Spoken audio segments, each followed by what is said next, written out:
Mr Keith. Mr Johnson, good morning. Good morning, Mr Keith. Good morning. May we start, please, on the topic of the reduction in the distancing rule from 2 metres to 1 metre? Yes. You'll recall that in the summer of 2020, on the 23rd of June, in fact, you announced the adoption of the 1 metre plus rule. It is obvious from the material that, and you refer to this in a cabinet meeting or a meeting in the Cabinet Office on the 2nd of June, that the underlying scientific advice was that staying 2 metres away from other people remained the best way of reducing coronavirus transmission. But it is equally apparent that there was clear economic pressure upon you to reduce the 2 metre rule in order to make business viable. Was the 2 metre, 1 metre rule issue a particularly acute example of that balance between public health, epidemiological considerations and economic? In a way, it certainly was. But I think I would it wasn't quite as simple as that, because the 2 metre, your observation that the scientists were recommending 2 metres is, of course, correct, or many scientists were recommending 2 metres. Some were not. Some were saying 1 metre was all right. But it was also true that 3 metres would have been better, or 4 metres, 5 metres would have been epidemiologically more effective than 2 metres. It was a question of where to draw the line.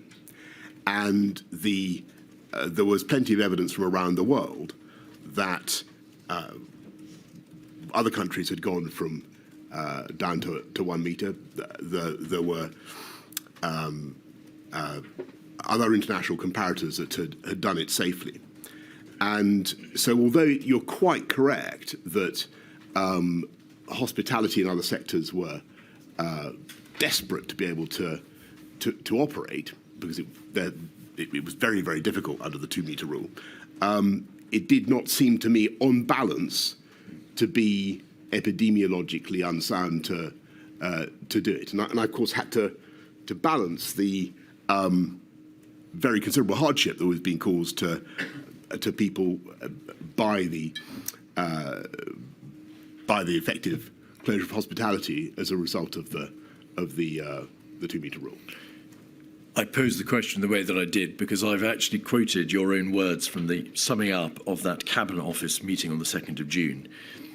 Summing up, the Prime Minister said the underlying scientific advice, so obviously the combination of the various views that you'd received, was that staying 2 metres away from other people remained the best way of reducing coronavirus transmission. There was no doubt about 3 metres would have been even better. Indeed, but there was no doubt at all that epidemiologically the pre-existing 2 metre rule was the best way to proceed epidemiologically. But you were under understandably intense economic pressure to try to take a different path in order to be able to alleviate the economic burden. And there were plenty of other countries that had done the same. That debate took place, of course, in advance of the Eat Out to Help Out scheme, which was put into place in August, in those mid-week days, Tuesday, Wednesday, Thursday of the 4 weeks of August. In your statement, you make plain that you and the Chancellor thought that there was a sound policy rationale for the introduction of the scheme. Were the policy rationales, firstly, the obvious economic support for the hospitality sector, but secondly, to influence social behaviour by incentivising the public to engage more generally in indoors hospitality? That was the thinking. The thinking was that the country had made a huge effort, that we got the R down below 1, that the disease was no longer spreading in the way that it had been, and that within the budget of risk, it was now possible to open up hospitality. That being so, logically, if we were going to take advantage of that, if we're going to allow people to take advantage of, allow the hospitality sector to take advantage of the freedom that our collective efforts had won them, then it seemed to me to make sense to make sure that they actually had some customers. That was my thinking, and it seemed to me that if it was safe to open hospitality, then it must be safe for people to go to hospitality. Do you accept, as Professor Edmonds said in his evidence to this inquiry, it's one thing to take your foot off the brake, which is, of course, what had been done in terms of easing the restrictions in June and July, but to put your foot on the accelerator is, by implication, quite different. He, in fact, used the word perverse, but I'm just going to suggest to you that it's a different thing to do. Utmost respect for Professor Edmonds. All I would say is that at the time that the Eat Out to Help Out policy was being aired with me for the first time, it did not seem, it was not presented to me as an acceleration, simply something to make sense of the freedoms that we were already giving. And it was not, I must emphasise, it was not at the time presented to me as something that would add to the budget of risk.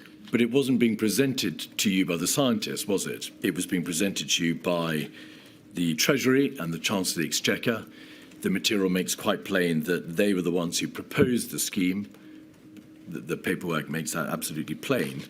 And at the same time, your Chief Medical Officer, Professor Sir Chris Whitty, in particular at a COVID-S meeting on the 22nd of June, was saying that in general terms, the proposed easing of restrictions with relation to in relation to indoor hospitality was at the top end of the risk boundary. So you knew that there was an element of risk in this. There had to be a degree of epidemiological gamble. That's logical and fair. I don't think that I thought that scheme in itself was a particular gamble at the time, and it certainly wasn't presented to me as such, nor am I confident that there is very substantial evidence that it did indeed add to the R. Though, you know, I defer to what your inquiry has discovered, but I can't see anything that conclusively shows that it made a big difference. At the time, it wasn't presented to me as something that would. Could we have 232086, pages 1 and then 2? We'll stick with 1 for the moment. This is just to demonstrate, Mr. Johnson, that there was considerable debate between the Treasury and Number 10 in relation to a voucher scheme which became the Eat Out to Help Out scheme. This is an email from the Treasury dated the 22nd of May. It refers to the bottom of the page, the Chancellor asking her to thank all the teams as a meeting with you went very well. You complimented him on doing a great job. And then if we just go over the page to the middle, we can see a reference to presenting a plan for July. And then right at the bottom of the screen, Chancellor clear that should not do options in box at the bottom of the page, e.g. IT cut, people save, not spend, PM very keen on vouchers idea. So there was a general debate going on, obviously and sensibly, for some time before August. And you expressed your optimism, as it's been described, that the scheme was a good idea. The material does indeed seem to indicate that there wasn't a significant increase in infection after the scheme, although there is in the material some suggestion it may have gone up to some degree in different parts of the country, as you might expect. But you knew that the Treasury and HMRC had not in fact sought scientific advice on the epidemiological consequences of the scheme. That must have been apparent to you. Well, I say in my statement that I thought that Chris and Patrick must have known or did know about Eat Out to Help Out, and I said that because it wasn't a very secret thing. It was I thought a pretty well publicised scheme, and I'm fairly confident that it was discussed several times in meetings at which I believe they must have been present. I understand that they don't feel that they were properly consulted, and I remember being, but I don't quite understand how that can have happened, to be honest. I remember being surprised later, I think it was in September, when Chris says this is Eat Out to help the virus, and I thought that's funny, because I didn't remember any previous controversy about it.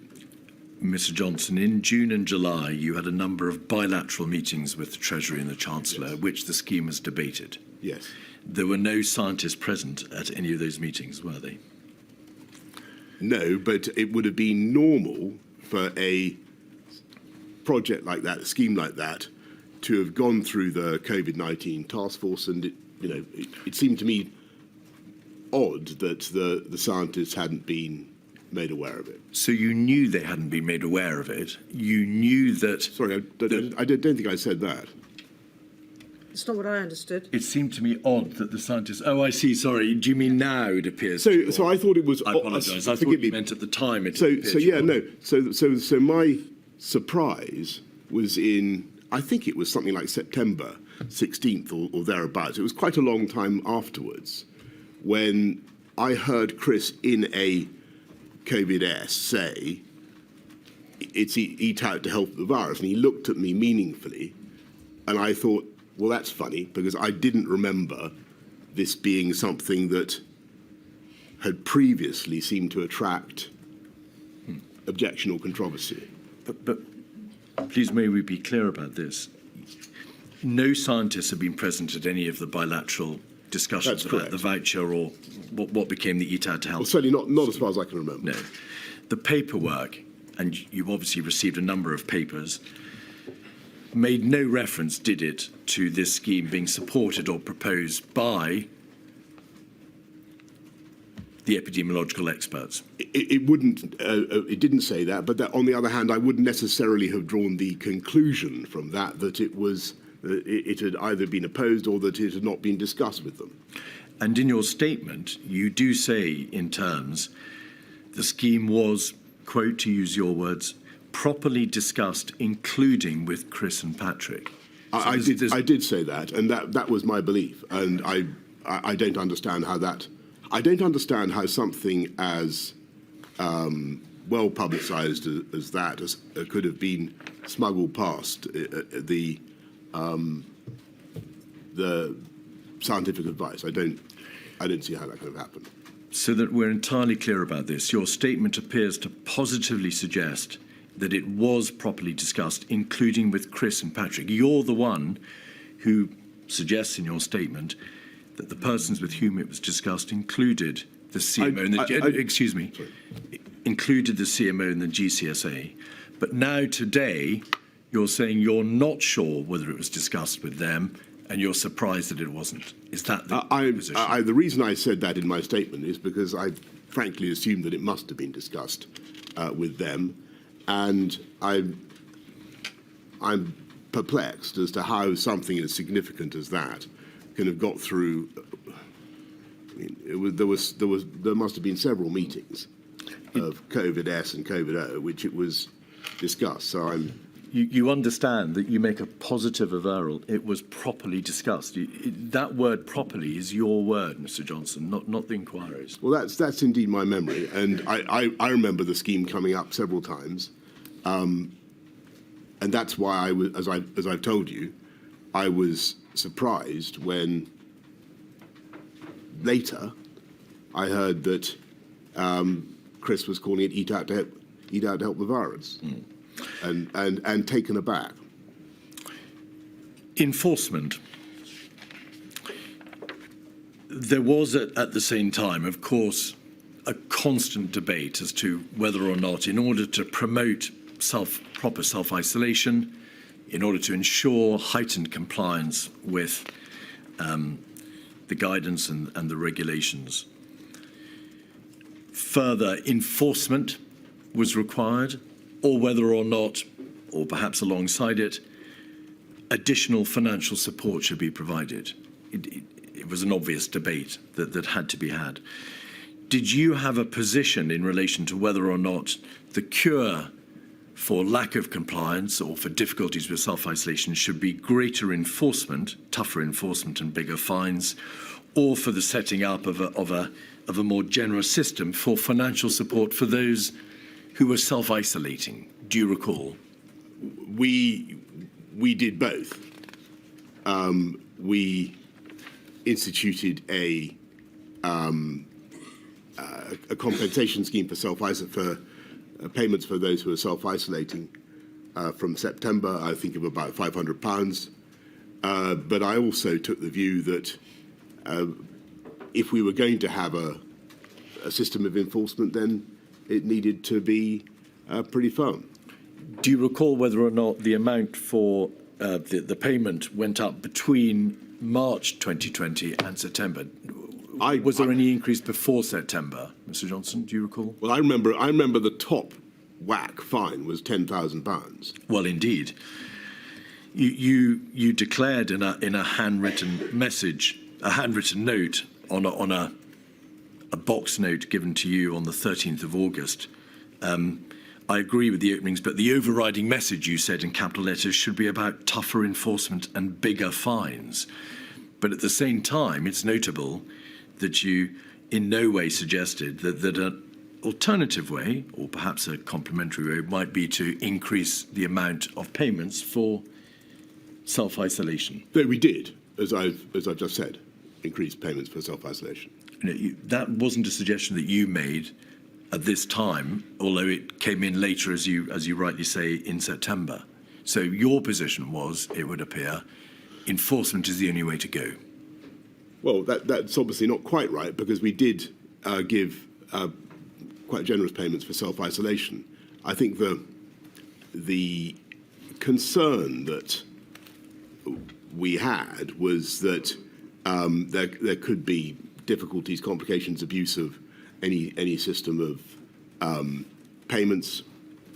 We were already spending, as everybody knows, very considerable sums in support of all kinds. So there were anxieties about some of the implications of the compensation system, but because it was so important to go with self-isolation, to encourage people and to help people who needed support, we did go for the £500 payments. On the regulations and the guidance themselves, evidence has been received by the inquiry from the former Home Secretary, Dame Priti Patel, that in her opinion, there was a high degree of confusion surrounding the broad thrust of the regulations as well as their detail, and the inquiry has seen a diary entry in Sir Patrick Vallance's evening notes where you exclaim in frustration, but plainly perhaps not to be taken too seriously, who made these stupid rules. Yeah, look, was that, against that context, Mr. Johnson, to what extent did your advisers and officials come to you over the summer and the autumn of 2020 and say, there really is a distinct problem about the efficacy and the workability of these regulations? They're very difficult to understand and they're giving rise to a significant degree of confusion. Did that debate ever take place? We did try to make the rules as simple as we could, but the problem was the effort did to get people to self-isolate, to avoid contact because of the complexities of human life, became extremely complicated. And I think we really need, for the future, to think about how we do it again. Because yes, it was very difficult to enforce. And I do have a great deal of sympathy for those who were the police, those who were charged with enforcing it, because it changed very often. I think there were 60 separate changes, and the complexities for the public to understand were very great. Have you thought about how it might be done differently next time in terms of the promulgation of the legal superstructure? Well, I think clearly it'd be a matter for Malay and the inquiry, but I think that there needs to be a great deal of reflection about the simplifying the whole approach and seeing what we can do to rely more on common sense and less on regulation and legislation. But there may be limits to that. And I'm not suggesting there is an easy answer, because the reason fundamentally in the UK why you need, and I say this to all the libertarians, why you need regulation is because ultimately people want to see everybody being obliged to obey the same set of rules, and they want their neighbours to do what they're doing. But it must be noted that despite your declared libertarian tendencies, your own message to your advisors, as we see from their document, was bigger fines, more enforcement, a heavier hand. So here's the picture. I was very concerned. I knew that we were basically in remission as we come out of the first lockdown. I knew, and the reason I go for things like Eat Out to Help Out is because I think it's within the budget of risk.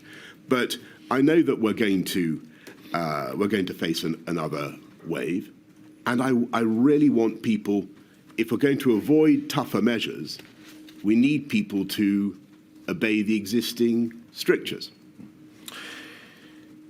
It was obvious to you, and we'll look at a WhatsApp in a moment, of course, by the end of July, that the United Kingdom would be hit by a second wave. That was epidemiologically taken for granted in terms of the examination of this viral pandemic. Well, we'll have 48399, page 25.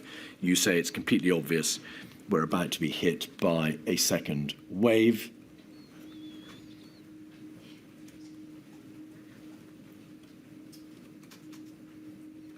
It's about halfway down, just not halfway down the page.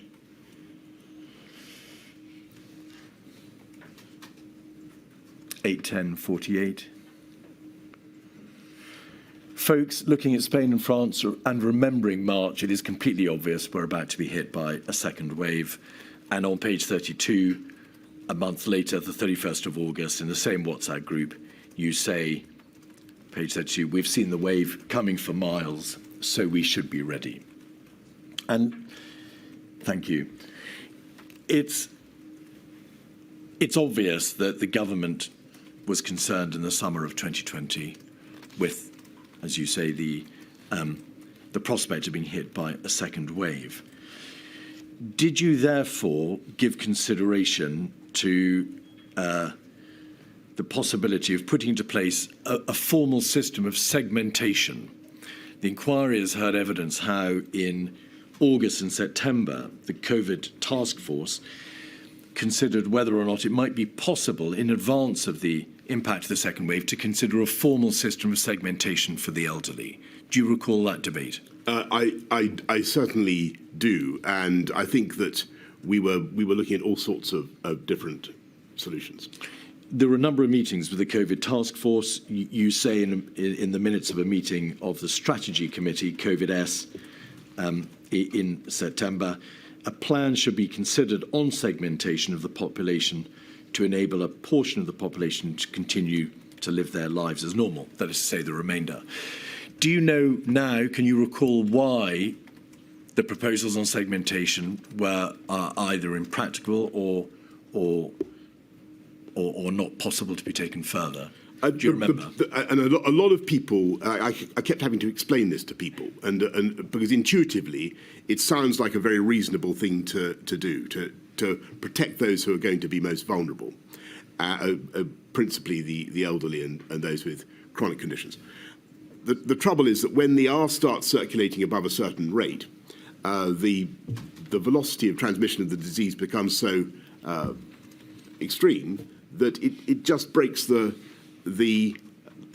segregation that you've tried to impose. And that vulnerable population, a percentage of them, will inevitably get the disease. And as you know, a small percentage of a very large number is a very large number. So if we look at 48399, which is the CSA CMO PM WhatsApp group for August, page 28, you entered into a debate with Sir Chris Whitty and Sir Patrick Vallance about the merits of giving the elderly a choice. And you say, in effect, why not give the over 65s a choice? They can decide whether to enter into spontaneous self-preservation and keep themselves, or run the risk of hugging their grandchildren and engaging fully in society. And you put that position to Sir Chris Whitty, and he says in the middle of the page, starting at 7:22:49 p.m, I agree it's entirely reasonable at an individual level. And then it's the second paragraph is the crucial indeed one. He says people can rationally make an informed choice whether they individually would take a small increased risk of dying by hugging their grandchildren or going clubbing, perhaps not the same people both hugging their grandchildren and going clubbing. But at a population level, this is the government is under an obligation to ensure that the epidemiological line is held so that the R rate doesn't then go back above 1. Was that the nub of the problem? That's it. So Chris, in that second paragraph, is making the essential point that even if you've elected to be shielded, or even if the government is trying to shield this segment of the population, it's not going to work because the infectiousness is too great. And do you think that is why perhaps the segmentation debate didn't lead to any practical proposals? It came up against the possibility of the epidemiological problem. I couldn't see how it would fix our problem, but it was sometimes a job to explain that to colleagues. But you can see that we didn't pursue it. Well, it appears to have been quite a job to explain it to you, because you wanted that choice to be given to individuals, and your CMO was saying, don't do that. And quite rightly, I was interrogating my advisors about points that had been made to me with a view to understanding the arguments and being able to explain them to the world, which is my job. So by September, in light of what you've agreed, which is that it was obvious that a second wave was coming, you say in your statement, we were going to have to do something. There was this debate about a circuit breaker, you recall. The sage advice to you, relayed by your CMO and your government chief scientific advisor, was to the effect that the more rapidly interventions are put into place and the more stringent they are, the faster the reduction in incidence and prevalence and the greater the reduction in COVID-related deaths. As a general proposition, do you accept that? That was the advice that they gave then, though, of course, it had changed a bit from where we were in March, though they were still making the point on the circuit breaker. If you look at that, I think that sage advice in September, they're still saying, if you do one, it may not be enough, and you may have to do another, which was, if you remember, Patrick's point back in March. So if we look at 102265, page 2, this is a WhatsApp communication on the 17th of September, we can see that Mr. Cummings says we should consider a 2-week circuit breaker, keep schools open but close bars, restaurants, etc.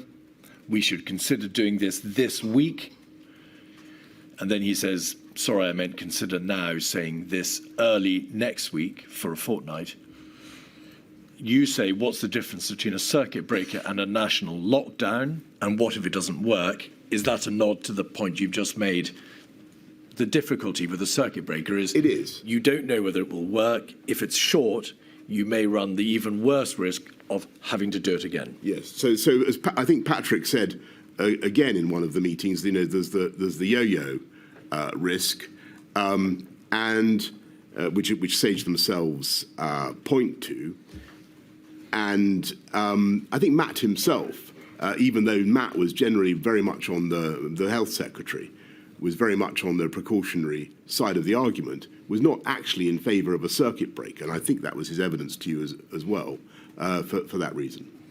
Patrick Vallance at the bottom of the page says, yes, lesson is go fast, go a bit harder than you think you need, go a bit wider in geography. So the scientific or epidemiological advice, Mr. Johnson, was there may be risks, but in the general epidemiological context, in the public health context, the advice is you've got to go the extra mile. And that, therefore, would mean a circuit breaker as opposed to local restrictions or varying degrees of stringent restrictions being applied. But your position was, well, ultimately, I don't think that the epidemiological argument is made out. I want to take a different path, and of course, circuit breakers were not applied. Yes, is that the nub of it? I want to try to just remind everybody of the context when we're coming out of the first lockdown, because what's happening is that the disease is very diversely spread, shall I say, over the country, and there are parts of the UK where it's barely present. Some places, sadly, Leicester, some parts of the northwest, where they barely came out of restrictions throughout 2020. And so the question would have been, do we continue with national measures the whole time, which would have been which is the logical tendency of some of the submissions I think that you've had. You know, that would just write off 2020. Slow down, please, Mr. Johnson. Or do you try what we tried, which is to respect and reflect the geography of the outbreak, and to say, well, we're not going to close hospitality in Devon and Cornwall because of whatever is happening in the West Midlands or elsewhere. And that, for a while, seemed to a lot of people to be a sensible way forward. And I think, I mean, I will probably come to this, but I'm trying to the defects in the tiering system. But that led to tiering, and I think it was worth a try because of the difficulties with the circuit breaker concept, which Patrick and Matt and others have alluded to. So that was my hesitation. It wasn't that I was against going into a national lockdown per se, or that I had set my mind absolutely against it. If you look at what I said to the Cabinet in July the 21st, I said, we've got to keep this as part of our arsenal. But I thought that a local approach was a sensible, or regional approach was a sensible way to go, and it was worth trying. This was a matter of spread of infection and death. To use your words, you thought not having a circuit breaker and then latterly having a tier system was worth a try. Was that the correct approach when dealing with matters of such momentous importance? The scientific advice, and admittedly, Mr. Johnson, the advice is never phrased in terms of you, the Prime Minister, must impose a circuit breaker. It is perhaps a little more coyly expressed in terms of more rapid interventions are required. Go fast, go early, do more. Yes. So they gave you, by implication, the room to make the decision yourself. But was that the right approach? Why didn't you apply what you knew to be the lesson learned from March, which is go early, take a precautionary approach, and go the extra mile epidemiologically? So there were some areas that had outbreaks of the disease that were in very tough measures. And it's not as though we didn't do anything nationally throughout the period. On the contrary, so we ratchet up the measures throughout September and October, and we intensify the pressure on the virus. So September the 9th, we go to the rule of 6. September the 22nd, we go back to working from home and a curfew. Forgive me. October the 14th, we move into the tiering system. Some places go straight into lockdown, and so on. And we intensify the tiering system, and we then go into the full lockdown at the end of the month. And I actually think that that programme had a very good chance of working. And if you look at where we were by November, the 22nd, the disease was starting to turn down. Incidence was turning down, and the thing that really threw us off was of course the Kent variant, the Alpha variant. But you've now moved further, of course, into November and December. On the 17th of September, yes, as this debate indicates quite plainly, your chief advisor was saying we should consider a 2-week circuit breaker. Your government chief scientific advisor was saying circuit breaker would be for 2 weeks. We can get the paper round tomorrow on that. You can even think about doing it regionally. Your Secretary of State for Health and Social Care was saying, if we want to avoid a national lockdown, we need to act fast. We're going in the wrong direction. And your scientific advisor again says, go fast. You didn't, however, accept the advice set out there, which was go for the 2-week circuit breaker. Well, we did go. We went immediately. So a few days later, we go for the working from home and for the curfew. The health you go for a 10 p.m. curfew, do you not, Mr. Johnson, and advice on working from home? And the health secretary himself was opposed to, and already, I think by the 22nd of September, 10 million people in a country of 67 million are already in tier 3, effectively in lockdown measures. So it's not as though nothing is happening in that period. Nobody has suggested nothing was done. There was, of course, the rule of 6. There was the curfew from 10 p.m. There was the package of measures which you described as the package A measures, yes, of late September. But the circuit breaker was not the national circuit breaker. No, because I wanted to keep going with a regional approach. We had 10 million people in lockdown on the 22nd of September. It was not as though the country was not going through, or large parts of the country were not going through another lockdown. But the issue was whether there was any support for a continued regional approach. And actually, if you look at the October, even October the 20th cabinet meeting, you'll see that the CMO says that the country, and I think the JVT also, Jonathan Van Tam also said this, the country is basically divided into 3 parts. Those where the disease is flat, those where it's increasing slowly, those where it's rising fast, and a regional approach is therefore still justified. And that is what, as far as I remember, Chris said in that meeting. And so I'm not going to pretend that this was an easy decision, and it certainly wasn't. And it was one I agonized over. But I thought that a regional approach could still save us and could still help us. You have said twice that part of the rationale for not having a circuit breaker in September was that you said it was not as though the country was not going through, or large parts of the country were not going through another lockdown already. Is this the position? Obviously, from July, there were areas and local restrictions, notably Manchester, Liverpool, and parts of the northwest of England. There was the national rule of 6. There was then the Package A measures of the Correct. 22nd of September, which was a 10 p.m. curfew and advice to work from home. Yes.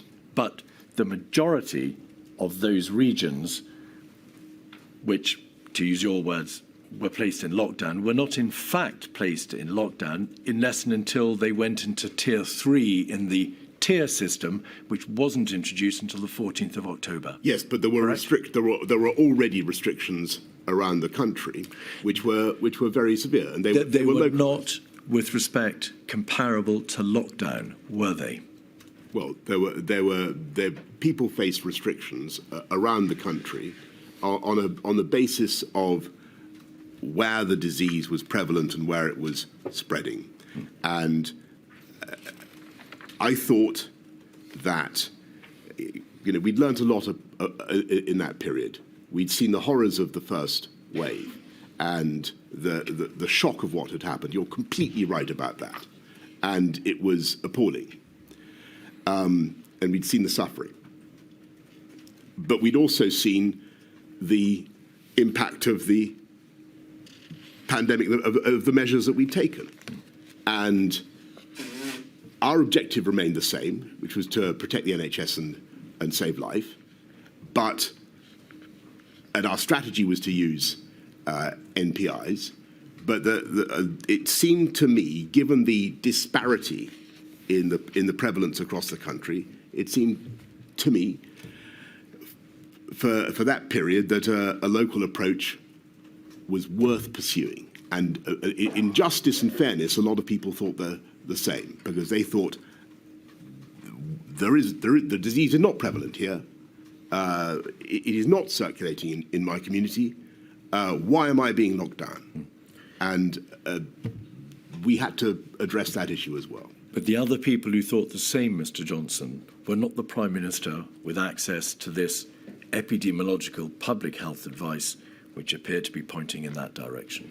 Some of it did, and some of it, as I have just said, continued to support a regional approach. Is that why you called for the meeting on the 20th of September in Downing Street with Professor Gupta, Professor Hennigan, Anders Tegnell of Sweden, I think the state epidemiologist, and also Professors Edmund and McLean, because you wanted to have a greater diversity of scientific advice, and at least advice beyond the advice which you were receiving, but which you were not inclined to accept from your own chief medical officer and governmental chief scientific advisor. I think, with great respect, it was the other way around. What I could say, this is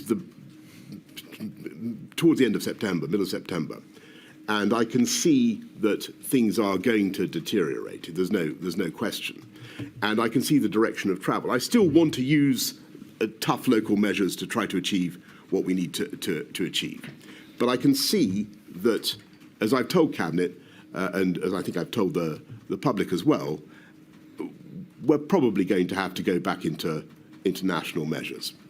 And what I want to, and I know that when I do that, whenever it comes, there will be, of course, a lot of downsides. And people are going to complain and to object for all sorts of good reasons. I need to have the arguments. I need to understand what a lot of people talk about, the great Swedish success, and how they managed to do it without lockdowns. And if I'm going to impose another lockdown in the course of the next few weeks, which is indeed what I ended up having to do, I need to know what the counter arguments are. Mr. Johnson, your government and you personally had declared that you would be following, by which you mean you'd be guided by the science. Throughout the course of that year, you had been guided by, accordingly, the Scientific Advisory Group for Emergencies and by your CMO and GCSA. Why did you not continue to follow, to be guided by that advice in September 2020? Why did you deliberately allow yourself to depart from that stated position? First of all, because the scientific advice was not clear. there was a push for a circuit breaker, but that was not supported by the health secretary, as he's testified to you, and he was normally in the amongst the toughest in wanting to impose lockdowns.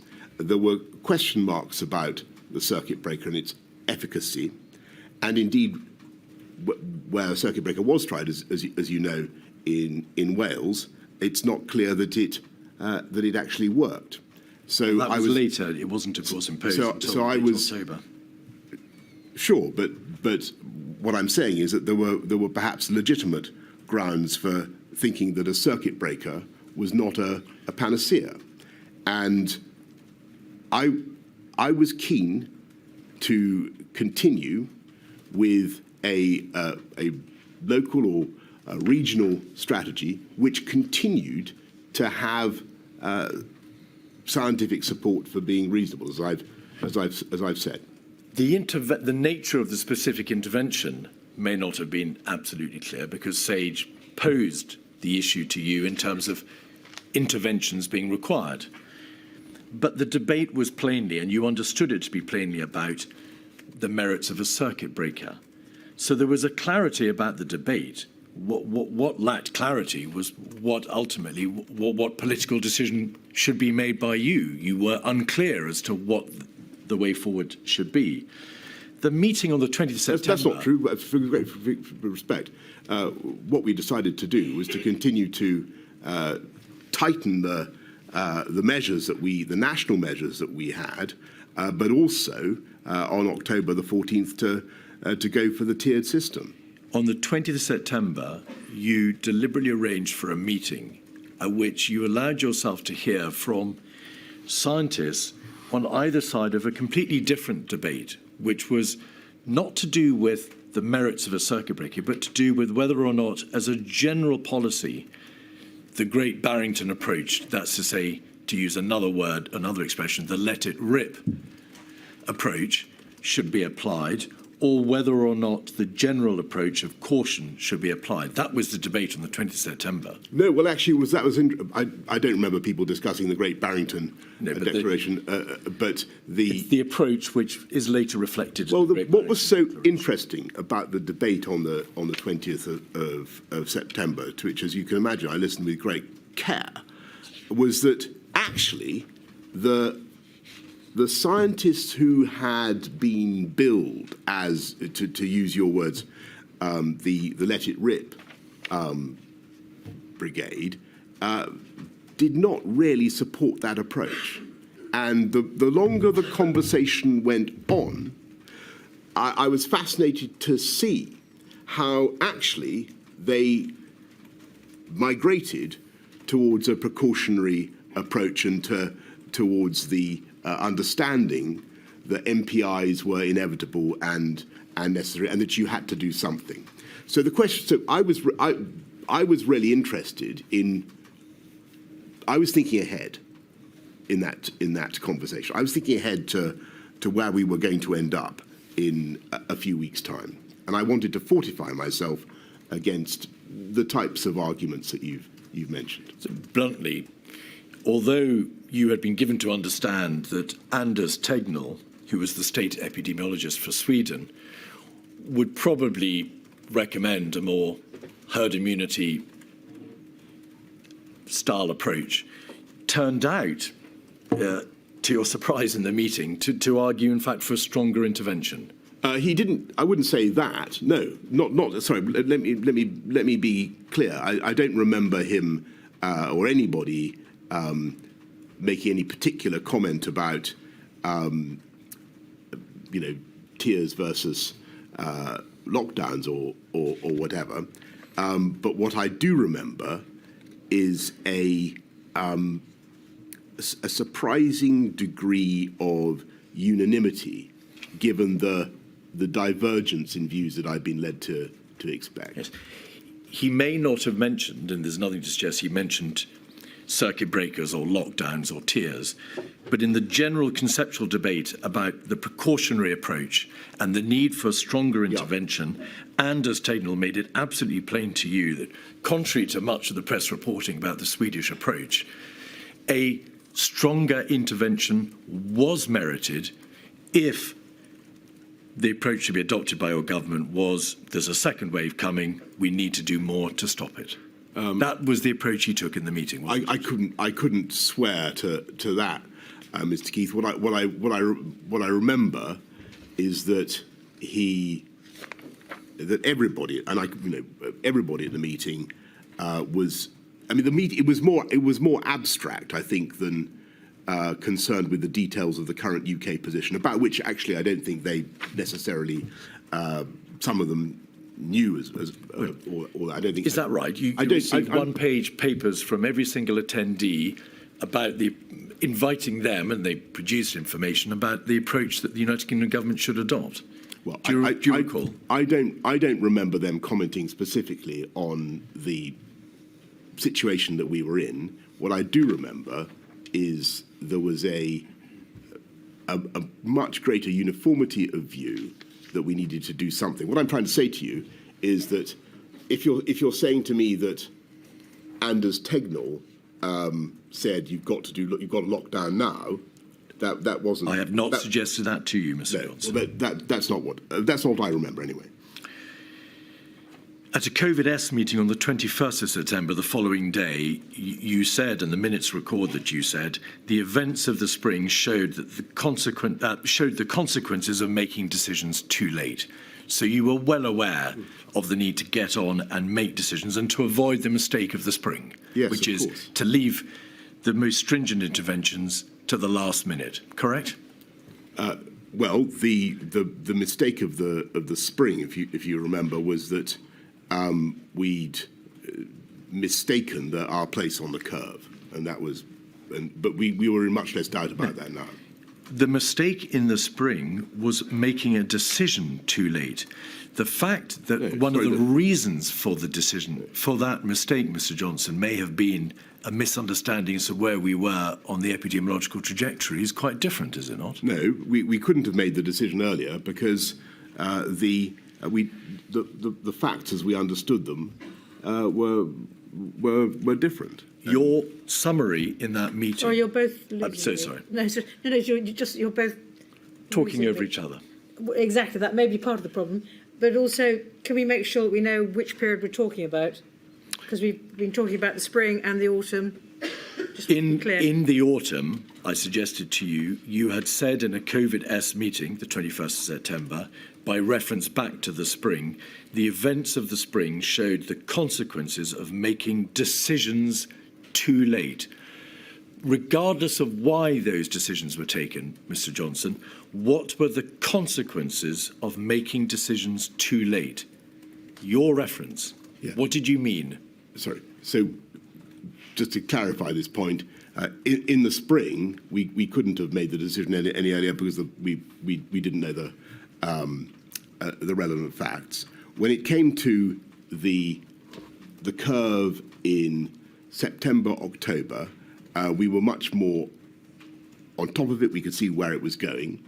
And the relevant facts are that the virus was not evenly distributed across the country. And that was the key thing. It looked as though it might be in abeyance for a long time in parts of the country, and therefore it made little sense to lock it all down. And what we were trying to find, and you can criticise us for this, but I think it was reasonable. We were trying to find a way through that allowed as much of the country as possible to keep going. Mr. Johnson, what were the consequences of making decisions too late? When you said those words to your colleagues on the COVID-S meeting on the 21st September, what did you have in mind by consequences and the decision-making having been too late? Clearly, if you make any decision too late, then there's going to be a cost, and in the case of COVID, there's a cost in human life. But what I wouldn't accept is that the decision in all the decisions in September, October, November were too late. Nor would I accept, knowing what we did then, that the decision in March was too late. Well, there we are. On the 22nd of September, you announced the Package A measures. You recall that you were presented with a paper which had Package A measures, the majority of which were described in the very same paper as being unlikely to bring R below 1, some Package B measures, Package C measures, the more stringent, plus the possibility of a circuit breaker. And you went for all the Package A measures and some of the Package B. So largely, the measures which your own CMO had advised would be unlikely to work, even in combination, to bring R below 1. But that was your right. You announced that your government would not listen to those who say, let the virus rip, nor to those who urge a permanent lockdown when you announced those measures. But the phrase, let the virus rip, and the notion that you as a government would let the virus rip was your own phrase, was it not? Well, so, no, I'm sad to say there were plenty of people who had used the phrase in conversation with me. I was trying to represent a view which was sadly quite widespread, which was that, as you've said already, the approach might be to segment the most vulnerable and to protect them, and to allow the vast majority of the population who are much less vulnerable to gradually acquire immunity. Now, that was not, as we've discussed repeatedly, an approach that I could take at all. And I was saying that in order to explain to the public why it was not an approach that we were taking, any more than going into permanent lockdown was an approach that we could take. We faced an appalling... The problem with this whole period is that we had come out of... We'd found a way out of lockdown, and we'd got the R below 1, but we didn't yet have either good enough therapeutics or a vaccine. And so our only tools remained NPIs. And the question was, do you go straight back into lockdown, which is what a circuit breaker is? I mean, a circuit breaker sounds like a pretty it's a glib phrase. It actually means an immensely difficult, costly exercise, which falls hardest on the poorest and neediest in society. You then might have to do it again and again. And there's no guarantee that it's going to work.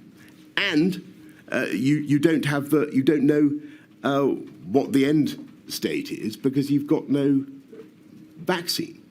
And that was why I thought it was sensible to continue to throw everything we had at a combination of intensified national measures plus the regional system, the tiering system. My question to you was whether or not you, whilst announcing that you would not listen to those who had said, let the virus rip, had used the words used the words yourself. You deny that. So could you please look at the diaries? Sorry, what I'm saying is that this was a phrase in common parlance at the time, and remains so. Sir Patrick Vallance's diary is 273901, page 92. Yes, Actually having a discussion, a meeting with the PM about, quote, letting it rip, page... But I don't wish to be I'm just going to put... repetitive, but this is exactly what you'd expect me to be talking about at this stage. Page 245. This is June 2020. I'm going to show you all the ones, Mr. Johnson, out of fairness. The Prime Minister meeting begins to argue for letting it rip, saying, yes, there will be more casualties, but so be it. They've had a good innings. 608.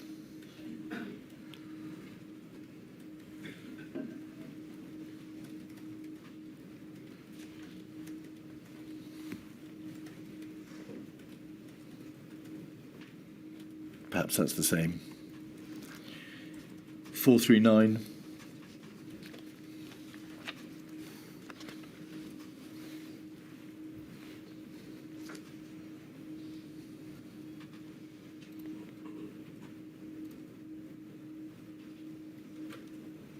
We should let it rip a bit.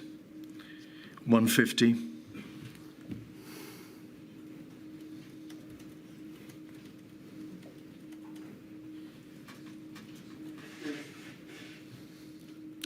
He's obsessed with older people accepting their fate. 230.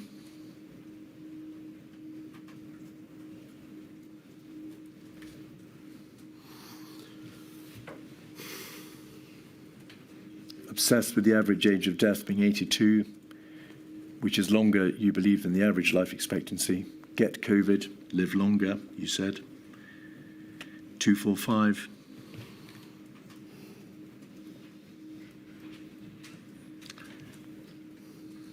Back to the other one. You say at the bottom of the page, according to Sir Patrick Vallance, we're in a really tough spot, a complete shambles. I really don't want to do another national lockdown. You are told that if you want to go down this route of letting go, you need to tell people, you need to tell them you're going to allow people to die. Was your position, Mr. Johnson, that in light of your views secretly held about people dying having reached their time anyway, that you were obliged to reject the advice of your advisors that there be a circuit breaker? No. That there be no national lockdown until the last possible moment? No. And that you would try a tier system? No. No. No. So the implication of the implication that you're trying to draw from those conversations is completely wrong. And my position was that we had to save human life at all ages, and that was the objective of the strategy. And by the way, that is what we did. If you look at what we actually did, never mind the accounts that you have culled from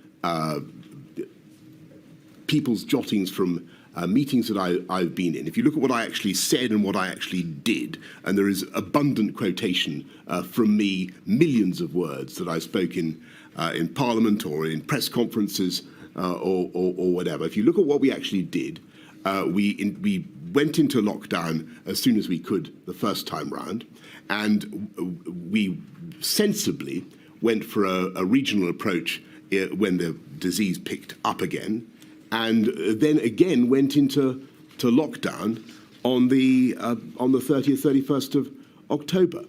And I think, frankly, it does not do justice to what we did, our thoughts, our feelings, my thoughts, my feelings, to say that we were remotely reconciled to fatalities across the country, or that I believe that though it was acceptable to let it rip. What I was asking, and I had to do this, I had to, and we covered a lot of this yesterday, but I had to challenge the consensus in the meeting. You've got to understand that these meetings comprised an overwhelming number of very, very talented, brilliant public health officials, civil servants, and so on, and scientists.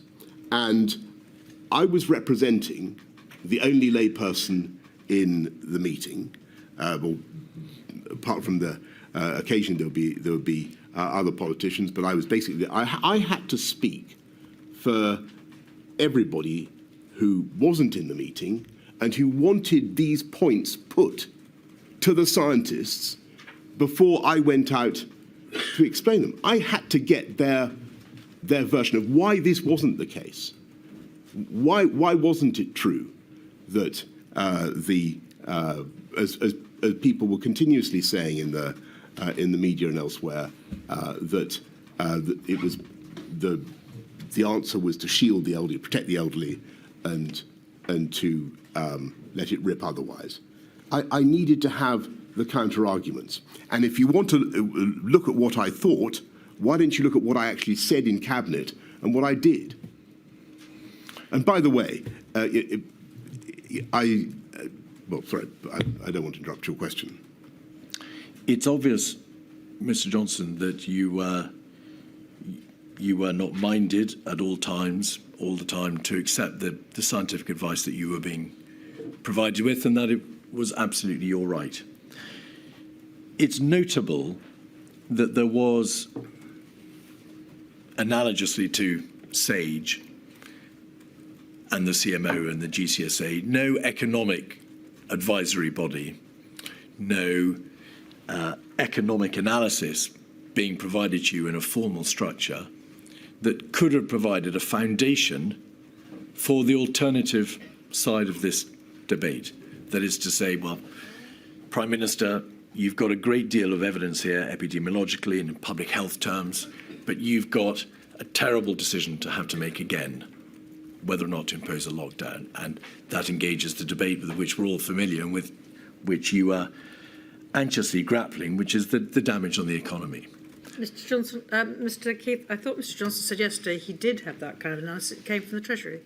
I was going to say, thank you, my lady. Yes, no, but my suggestion is a formal economic SAGE, a formal body, advisory group, rather than just the Chancellor and the HMT directly. I've thought about that, and I think, and that's it's a suggestion that I hope I bet you're going to look at. But I think that actually, and I was going to say this at the end, I'll say it now. I think that the cabinet government, there's a reason it's evolved in this country in the way that it has, and I think that the Treasury representing the economy, the Department of Health representing health, actually worked pretty well after a while. I mean, I think it was a great shock adjusting to COVID, but I think that the way it worked was pretty good. Departments did what they needed to do. These debates, Mr. Johnson, and there are hundreds of meetings at which the CMO and the GCSA attend, and where the epidemiological evidence is provided to you, takes place in the Cabinet Office room, The cabinet room, yeah. The Cabinet room, or the Cabinet Office room, or your study. It's not taking place in Cabinet. Mr. Cummings has described how the Cabinet process, the debate in Cabinet, was more politically excitable, more... Performative? Thank you. Performative. How there were worries about leaks, where it was more a matter of political theatre, and therefore there wasn't the opportunity, for the reasons he explains, to have this sort of debate and to consider in detail the sort of advice about which we're to... I think that's certainly a fair criticism of some cabinet meetings. But as time went on, and I genuinely think that cabinet proved to be more and more valuable, and you genuinely started to have different points of view properly represented around the table, and different departmental interests, particularly HMT, properly represented, and it became a much more.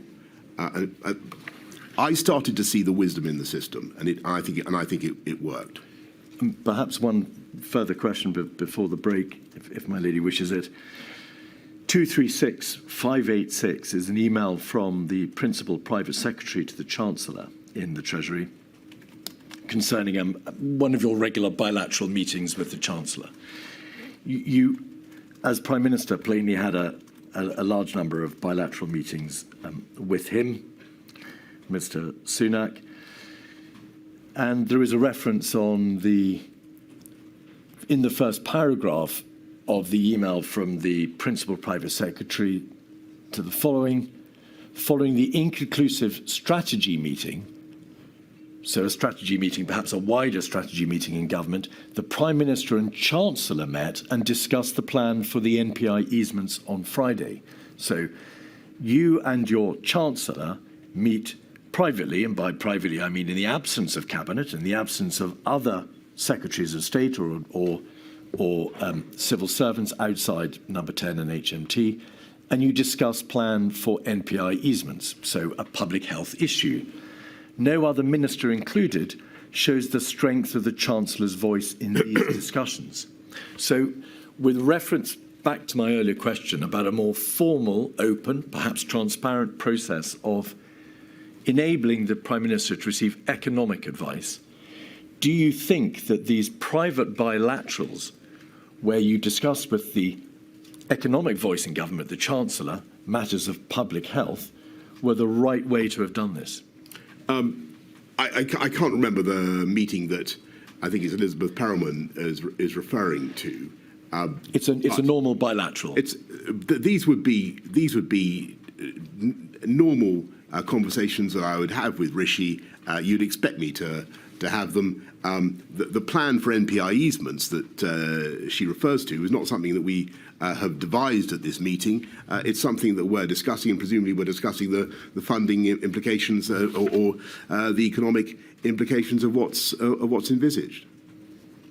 Well, there are references to SAGE, there are references to MPI. It's obviously a public health argument. Yes, debate. Yes, it is. But everything in that period related to public health, absolutely. And so we would have been talking about, I imagine, what the Chancellor's views were, and I would have been listening to what he had to say. And finally, there is evidence, both from Mr. Sunak's own witness statement and also from Mr. Warner, Ben Warner, as well as actually Mr. Cummings, that the Treasury's analytical capabilities would have been assisted by a more formal system of cost-benefit calculation. And just pause there, please, Mr. Johnson, before answering.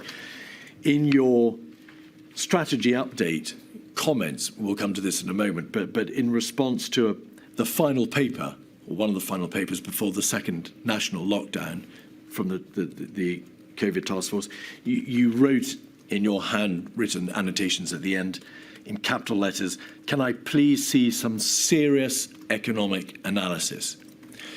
Is there a case, by way of one of the many lessons to be learned, for a formalised system of cost-benefit calculation so that the Treasury and the wider world can see how there can be a quantitative analysis of the impact of interventions economically? Well, the Treasury does a phenomenal amount of cost-benefit analysis, as you can imagine, already. And yes, I think that, as I've said already, my lady, I think what we really need to have is some proper quantified analysis of the benefits of NPIs and the epidemiological benefits of NPIs, because I think there's still too much uncertainty about those, as well as a proper understanding of the economic costs. So yes, I think if there could be some way of putting those two things together in a formalised way, that might very well be useful. But that was effectively what I was doing the whole time, week in, week out.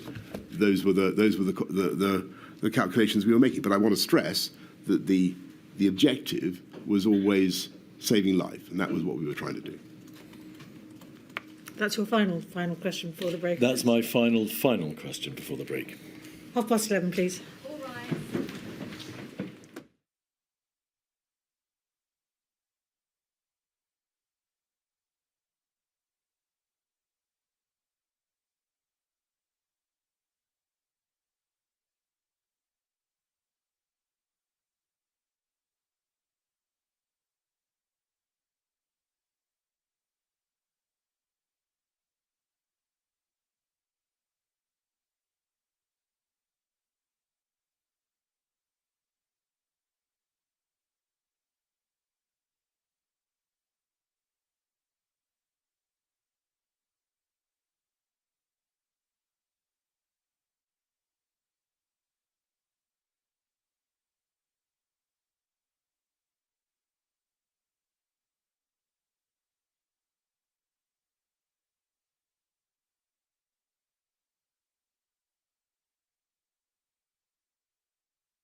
Keith. Mr. Johnson, the tier system, Yes, about which you've spoken, thank you. Briefly, you received advice from the COVID task force on the 7th of October, just to put this in its chronological place. There was a discussion in number 10 that day about regional lockdown measures. A major meeting on the 8th of October, yes. Yourself, the Chancellor, CMO, GCSA, and the Chief Executive of the NHS, Simon Stevens. The evening notes kept by Sir Patrick Vallance talks about the somewhat desperate nature of the anxious nature of the decision having to be made by you and the issues which you've ventilated, which were troubling you. The evidence from the COVID-0 meeting of the 11th of October is that the government chief scientific advisor made plain, because he says it in terms, that the level 3 baseline, that's to say the standard level 3, but the highermost level 3 level, was highly unlikely to bring the R below 1, and so highly unlikely to control the growth of the epidemic. Is that why you said earlier, and you've said it in your statement, you felt the tier system was nevertheless worth a try? There were doubts expressed before you even announced it as to whether or not it would work, but your assessment, and it was ultimately for you to decide, your assessment was it was worth the shot. It was, and it wasn't just my assessment. I think that even after that meeting, as I said earlier, on the 20th or so, you've got continuing scientific corroboration of the rationale behind the regional approach. But what we wanted was, of course, to try to stamp on the virus, to wallop it wherever it was most prevalent. The difficulty was that it was very laborious and it involved some very difficult negotiations. Understandably, with areas that had been in restrictions for a very long time, and their leaders, understandably, wanted proper financial help. And to get the tougher measures put on was proving, in a voluntary way, was proving time-consuming and costly. Is it right to say that there was continuing scientific corroboration for the tiers? The material in COVID-0 was to the effect that even the highest level, level 3, would be unlikely to work. Sir Patrick Vallance's notes make plain that at that meeting, he felt he's being asked to approve measures knowing that they weren't enough. And the public health epidemiological support appeared to be quite slim. However, the scientists and the public health experts recognised that the public health issue was only one half of the debate. It was for you to weigh up the many issues that you've described, including the economic considerations, and to balance them. That wasn't their call; it was your call. Well, I had to balance them, but there were two things. I think it was so. I was fortified by what I think the CMO said in the cabinet of October the 20th, where I'm fairly certain that he said something, and JVT said something at about the same time, to the effect that a regional approach was still reasonable.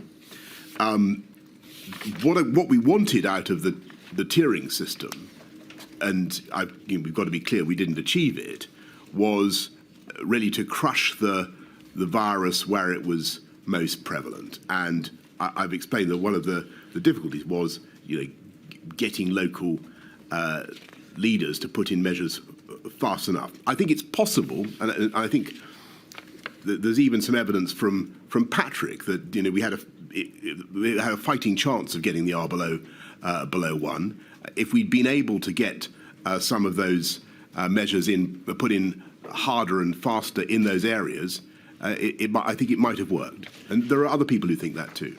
the point, Mr. Johnson, is you can't rely upon what was said on the 20th of October about the general nature of regional restrictions, because you made the decision to go for tiers on the 11th of October, over 8 days before, and the announcement was made on the 12th of October. Yes, but so what was said, what was said subsequently on the 20th of October in relation to the merits of regional restrictions can't be relied upon as a justification for your decision-making 10 days before. With great respect, I think what it shows is that there was, around that time, there was continuing scientific support, as I took it, for. I'm just giving you what I felt.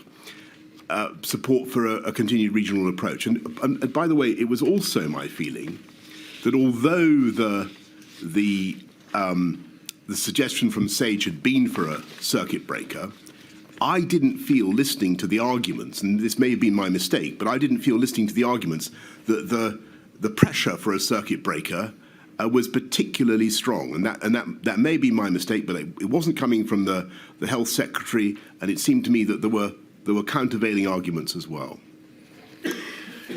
In the event, the tiers, as we know, didn't work. Well, they didn't, and I'm very sad about that. But I think that they were logically, rationally, as we came out of the restrictions in the summer, they were worth a try. The trouble was that they became very invidious as between areas, because one village would suddenly find itself in very heavy restrictions, and the village next door was not, while the incidence of the virus was exactly the same. Local politicians of all kinds became very worked up, sometimes quite paranoid about the tiering approach.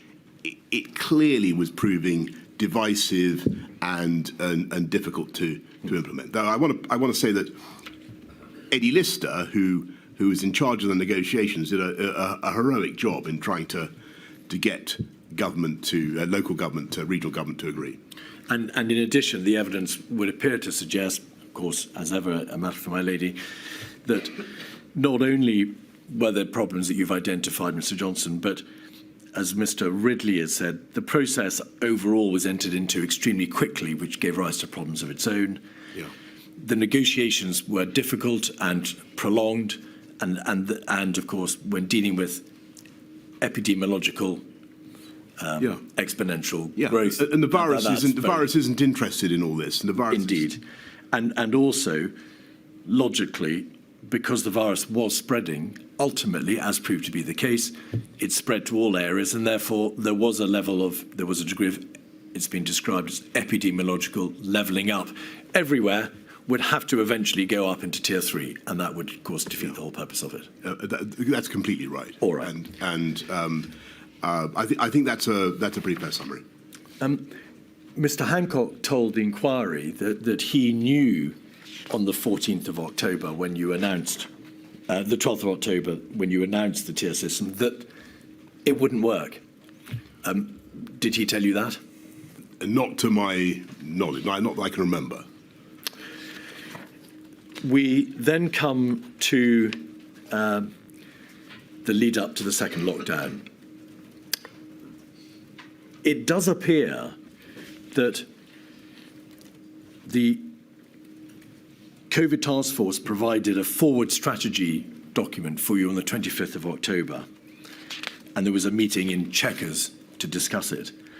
You then received a further task force advice on the 28th of October, and then another paper for a COVID-0 meeting, and then there was ultimately a meeting at which you decided that there had to be a lockdown. And my question is this: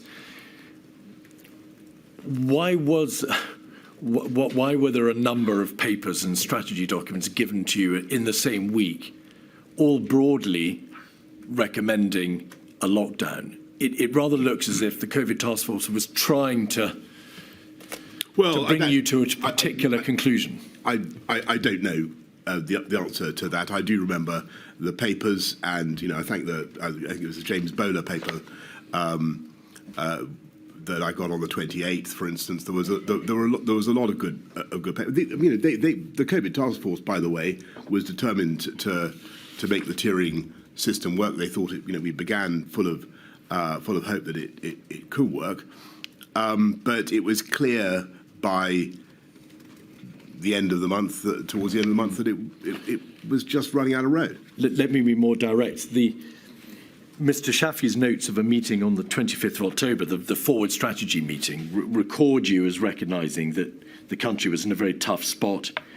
You say, according to him, that you're deeply sceptical about a national lockdown, and you say, we're not, or I'm not going to be stampeded into a national lockdown yet. That's over the weekend.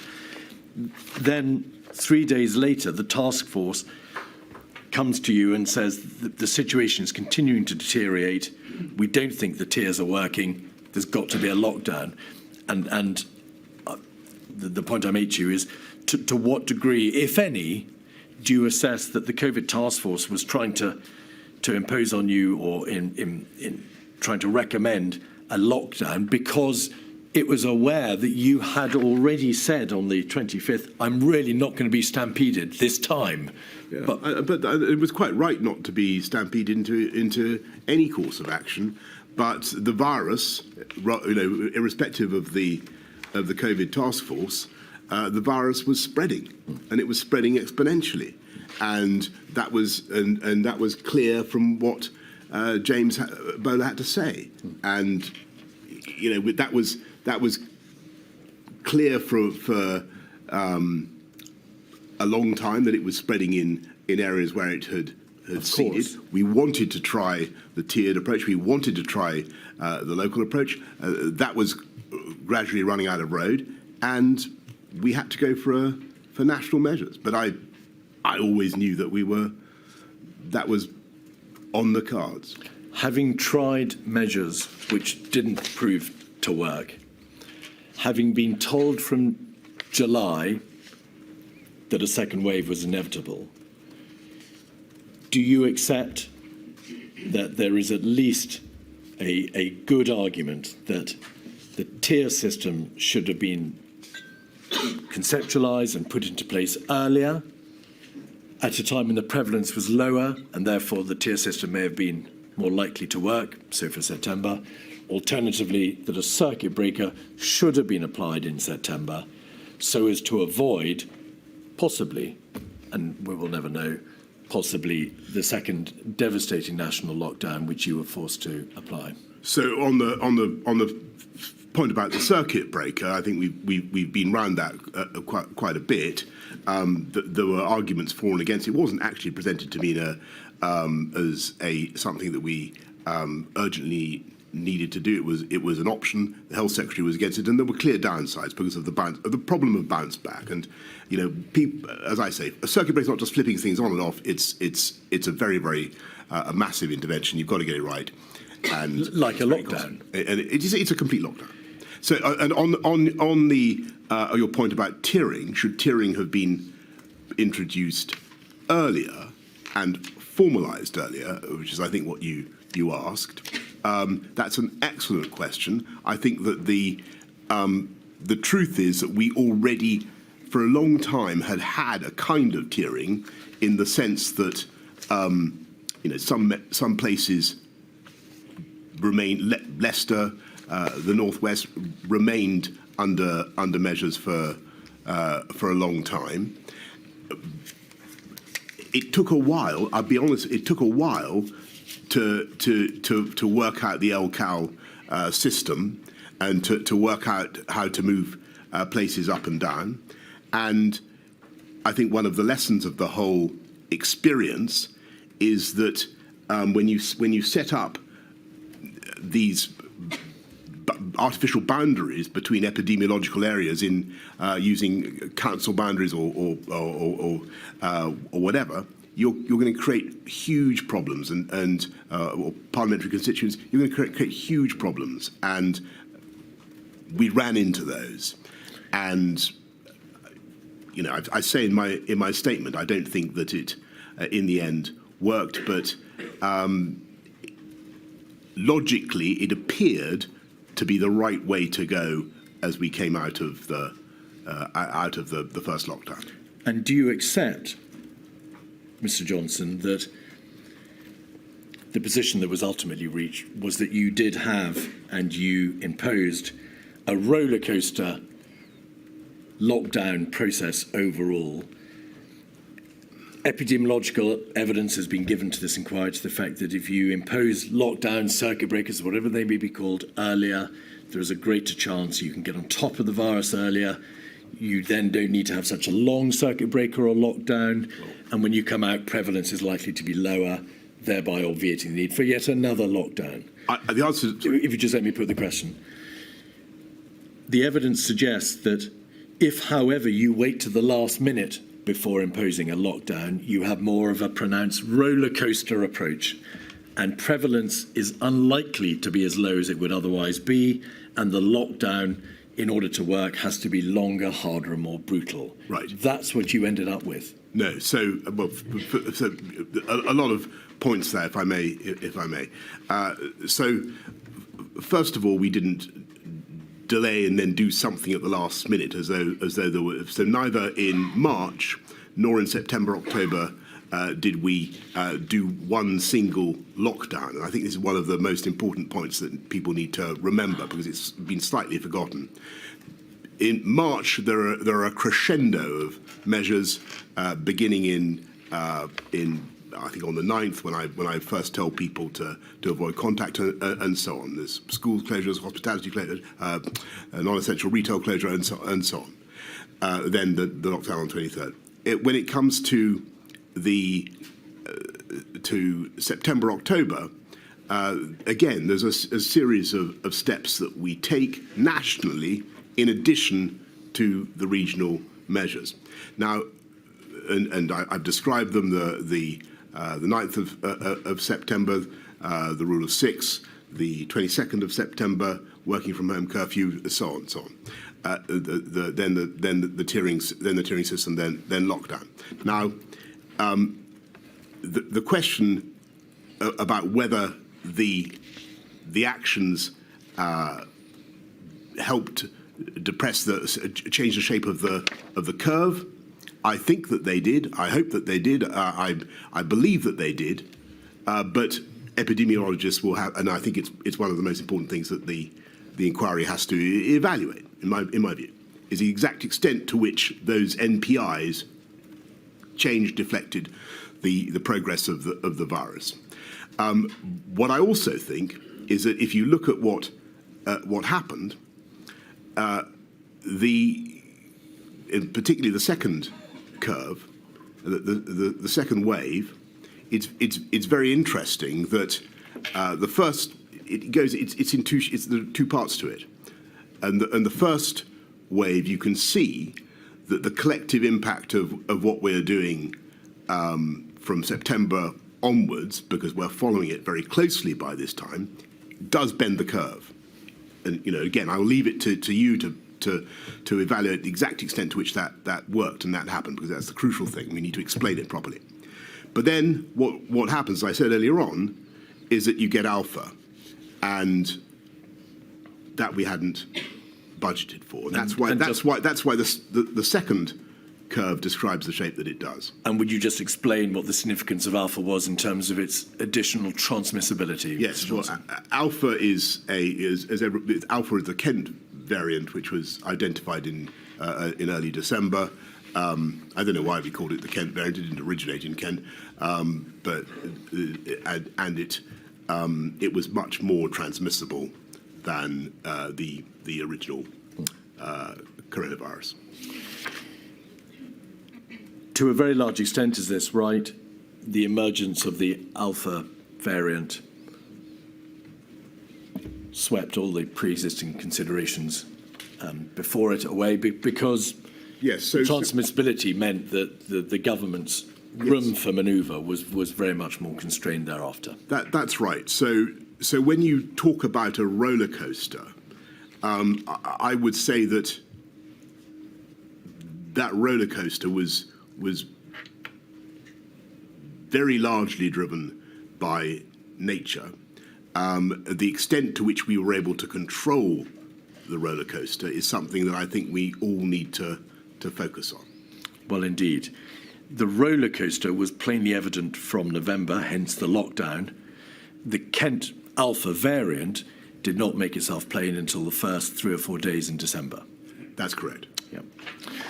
Though what's happened with the measures that we put in, as I said to my lady before, in that second wave, it actually looks, and I remember Matt telling me this, as though we've started to get the numbers under control again, and that was encouraging. And so it was unbelievably depressing when we got Alpha. There was a small margin for discretion, as far as you could see it, in December, because there was some way of trying to delay the more stringent measures that would be required as a result of the Alpha variant. There was Christmas to consider. Yeah.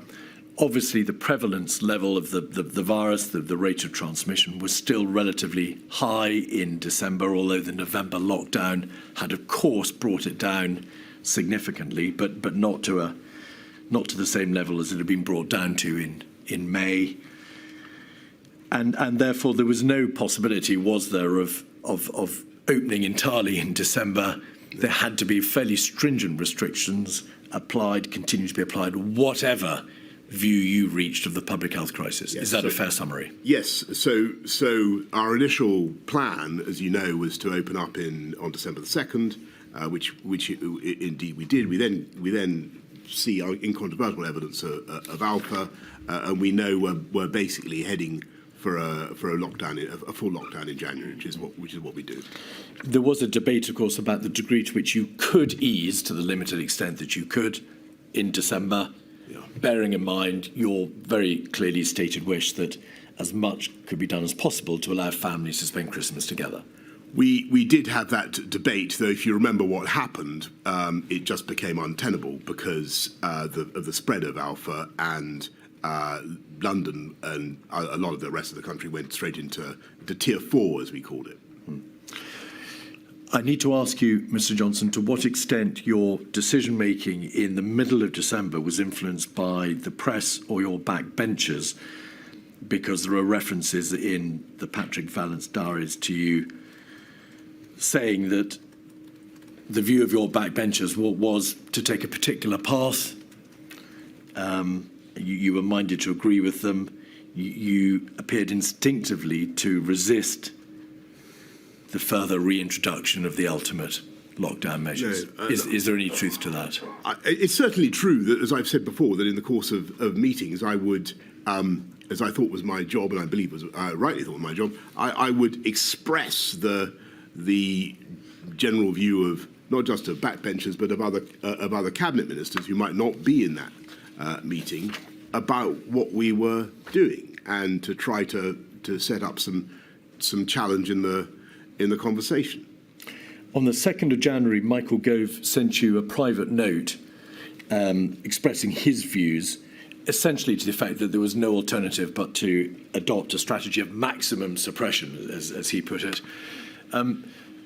Did that note, which perhaps traversed well-trodden ground, change your views as to what should be done on the 4th of January? No, I mean, we'd already basically knew that. I was grateful to Michael for his note, but we already knew that we were, again, we just had to take the toughest measures that we could.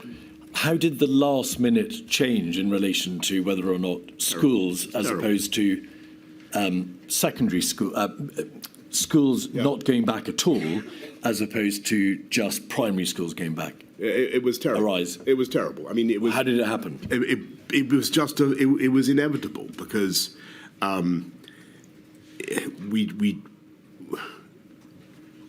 if you remember in the October-November lockdown, we've kept the schools open because of the massive detriment to people. You know, and it's always the most vulnerable families. It's the poorest kids who come off worst from school closures, and that was definitely the case. We'd seen that in the first lockdown without a shadow of doubt. So we were desperate to keep schools open. Yes, did I fight in my heart and head to keep schools open? Yes, I did, and I really wanted to do it, but it just wasn't.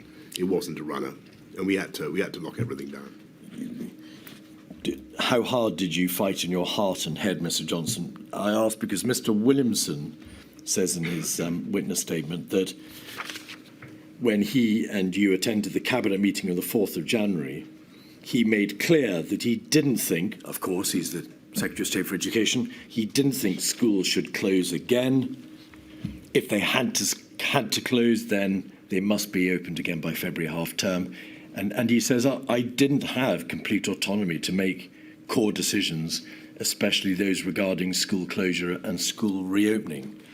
So to a significant extent, the views of the Secretary of State for Education were overridden. There were, and your cabinet approved the changes. I listened respectfully to what cabinet had to say, and indeed many colleagues who thought that we should try to keep schools open, and I just couldn't. You know, the fact is that sadly schools are terrific reservoirs of the virus, and in the cold winter months. They were going to be a big vector of transmission for elderly people, and it wasn't a runner. Now, may we move forward, in fact, almost a year to Omicron yes. in 2021. Without going into the details of the somewhat arcane and complex issue of Plan A and Plan B yes. and Plan B plus, was this the position from the beginning of December, or the end of November and the beginning of December? The Omicron variant became apparent. Steps you declared to Cabinet had to be taken to protect the public from the variant. For good precautionary reasons, a plan was devised and put into place, which essentially meant moving from the pre-existing Plan A to a Plan B. And you told COVID-O on the 8th of December that there seemed little option than to implement Plan B. The reality was that we were running out of road. The choice was to go ahead with Plan B or to wait and be faced with more concerning data and a rise in hospitalizations. Is that a fair summary? I think that sounds right, yes. And what was it that took place in the course of the middle and later part of December that meant that you didn't have to go to Plan B plus, which was right back up to the more severe interventions, in fact, probably a level 4 that's lockdown? Right. Well, I think this was one of those occasions, possibly rare, when I felt that I'd got I was flattering myself, but I felt I'd got a pretty good handle on the data by then, and I was watching it very, very closely, and particularly the IFR in the Gauteng province of South Africa, where Omicron was very prevalent, and what we were studying was the extent to which Omicron translated into deaths. And of course, everyone is a tragedy. But if the ratio was starting to diminish, as it seemed to be, then that was very significant. And so we were all. I'm not claiming any credit for myself, but we were all watching this very closely, and I thought that it seemed to. The data that we were seeing from South Africa seemed to me to suggest that Omicron was less deadly, and considerably less deadly. And I didn't know this, and I was very, very. I mean, Omicron was absolutely terrifying to be, because it was very transmissible, and there seemed a real risk that it would do a huge amount of damage to people. But what I'm trying to say is that around about the end of that month, I start to think that maybe it's less deadly, and there seemed indeed to be, that did indeed turn out to be the case, and we were lucky with Omicron. The material shows, Mr. Johnson, that there were, as before, and you've addressed this issue, a number of bilateral meetings between yourself and the Chancellor of the Exchequer. And one in particular, we have an email concerning a readout of a meeting between yourself and the Chancellor on the 18th of December, makes plain that, quote, you seem generally undecided. You raise a number of points on each side of the argument. This goes back to your stated tendency to try to ventilate both sides of an argument. The Chancellor, according to the readout, said ultimately this is a decision for the Prime Minister, but he personally remained unconvinced that there was a compelling case for significant restrictions, and that is ultimately, of course, what you indeed decided. There's been an article in the press dated August 22, which suggests that at that meeting, the Chancellor came as close as he could, or used the closest formulation of words that he could to imply that he would resign if there was another lockdown. Does that accord with your recollection? No, I don't remember that. The debate, of course, continued in government to the end of December, and you were presented with a paper concerning measures for January, and you expressed your scepticism for those additional measures in your habitual way by using expletive across the paper to describe what you thought of the measures. And on the 5th of January, you told Cabinet it was time to grip the handlebars tightly, as the next few weeks would be bumpy, but the best option for the country was to get through the period without going back to restrictions. Is that correct? That is correct, and I think that was entirely justified based on two things: what we were starting to learn about Omicron, but also, of course, on the vaccine rollout, which was by then, I think we'd vaccinated a huge number of people already. Now, rule breaking.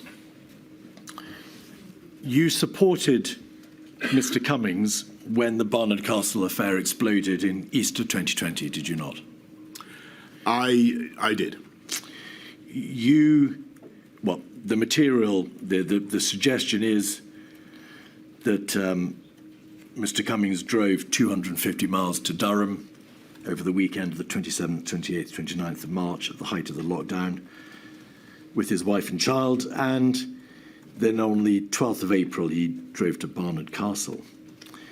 He has said that you knew that he had moved his family out of London on that weekend, the 27th of March. You, the inquiry is aware, have said in a WhatsApp with another official that Mr. Cummings is a total and utter liar. He never told me he'd gone to Durham during lockdown. I only discovered it when the stories came out. He claimed he'd told me, but that he said my brain was so fogged by COVID, I didn't register. But it's not true. I would have noted it. He never told me. Is that the position you take today? That's what I remember. The position, though, was, of course, that public confidence in your administration, the United Kingdom government, not, I should say, from the data, the Scottish or Welsh administrations or the Northern Ireland Executive, dipped significantly. There was a very notable drop in confidence in the competence of your government. That obviously was highly regrettable. In the height of a public health crisis of unprecedented proportions, to have that blow to the public confidence in your government's competence was obviously damaging. It was a bad moment, and I won't pretend otherwise. But actually, I think that what happened thereafter was fascinating in that whatever the rights and wrongs of the position I took on that episode, people continued to want us to get on with the job of fixing the pandemic, and they continue. In spite of what you say about the confidence factor, they continued to be more than willing to work together to defeat the virus, and that's what they did. Is that right, Mr. Johnson? The same data which established the significant drop in confidence in your government, data from UCL called the COVID-19 Social Study, also appeared to suggest a drop in self-reported adherence to guidance. So there was not just you would say, a communication or political or presentation issue. There was a substantive impact. Well, I can't quantify that. What is certainly true is, as we've discussed a lot over the last couple of days, all MPIs start to degrade over time. Public adherence starts to fray. Whether that episode helped to exacerbate that problem, to the extent to which it did, I just can't judge. The inquiry, as is everybody well aware, of course, that then the first reports of social gatherings in Number 10 emerged in November of 2021. You were issued with a fixed penalty notice on the 12th of April 2022 relating to an event in Downing Street on the occasion of your birthday, the 19th of June 2020, just a few weeks after the Barnard Castle affair. Putting aside the issue of your own fixed penalty notice, did you, and it's important I ask you this, did you apologise for the impression that had been given that staff in Downing Street take the rules and the regulations less than seriously? You, in fact, I think, described yourself as sickened yourself and furious. I did, and I repeated that on many occasions. But you acknowledge, of course, that all the breaches proved to have taken place, but the general behaviour took place in Downing Street on your watch. I do, but I wish to just to stress, and I've always, and I've been clear for everything I've said. I take full responsibility for everything that the government said or did during the pandemic. I continue to regret very much what happened, but I really want to emphasise, and you talk about the impression,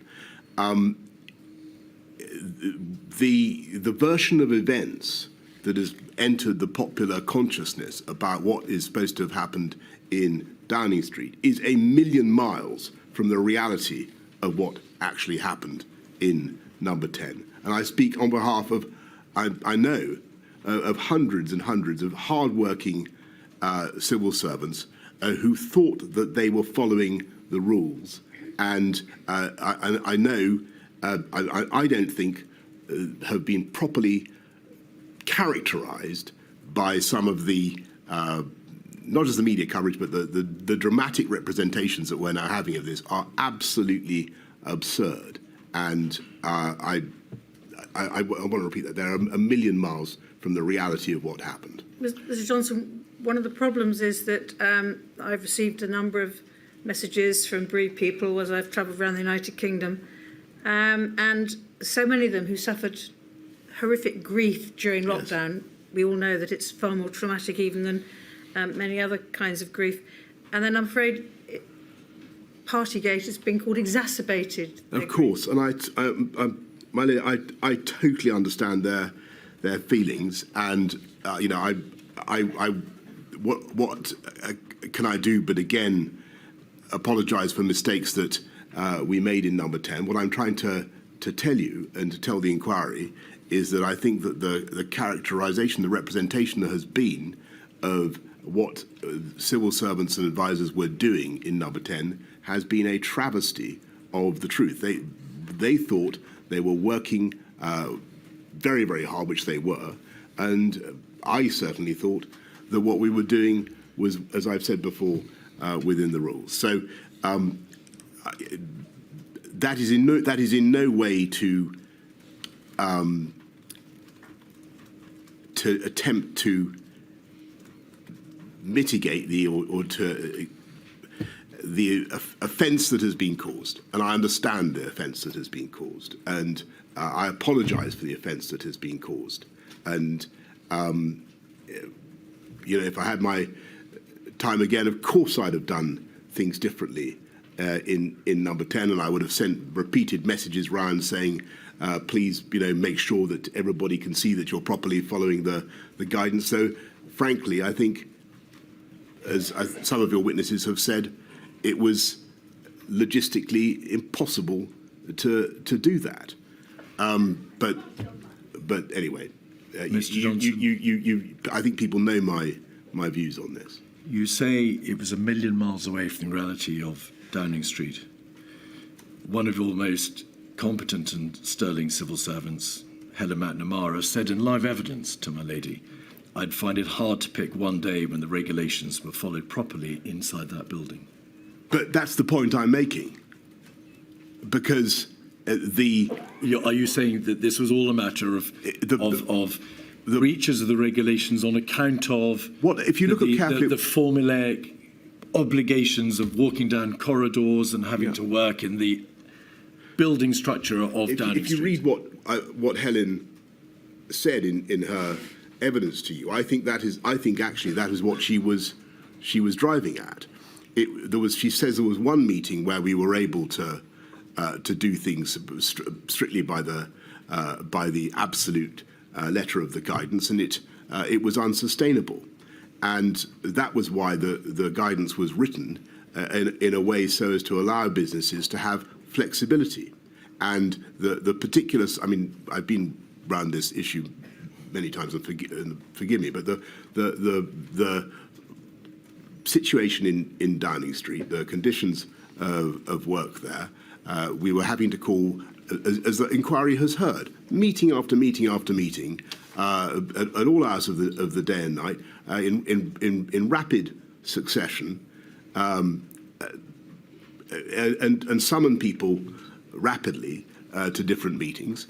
As Helen McNamara rightly says, in those conditions, it was very hard to follow the letter of the guidance, and I've tried to explain that many times. But I understand the offence that has been caused. May we have 226-239, page 13, please.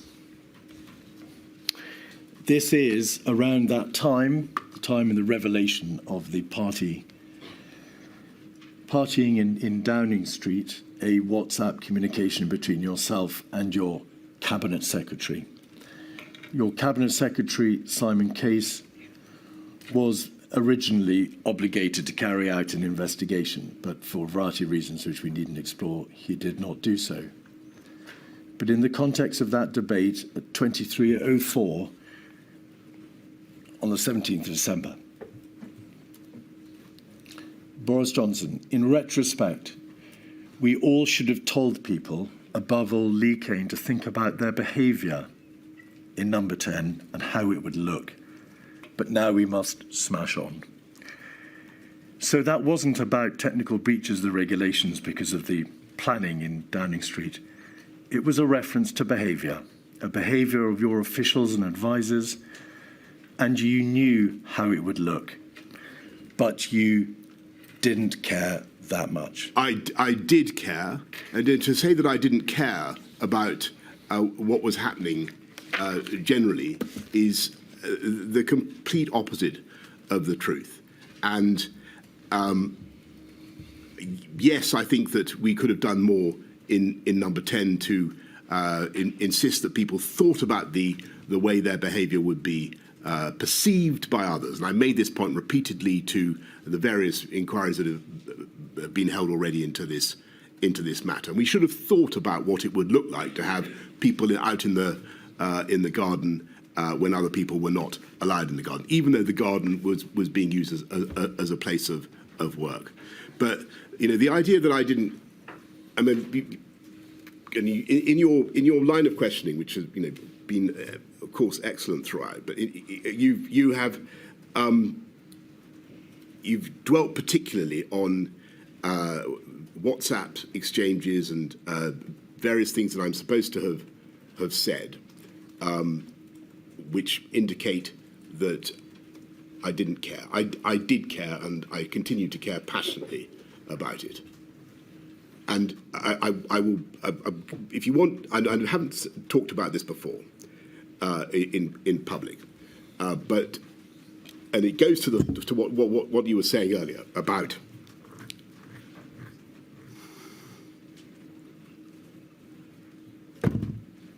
elderly people and my what you claim is my indifference to the pandemic.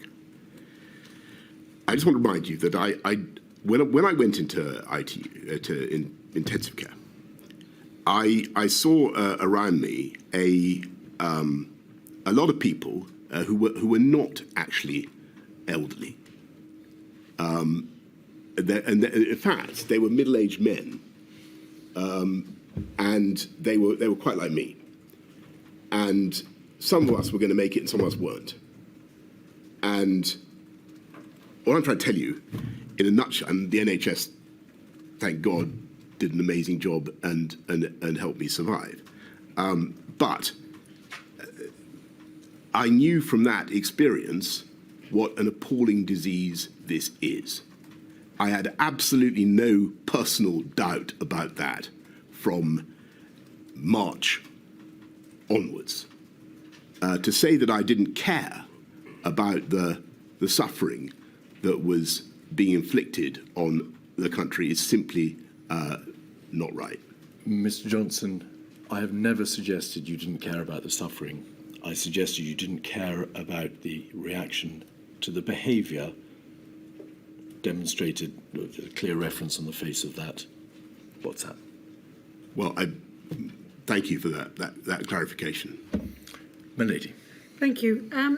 Mr. Weatherby, I think you're going to ask some questions, and then Ms. Campbell. I want to make sure that we don't have too long a morning. I'm happy to crack on as long as you are and the stenographer and Mr. Johnson is. So if we crack on for about 20 minutes? Yes, indeed.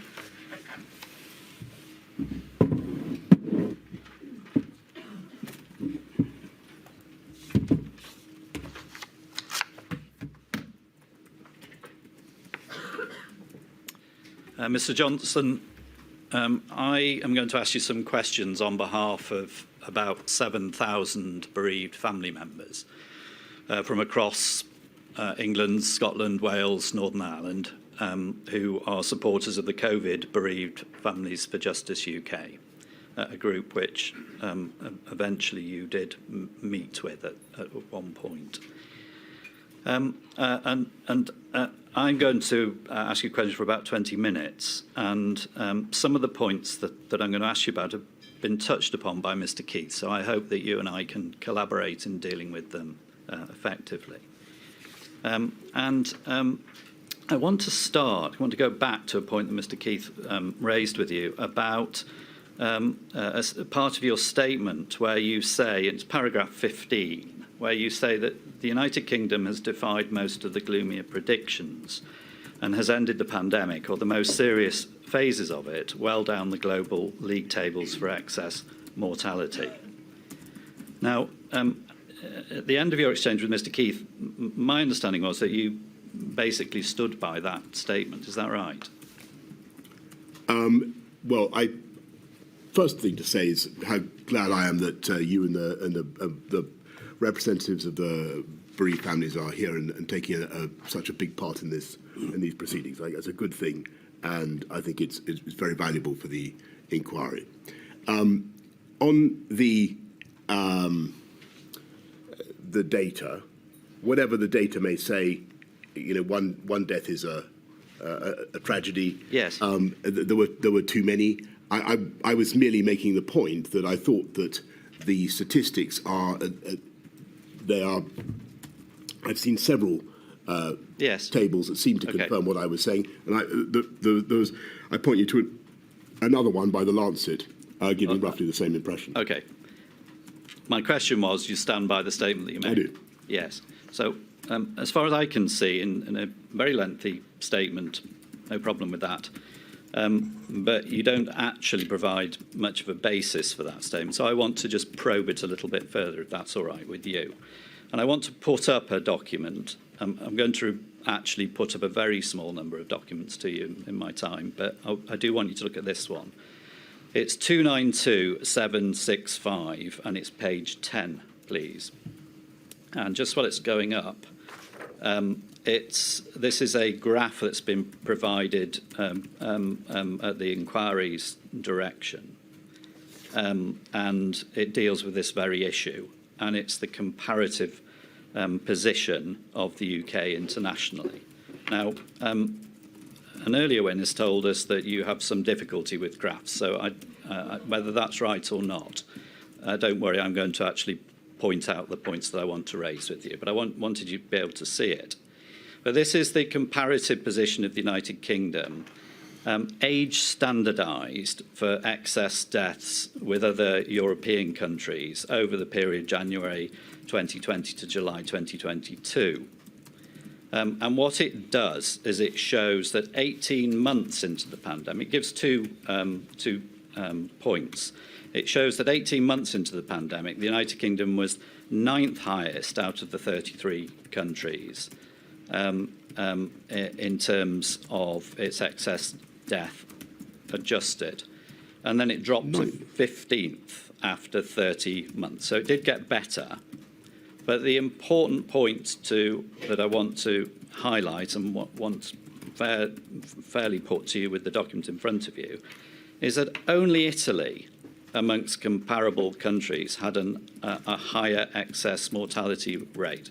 So it's right that the UK is in the middle of that graph, but in terms of comparable countries, only Italy has a higher mortality rate, and you'd agree with that, I assume, looking at that graph. Well, I don't quite understand what you mean by comparable in that context. Okay, well, let me explain then.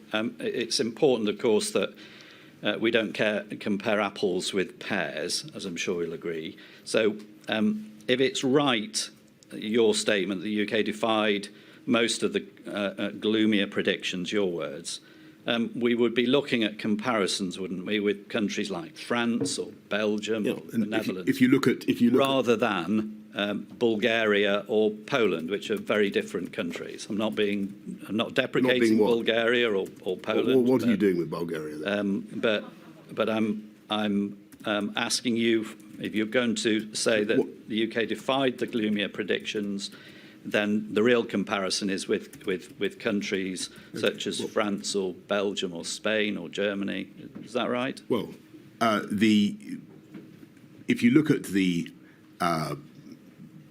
point I was making, and which I stand by, is that the UK, the tables I've seen, actually comes about halfway down.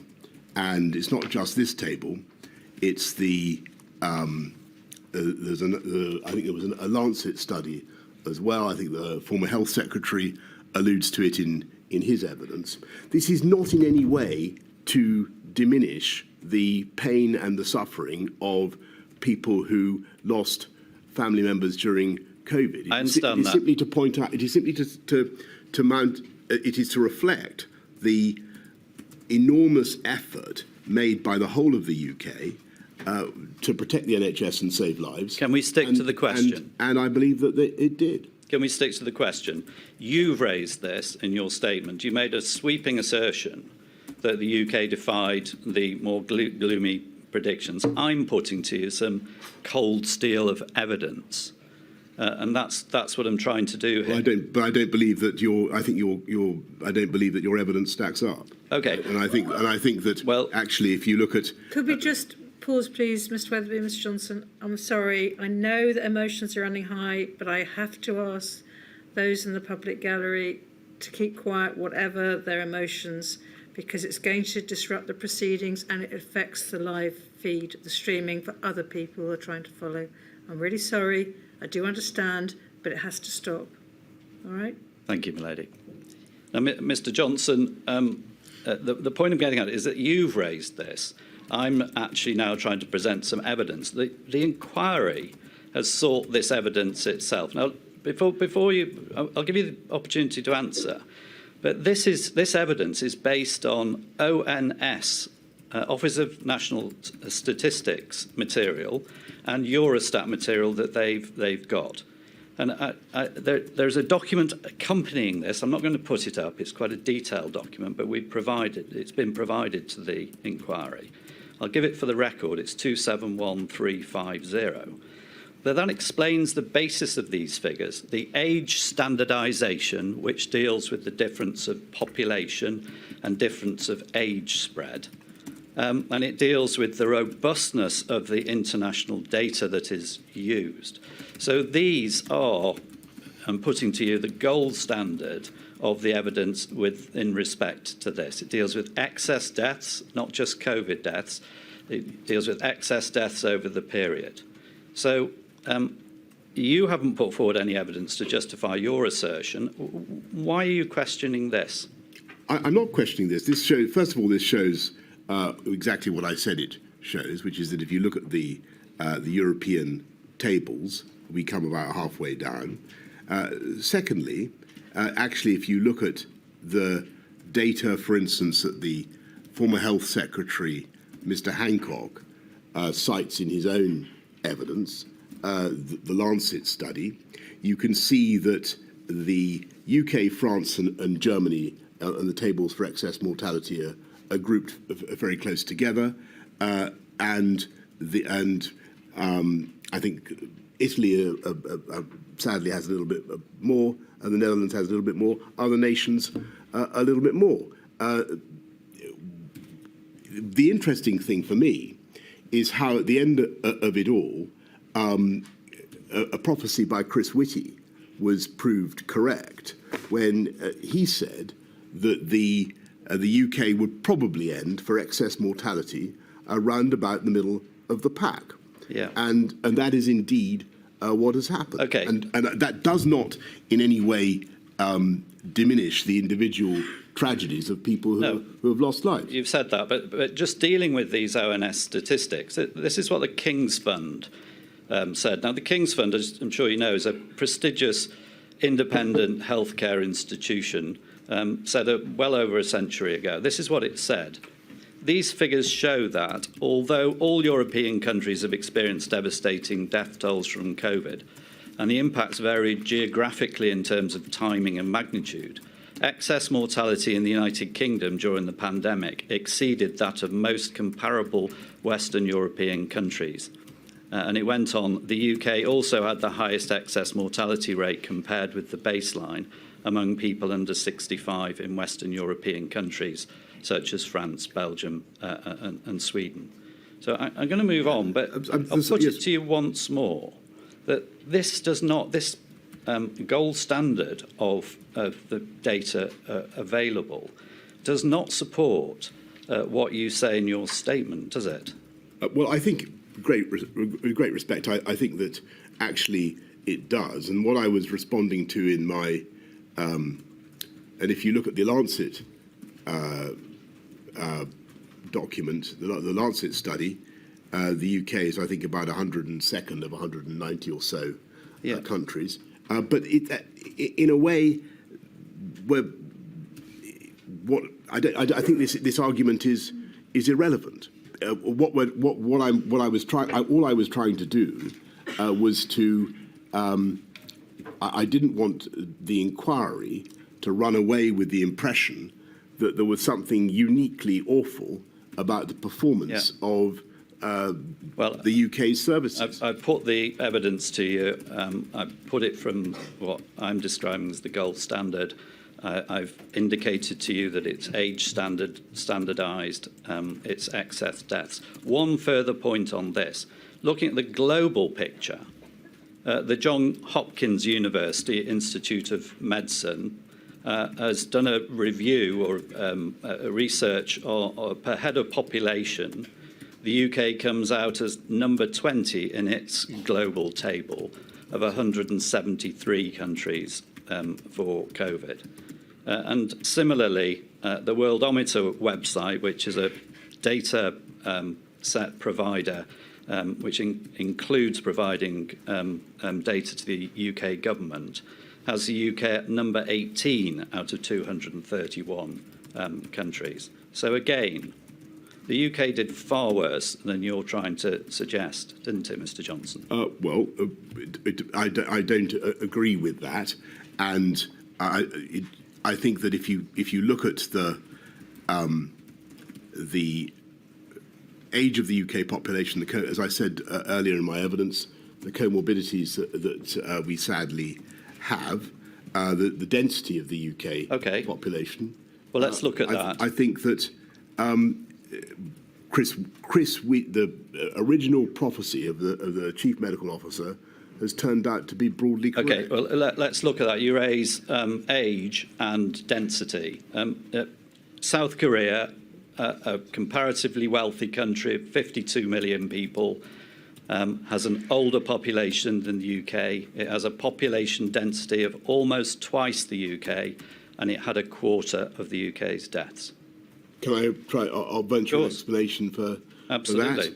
that. And I think the answer is well known to people who followed it, and that is because, in no way to detract from the wonderful efforts of South Korean healthcare, but they already had substantial experience of plague, SARS, and other such diseases, and were well prepared, and arguably better prepared than the UK. Yes. To tackle something like this. If you look at the, notwithstanding what you say, if you look at the comparator countries in Europe, you haven't mentioned the United States, which had significantly higher mortality. The UK, given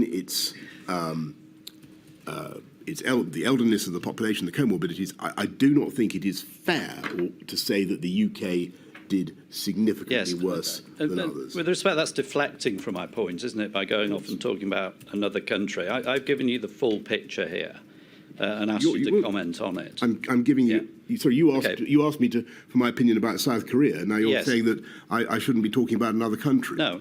Well, okay, South Korea, that segues me into my next point about what happened in March.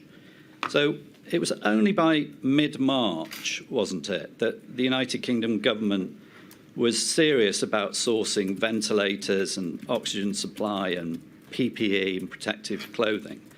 And it had failed to source anywhere near enough tests, as evidenced by much of the evidence that no doubt you've followed in this inquiry. That's the reality. You got to mid-March without having addressed all of these issues of testing and PPE. Well, it took a long time before we had a convenient lateral flow test that everybody could use anyway, and that it took a while before that had been devised, partly thanks to work done at Porton Down. Well, and yes, it is, but yes, and I think it's one of the things that the inquiry needs to focus on is, yes, our diagnostics industry and capability was not strong enough at the time COVID broke. No doubt. That's absolutely true. No doubt. One of the legacies, and I should have said this since you've mentioned test, it allows me to segue conveniently into a point I wanted to make but didn't. Actually, what happened was that we went up massively in our ability to test people. Yes, later. By the end of that year, we were doing, I think, 300,000 by September and 500,000 people. Okay, let's stick to the point. And since you make other comparisons with other countries, yes, it is worth bearing in mind. Okay, but that let's stick to the point. Our testing ability was by far the biggest in Europe. Okay, going back to the point about South Korea, by mid-March, South Korea had actually tested 5 times the number of people that the UK had tested. And the reason for that was partly because they had a history of learning from SARS and MERS, which apparently the UK hadn't. But also because you and the government had not seen the COVID coming over the horizon. You had seen it, but you hadn't acted on it. I mean, paragraph 46 of your statement, looking back, it's clear that we vastly underestimated the risks in those early weeks. if we'd properly understood how fast COVID was spreading, and the fact that it was spreading asymptomatically, there are many things we would have done differently.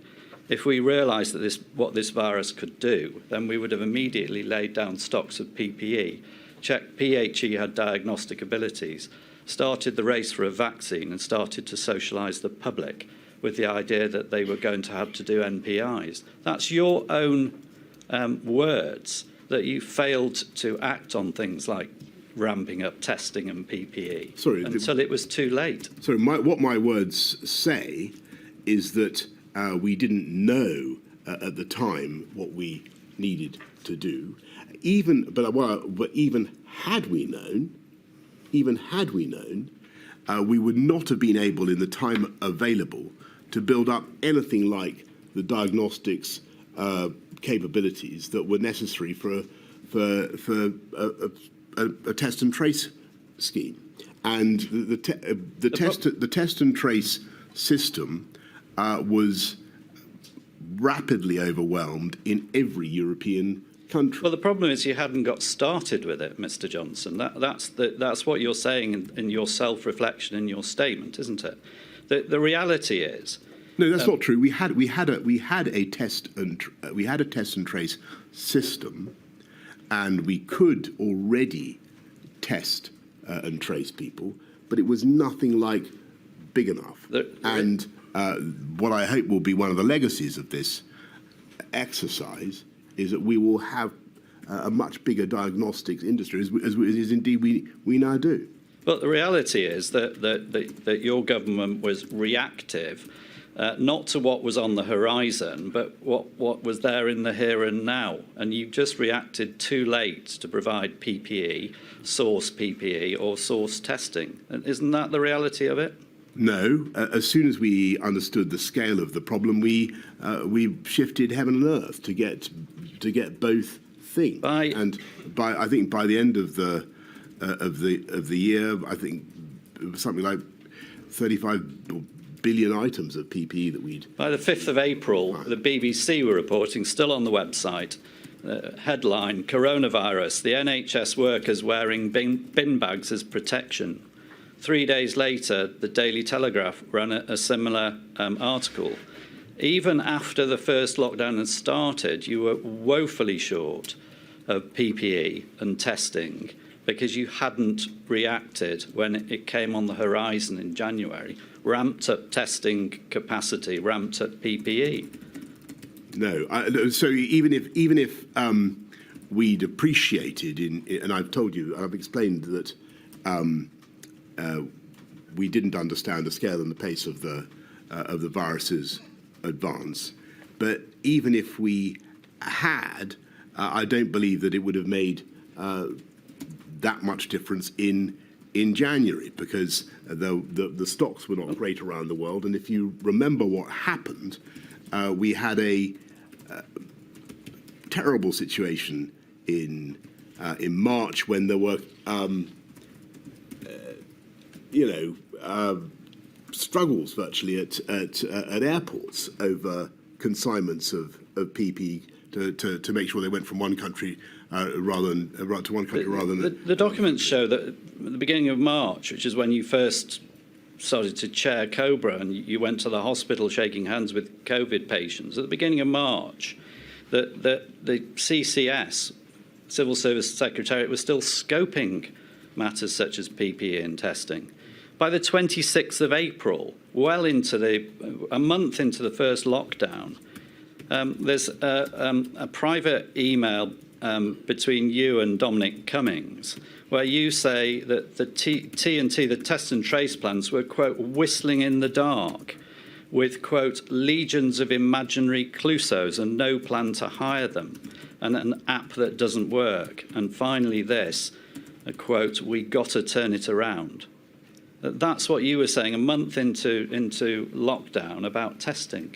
Well, what I was also being told, if you think about the evidence that had been given to me to begin with, I was being told that we did have a very good test and trace system. I was told that we had ample preparations, and that turned out not to be true. So what you're rightly quoting is me responding to the reality and telling the system that we've got to go up several gears and sort it out. Just for the record, the reference is 226, 628 at page 21. But what you're doing there is you're saying the stable door's open, the horse is bolted, and you're realising that there's no plans in place to ramp up the testing. You've told us this morning that in early March you didn't realise where on the curve you were.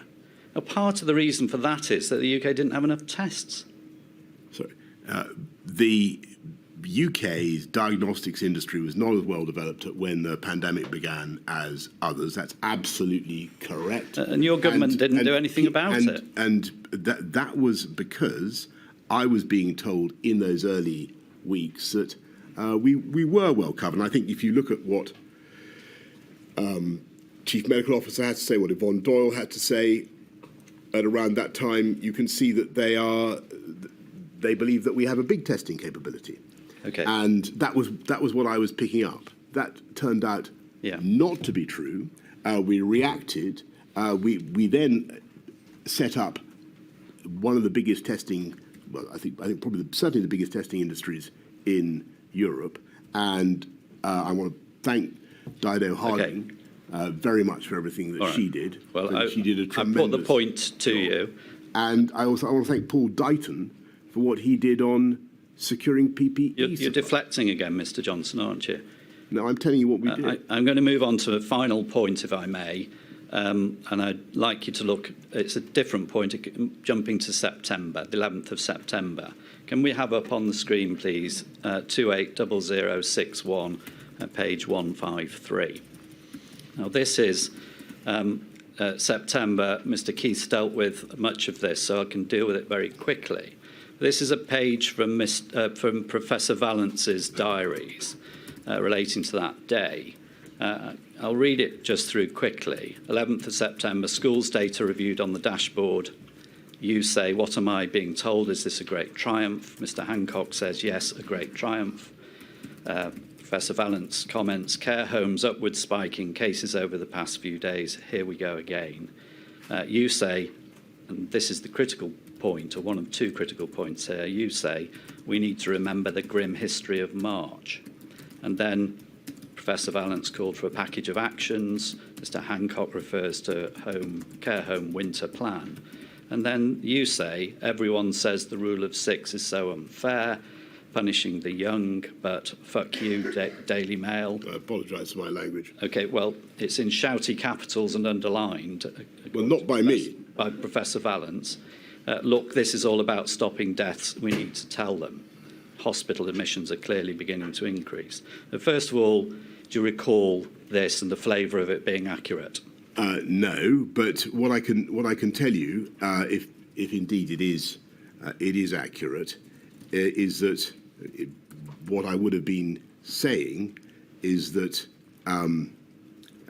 this is September. Yeah.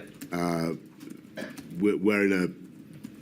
You can see as I was saying earlier to Mr. Keith, to the inquiry, you can see the risk that the virus is going to start taking off again.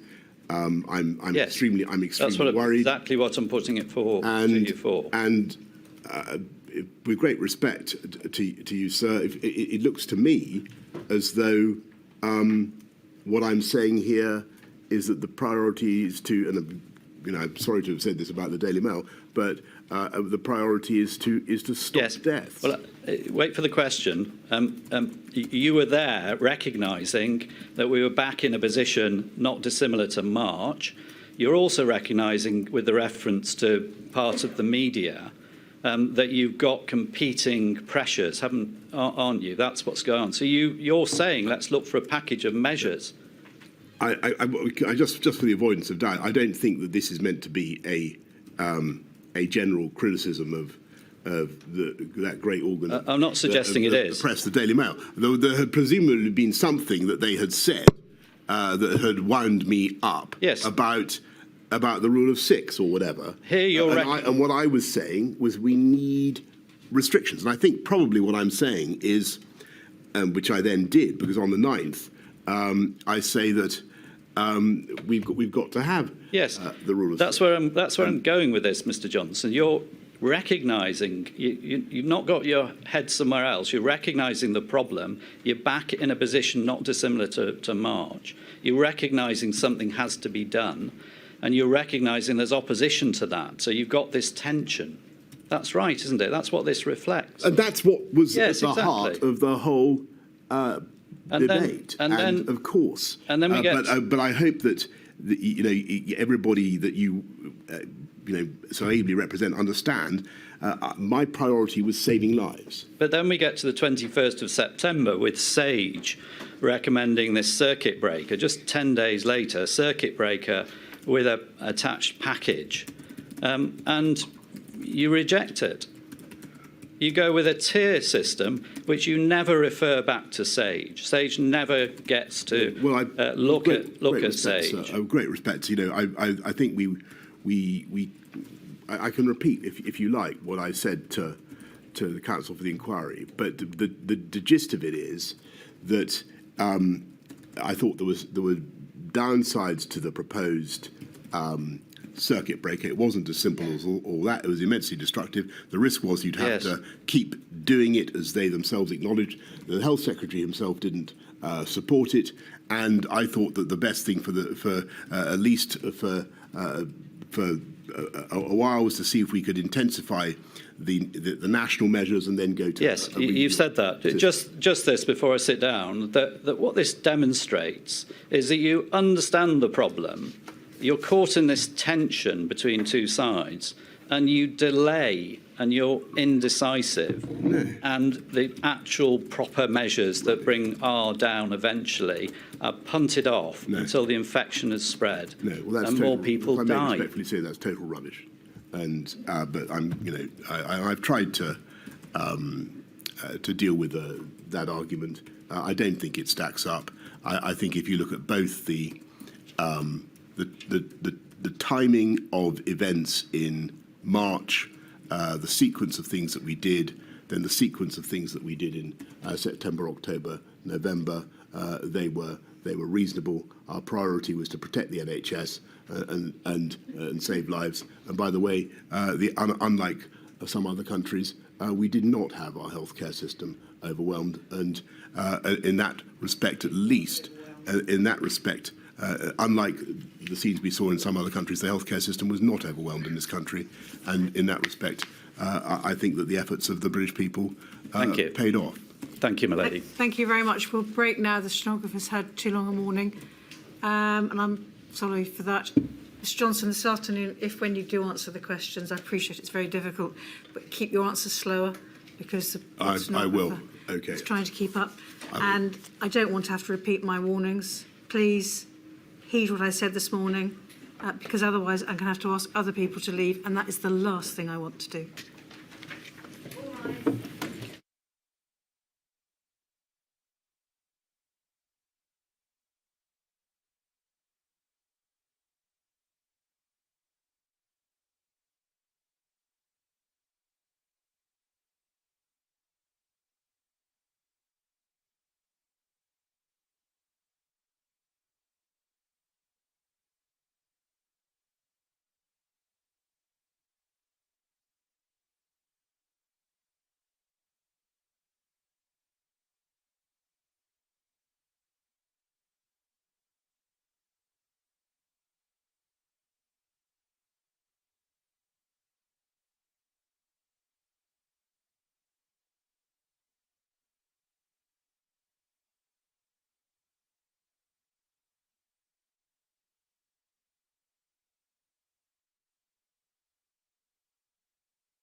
Ms Campbell. Mr Johnson, my name is Brenda Campbell and I ask questions on behalf of the Northern Ireland COVID bereaved Families for Justice, which means that I ask questions on behalf of people who are members of a club that they never wished to be members of, but having become members by virtue of their bereavement, they have campaigned for this inquiry. They have listened intently to all the evidence, including yours, in search for answers. And I want you to understand that the questions that I ask are asked on their behalf. And so if I may, can I ask you please to answer with clarity and with brevity those questions on their behalf? To put it bluntly, Mr Johnson, where a one-word answer is sufficient, I'll take it. It's plain from your evidence today and yesterday that you have followed a great deal of the evidence at this inquiry and that Her Ladyship has heard. You told us yesterday that you have seen the impact video that was played at the start of this module, and the impact of long COVID was reflected powerfully in that. You'll also recall, having watched that it captured the experience of our client, Martina Ferguson, who lost her mother, Ursula Derry, on the 4th of January 2021. But can I ask you, have you also listened to and watched the oral evidence from the bereaved in this module and in Module 1? No. Well, the question might be, why not? Because I'm afraid I haven't been able to watch all the evidence in this inquiry. Had you watched it, in Module 1, you would have heard the evidence of Brenda Doherty about the loss of her mother, Ruth. And at the outset of this module on the 5th of October, you would have heard the evidence of Katrina Miles, who lost her father, Gerard McLaren, 3 years ago, in fact, this month. And if you continue to listen to further modules, you'll hear stories of further bereavement that Her Ladyship has invited to be told, understanding the pain and the distress that families feel. But one of Miss Miles's points that she told us about was a galling juxtaposition of being told on the 18th of December 2020 that her father, aged 67, was going to die in the coming days from COVID, and that he died alone. His time of death is not known. 5 days later, on the 23rd of December. The juxtaposition that she told us about, that in her words was sickening, was that on the 18th of December, there were one of several Christmas events in Downing Street and around the area to have taken place that month. This particular event was a wine and cheese party and a secret Santa during a so-called business meeting. Do you understand, and on behalf of the bereaved, really understand the idea that many of those who were denied the possibility of saying goodbye to loved ones, whilst at the same time those making the draconian rules were to be seen to be flouting them, is, as Miss Miles told us, galling and sickening? Do you understand that? Thank you. And the short answer is, as I told the chairman of the inquiry, yes, I do understand people's pain and people's offence, of course. You see, sadly, her experience and that of her family is far from unique. The revelations of the unlawful parties and gatherings in Downing Street have, as Her Ladyship has acknowledged this morning, compounded the distress and the grief felt by families who were denied the opportunity either to say a final goodbye, or to host a wake, or to host a funeral for their loved ones. If you do understand that, as you tell us you do, why was it allowed to happen? Thank you. I've extensively tried to explain how I think that came about and why I think the people who were working in Downing Street for a very long time and very hard believed that they were working within the rules at the time. Though, as I say to you to those you represent, and again to Mane. I understand fully the point that you are making, and I regret it very much. I'm going to move on from this topic, but it's perhaps important to note that by the 18th of December 2020, there had been 86,886 COVID-related deaths that year. This, I'm going to suggest, is not a matter of hindsight. It was plain that the country and that those who were bereaved were in extreme pain and distress. Could you have done more to stop it? To stop the pandemic? The gatherings, the Partygate, the wine and cheese parties, the Secret Santas, the pub quizzes or the Zoom quizzes. I had no knowledge of the event on the 18th. At the time. That was not my question. At the time that it took place. Could you have done more to stop it? I think that the trouble was, as I've said, that people were working extremely hard in Mr. Johnson, I'm going to. We've heard that. If I'd had my question is, sorry, please go ahead. And this may be one where a yes or no answer would suffice. Could you have done more to stop it? I think the answer to that is that, given what I knew at the time about what was going on, the answer to that is no. But what I possibly should have done is issued a general instruction to everybody to be mindful of the rules and how things would appear. And as I say, I think in one of the WhatsApps that was earlier quoted by the counsel to the inquiry, that's my view. That WhatsApp was dated almost exactly 1 year later, on the 17th of December 2021. Ms Campbell, you need to move on. I'm You've gone on. beyond my permitted Yes. questions already. On the keeping on the theme, if we may, of perhaps not doing quite enough, may I return to the issue of your communications with the devolved administrations? And you touched on this yesterday. You told us why, in your view, COBRAs at which the leaders of the devolved administrations attended were not working, and we heard about the concern of leaks and so on. But you knew, when COBRAs were stopped in May 2020, that left no formal means by which you could meet the leaders of the devolved administrations in the middle of this global pandemic. You understood that, didn't you? I don't think that's quite true. There were obviously plenty of opportunities in which I could meet the leaders of the devolved administrations.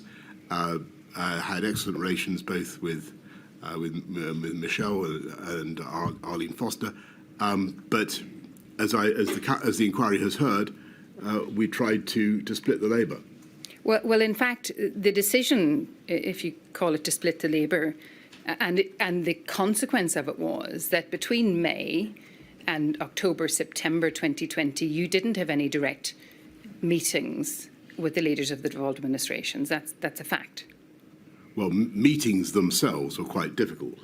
Well, but the point that I'm making to you, Mr. Johnson, is that the point of stopping the COBRAs and replacing them with Four Nations calls at which you would not be present nor participate was a deliberate decision to manage the devolved administrations.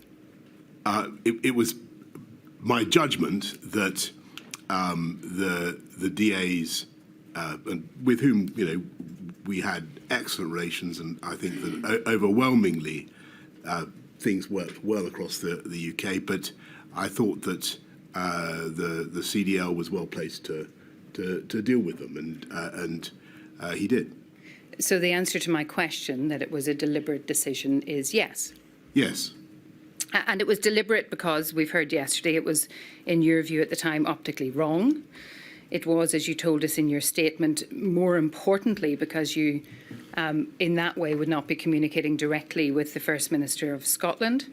And it was deliberate, I think, as you told us yesterday, in order to have a mechanism that would avoid leaks or so-called divergence. But there was an opportunity, wasn't there, for some form of what you called integrated decision-making and direct communications that was, as you told us yesterday, in hindsight, desirable. But you opted not to take it. and that was the Joint Ministerial Committee. Do you agree? You opted not to take it deliberately. I think the problem with and I remember we covered this yesterday, the problem with that particular approach was that it was still vulnerable to some of the weaknesses you've just mentioned. The benefit of that particular approach is that it would have been an independent stream, a committee chaired by you, in which you would have met and discussed with the leaders of the devolved administrations the great crisis that this country was facing at the time. It may have been constitutionally weird, to use your word from yesterday, or perhaps even imperfect, but it was an option available to you, wasn't it? Yes, that's certainly correct, though I want to stress that I think that the overwhelming result of the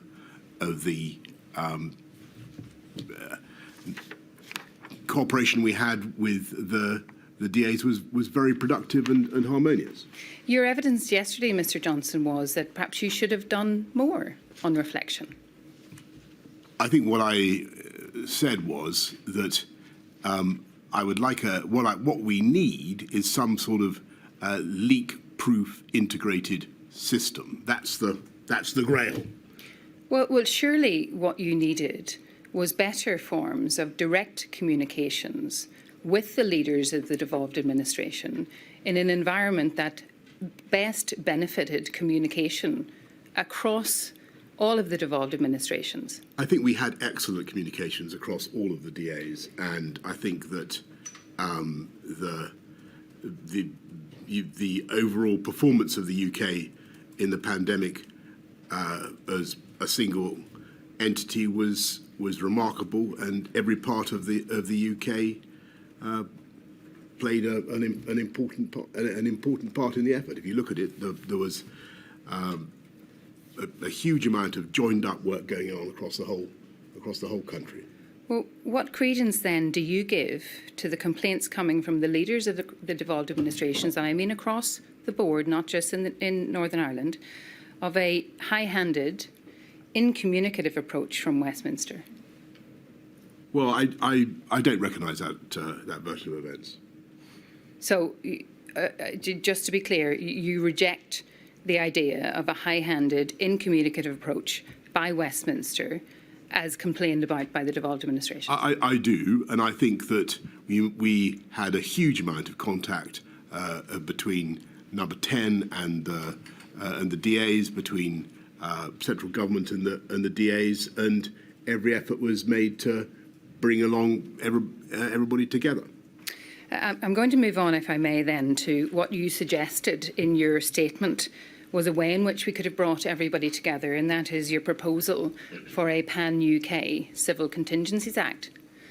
Although that is the position in your statement, should we understand that your updated position is that there are powerful arguments against that proposal? I've noticed in the course of these excellent hearings and the discussion that's gone on that people think that the CCA is not the right framework. I'm listening to that. I think that maybe something could be done under the 1984 Public Health Act, as I think I said yesterday. Somehow or other, I think we need to recognise that a pandemic presents a particular problem for the whole of a cross-boundary problem for the whole of the UK, and that there needs to be some sort of a way of making sure that our messages are united. That was the point I was making, and I'm sure the inquiry will attach whatever importance to this it thinks is right. But I felt during the course of the pandemic, occasionally, that messages were being blurred and people were being confused because of a succession of press conferences from different parts of the UK. Now, I may have been super sensitive to that, but I was getting quite a lot of echo about that. Well, time permitting, I'd like to ask you some questions about that at the end, but just dealing with the issue of Pan-UK Civil Contingencies Act, you obviously now realise that your proposal for such a Pan-UK Act achieved relatively rare cross-party unity in Northern Ireland against that proposal. In fact, it was the united view that there is a need for a bespoke and devolved level response to the pandemic to take into account each administration's social political landscape.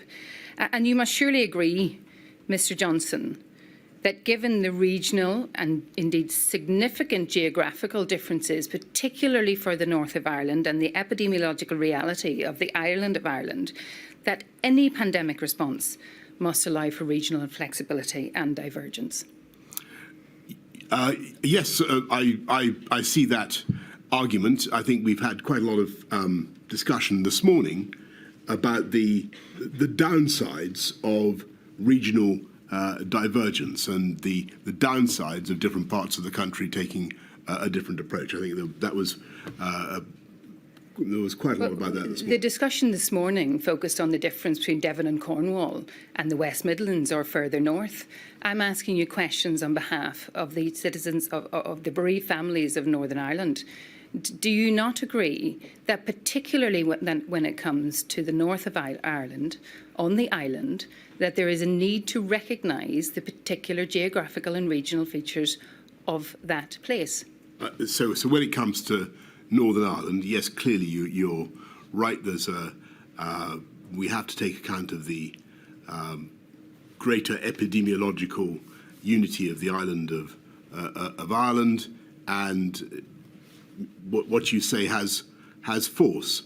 Thank you, Mr. Johnson. But, you know, I still think that there's you asked generally about the DAs. I think the more unified we can be, the better. Well, of course, but the suggestion of unity and of an integrated approach led by Westminster, be it either written in statute or achieved by more meaningful and direct communication, must assume, mustn't it, that Westminster is capable of real leadership, both in public and behind closed doors, and it is capable of taking timely and proportionate action in response to the pandemic in all corners of the UK. And indeed, that's what Westminster did. And I remember vividly going to Northern Ireland in early 2021 and seeing how very, very much faster the vaccines were being rolled out in Northern Ireland than they were in, and you know, nobody will thank me for saying it, but I've got to say it, than they were over the border in the EU. And there are reasons for that. And I think that Mr. Johnson, again, the Westminster brevity, approach that you've deprecated led to significant benefits for the people of Northern Ireland. Does it follow from your agreement with that suggestion that you would not countenance binding the devolved administrations to a one-nation approach led by Westminster that flip-flopped, dithered, delayed, exercised indecision and or poor judgment? I don't think I agreed with your approach, and it does not follow. Divergence and clarity in messaging is something that you touched on, and my lady, it's my final topic. You blame divergence of the devolved administrations, some getting more blame than others, but you blame that divergence and differentiation of approach for the lack of clarity in messaging. And you know that the devolved administrations and the leaders who have provided statements to my lady don't necessarily agree with you. That the concerns raised by Paul Given, to take one example, is that if there is a need for divergence across the four nations, the communication around it simply needs to be managed. This was something that was not done well at the early stages of the pandemic. The Prime Minister tended to speak as though he was speaking for all four nations rather than giving space to the devolved administrations to manage communications. And my lady has heard a great deal of evidence about England-focused data being cited, about an England or even London-centric approach being adopted by Westminster. To borrow the words of Professor Henderson, if you choose not to be clear in your messaging, Mr. Johnson, do you accept that that's your choice? I think the issue was that within the UK and accepting the particular issues raised by the island of Ireland, it's a single epidemiological unit. The trouble was that we were from time to time, and we mustn't exaggerate this, from time to time there was a dissonance in the message. I think that when message was so important, it would have been ideally we would have had complete coherence, because I think sometimes people found it hard to follow and couldn't see why one area was different from another. Was a reason for that confusion, to the extent that there was confusion, because of your government choosing a lack of clarity in message and not respecting the clear and giving a clear understanding of the need for regional differences? No, I think the reason was the difference in the messaging and people being confused as to what exactly they were being asked to do. Thank you, my lady. Thank you, Ms Campbell. Ms Harris. Now, if you look around the pillar, Mr Johnson, Ms Harris is down the back.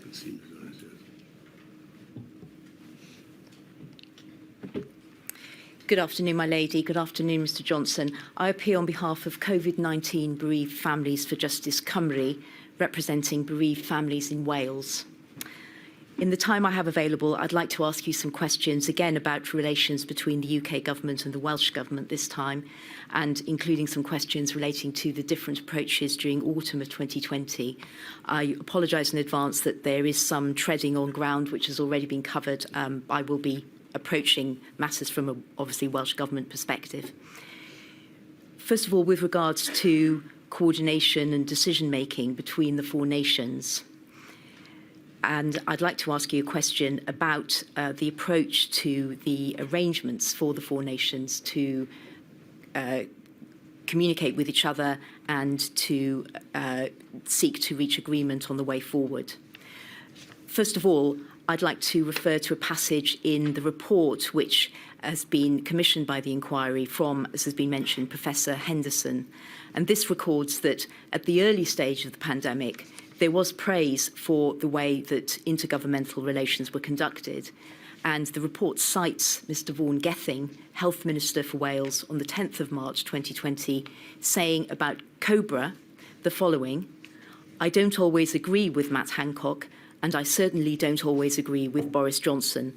But during our COBRA calls, there has been a genuinely serious and grown-up attempt to go through issues and to reach agreement on finding the best way forward, the best way through."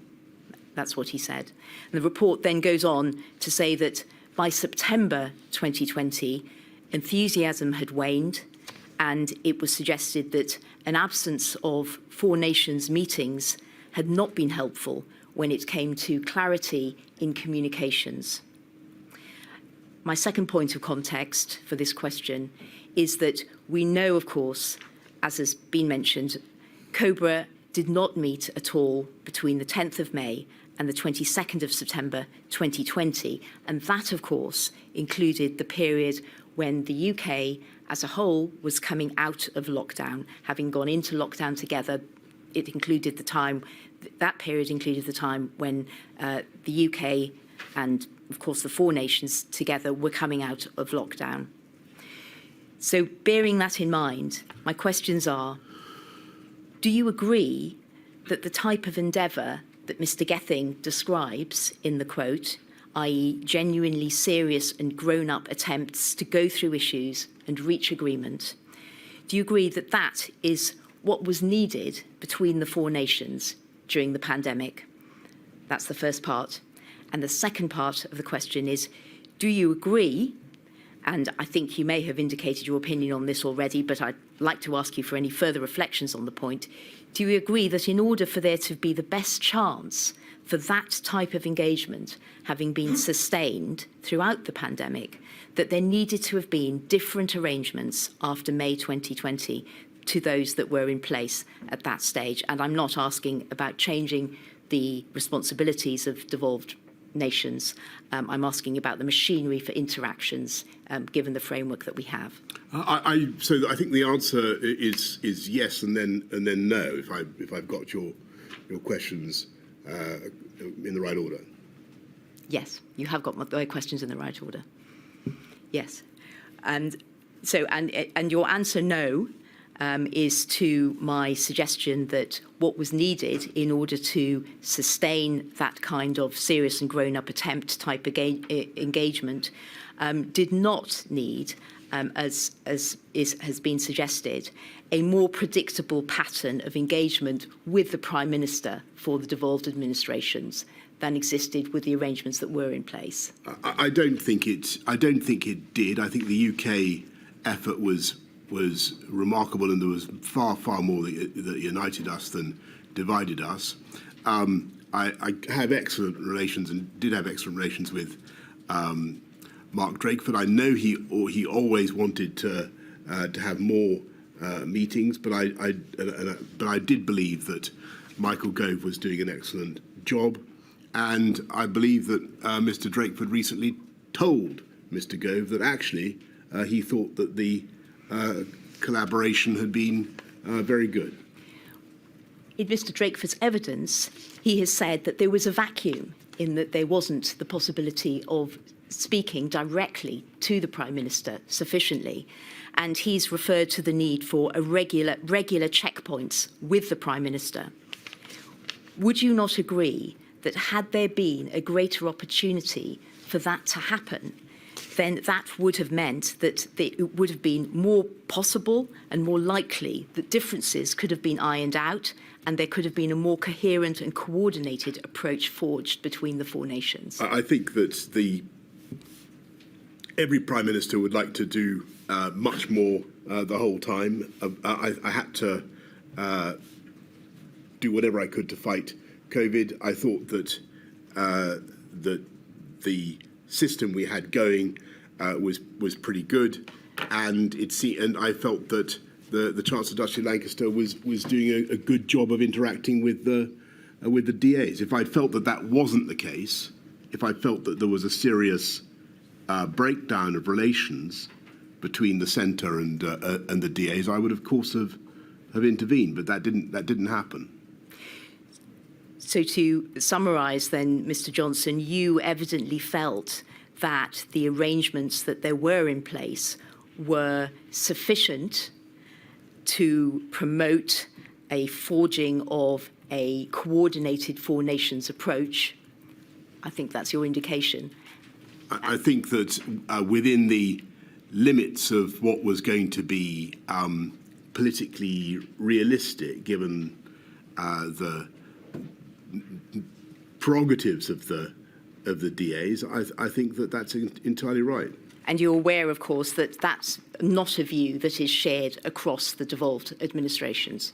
Well, I'm as I said to you just now, I'm not certain that quite how strongly your point is echoed. I think actually I've heard that Mr. Drakeford in particular feels that the level of cooperation was good. Well, Mr. Johnson, that's not evidence that's been submitted to Module 2 in this inquiry, and that is certainly not consistent with the written evidence that's been submitted on behalf of Mr. Drakeford.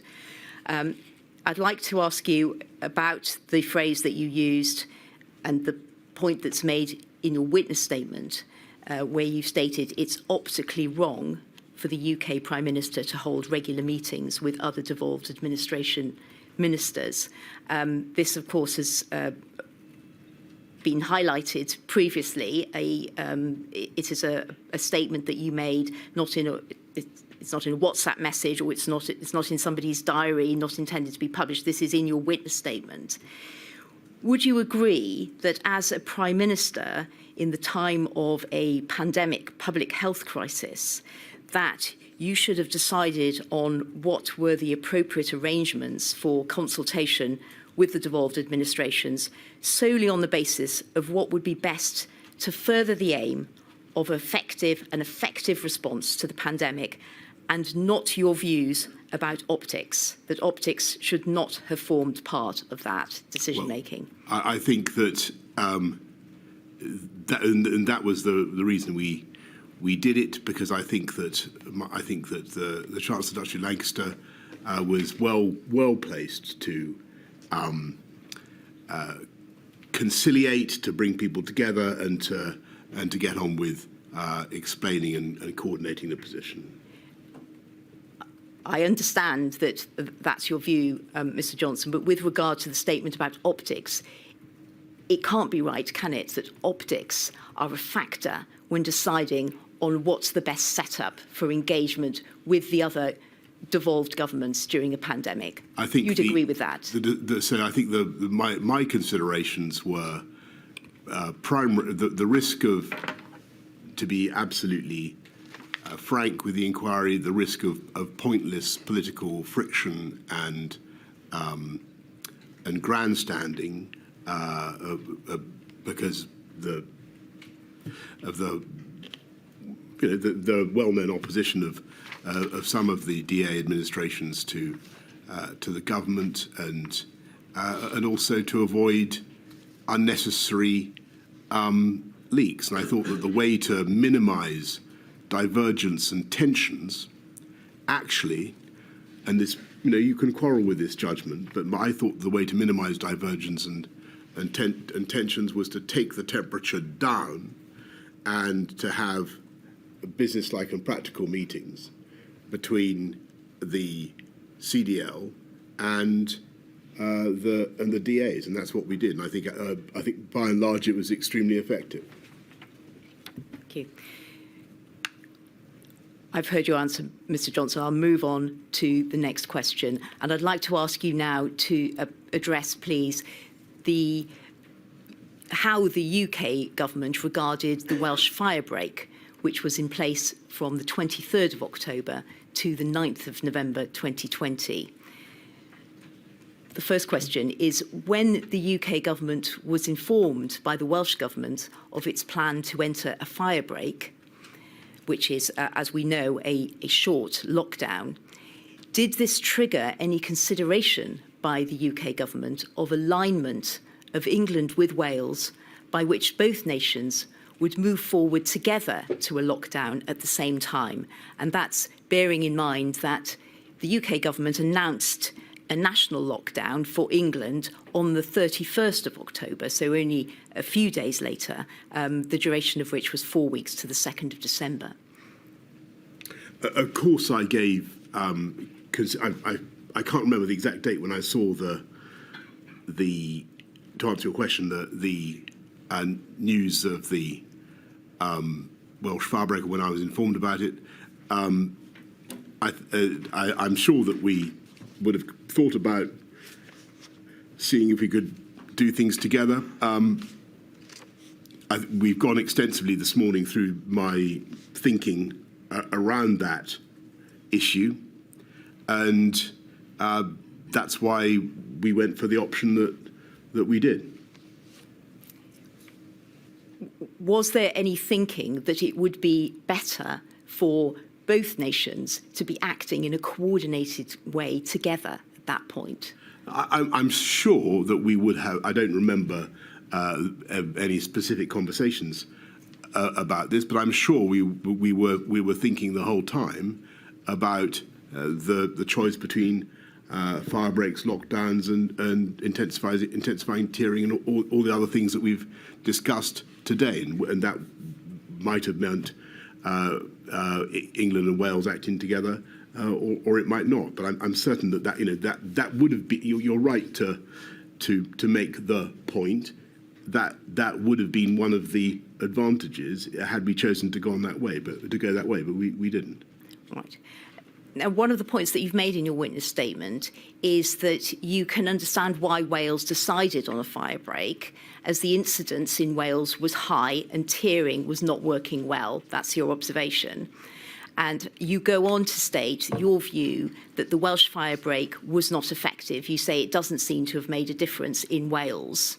So I'd like to ask you, in hindsight, what do you think would have been the right course for Wales? Is it the case that Wales should have had, in fact, a longer lockdown? It was 17 days, and we know, of course, the English lockdown was 4 weeks. Should Wales also simply have had a 4-week-long lockdown, or should it have had its lockdown earlier? I think it was striking that we ended up really doing pretty much the same sort of thing, and I think that it was an illustration of how the UK tended to in spite of everything, to move more in step than sometimes the politics seem to suggest. Thank you. So I'd like to ask you now about clarity in messaging. And one of the points that you made in your evidence yesterday was that clarity and unity of messaging was very important. And I'd like to ask you about the change of message from the UK government's stay at home to stay alert and how that was handled. And by way of context to the question, the change was related to the route out of lockdown. And if I could ask to pull up on the screen, please, the document INQ 000256846. And that's there. That's there. Thank you very much. So what you see there is a record compiled by the Principal Private Secretary of the First Minister for Wales, and it's in an email dated the 8th of the 5th, 2020, and it's a record of a meeting with Mr Gove on the 8th of May of the devolved administration's first ministers, and it precedes the Cobra meeting, which was on the 10th of May, which dealt with the announcement or discussion prior to the announcement of the road out of lockdown. And if I could refer to some passages briefly in this, just to introduce the question that I'd like to ask you, having looked at this document and one other document very briefly. So first of all, we have the text key points from call today with CDL and FM's Scotland and NI. And obviously the Welsh First Minister was present as well. And first bullet point, Cobra expected Sunday afternoon. A little bit further down the page, recognition that different jurisdictions may move at different pace depending on progress of disease and practicalities, for example, different school calendars, but this does not undermine Four Nations' approach. Then a little further down, if we go to the bullet point, the penultimate bullet point, DAs emphasised keeping core stay-at-home message. Gove will reinforce with PM, and then CDL summarised, recognition that different pace of change reflects devolution and pace of disease. He will make sure we have time to contribute to Cobra discussions. And then finally, will talk to PM re-stay at home narrative. So it's obvious, of course, from that document, Mr Johnson, just to confirm that the devolved administrations wanted to stay with the stay-at-home message at that time. Thank you. And if I could now ask for this next document to be pulled up, please. It's INQ 000216537. And this is a record that has been compiled of the Cobra meeting on the 10th of May. This is the record compiled by the Communications Director for the Welsh Government.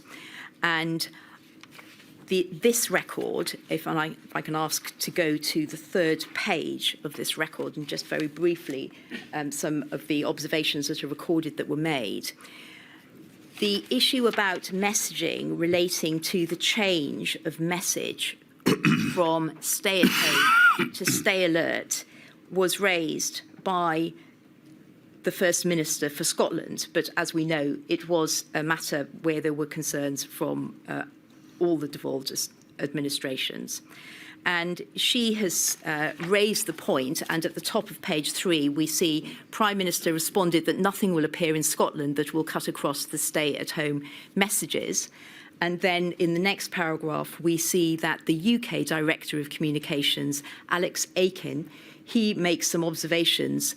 I think it's fair to say that the summary of what he's saying is that he's summarising the merits of the change to stay alert. He says, stay alert encourages people to change behaviour and permissions. It has polled well. Monday into Tuesday, we will start national advertising to start to change behaviours. And then if we look a little bit further on, it refers to, in the next paragraph, to the First Minister for Scotland reiterating that they would not be moving to the stay alert message and looking for assurances that there would be no paid ads on TV or elsewhere in Scotland. This would undermine messages of the Scottish Government. Prime Minister said they will deconflict messaging as far as possible. We can move forward as 4 nations. Now is the moment to recalibrate messaging.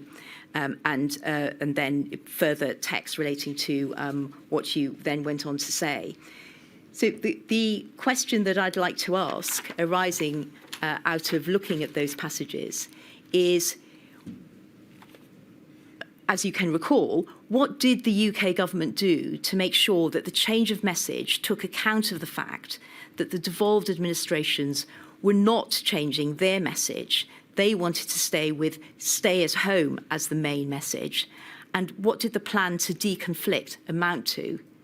Well, if I may say so, and thank you very much for taking us through all this. I think you're rather eloquently illustrating one of the problems that we had. And you're perfectly correct that there was a divergence in the message and in the advice. And in England, certainly, we felt that the people had been through an awful lot. There'd been a huge sacrifice effort by the public to get the R down below 1. People needed to know whether they should go back to work or not. We wanted to have a message to allow people to go back to work if they could, and to get things going because of the very serious harms that we had seen. And now, the difficulty was, as you rightly say, that in other parts of the UK, they had a slightly different approach, and it was hard to get a message that everybody could agree upon. Yes, and a message wasn't agreed on. That's clear, isn't it? There wasn't agreement about the move to stay alert. The devolved administrations, as you've confirmed, wanted to stay with stay at home.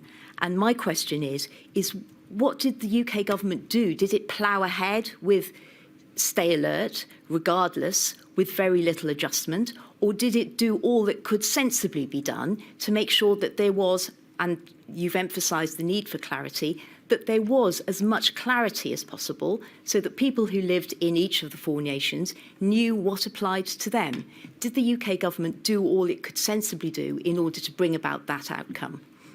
The difficulty was, I think that we tried as much as we could to forge a consensus. I think it would be fair to say that certainly in Scotland and Wales, I'm not certain of Northern Ireland, but certainly in Scotland and Wales, there was throughout the pandemic under the Labour government in Wales and under the SNP in Scotland a general, a greater degree of caution and a greater desire to keep within lockdown measures than there was in the UK government as a whole. And I sympathised with that. I understood why people felt like that, and I think that went very much with the grain of a lot of public opinion. But we also had to try to reflect the fact that we got the R down below 1, and there was no point in doing that unless you were going to try to not just to save life, but also to take advantage of the freedom that gave us. And it was, and this is a perfect example of the difficulty that we had of having public health messaging that was divergent across the UK. Well, Mr. Johnson, I think it would have been. Frankly, I think afraid there's no more time. it would have been better. I have to finish. It would have been better to have a unified approach. Though I appreciate and I can from all the questionings that I've had, the legitimate sensitivities that raises in the DAs. We've got to find a way of doing this that doesn't tread on people's toes, but produces a unified answer. I mean, the UK government itself needed to be clear, didn't it? You'd agree with that? And the UK government was clear. The problem was that within the UK, we have, under our devolved settlement, we have the perfect right of people to announce policies that were divergent. Thank you very much, Ms Harris. I'm afraid everybody's running over and we can't have too long a day today, so could everybody else who's coming afterwards please stick to their time limits. Ms Mitchell. Ms Mitchell's over there, Mr Yeah. Johnson.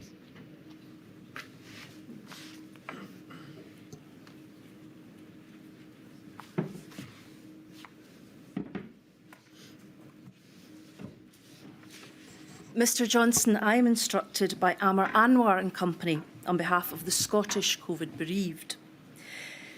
In his evidence to the inquiry, Lord Edward Udney Lister was asked about a chain of emails where the First Minister, Nicola Sturgeon, was requesting a telephone call with you. And this was on the 5th of March 2020, an important day because it was the day that COVID was added to the list of notifiable diseases. So it was a landmark day.